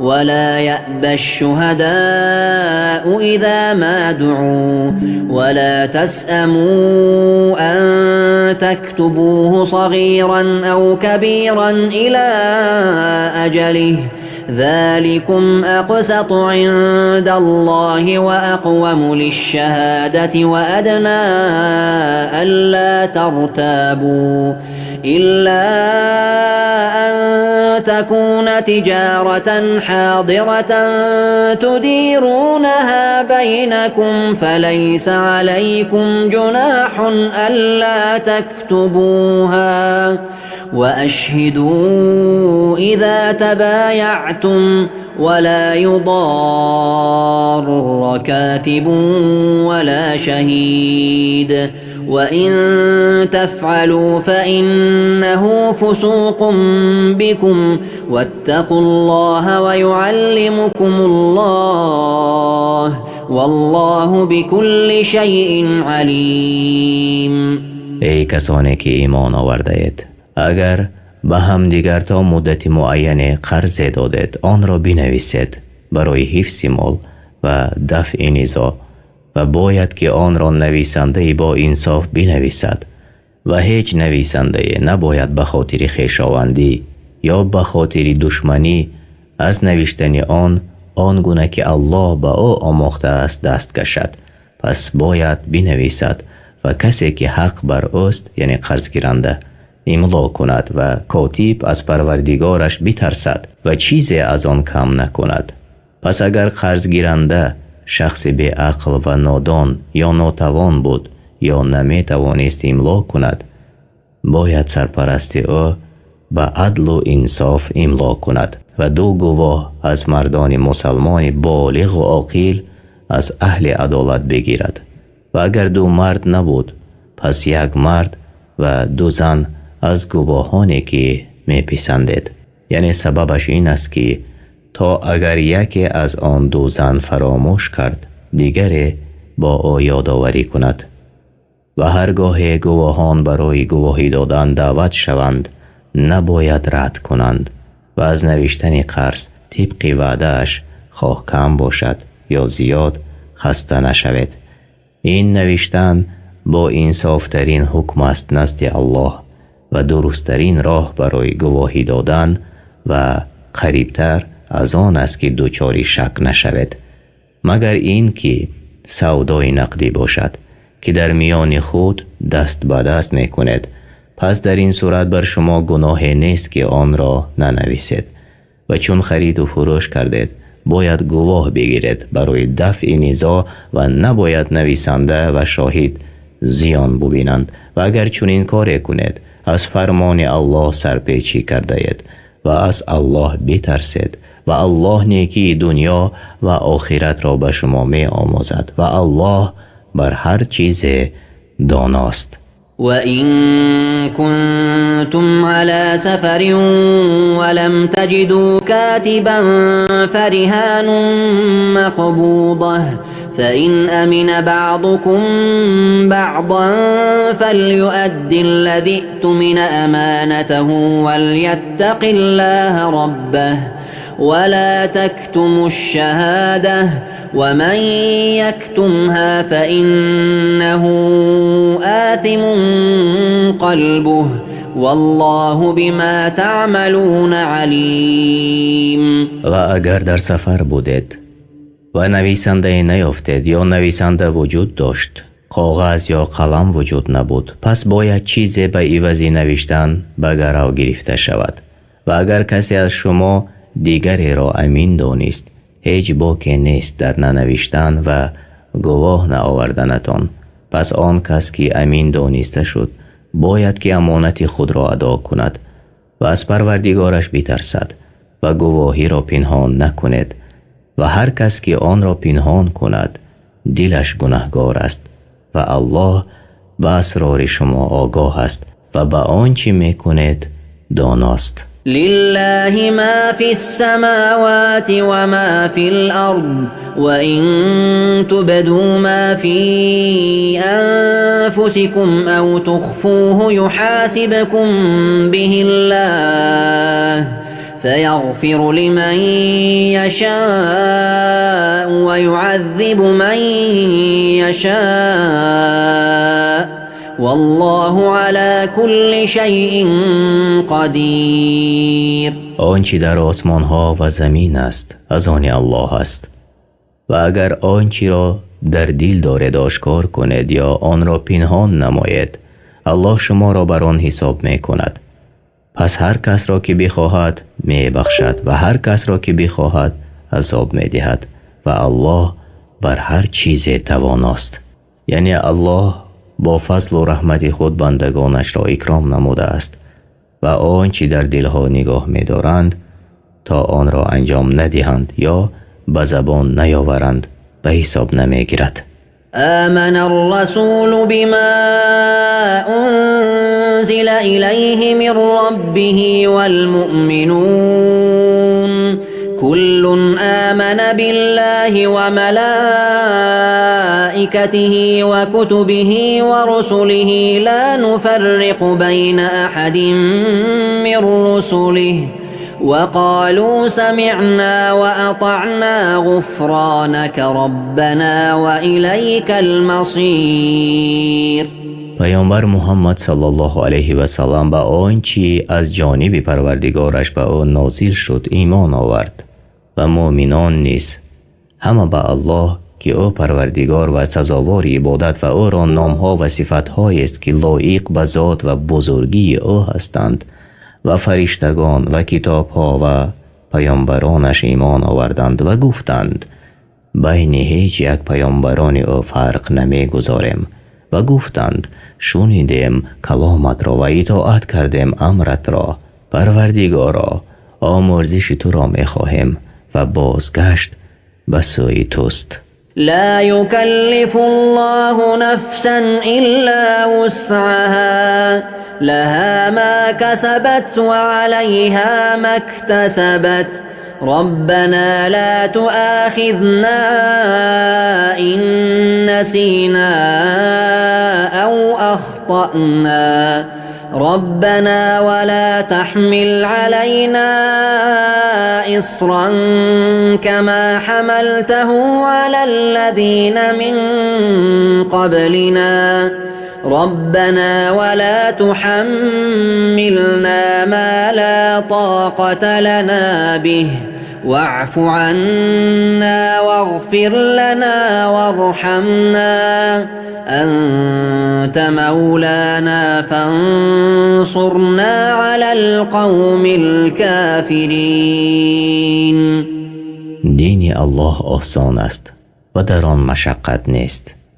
الله هیچ کس را جز به اندازه تواناییش وظیفه دار نمی کند. هر کاری نیکی که انجام دهد به فایده خود کرده و هر کاری بدی که انجام دهد به زیان خود کرده است. پروردگارا اگر چیزی را از فرموده هایت فراموش کردیم یا در آن چیزهایی که من نمودی خطا کردیم ما را به عقوبت نگیر. پروردگارا باریگران که ما طاقت برداشت آن را نداریم بر ما نگذار، آنچنان که بر کسانی که پیش از ما تو را نافرمانی کرده بودند. پروردگارا آنچه تاب و طاقتش را نداریم بر دوش ما نگذار و از ما درگذر و ما را بیامرز و بر ما رحم کن، تو الله ما هستی. پس ما را بر قومی که دینی تو را انکار کردند و پیامبرت را دروغ برآوردند پیروز گردان. شما ترجمه معنای سوره بقره یعنی گاو را شنیدید. از قرآن کریم و ترجمه معنای آن در روش تفسیر میسر به زبان تاجیکی. اگر ترجمان و یا ما در کجای به خطا راه داده باشیم، طلب دعا میکنیم که الله تعالی ما را بیامرزد.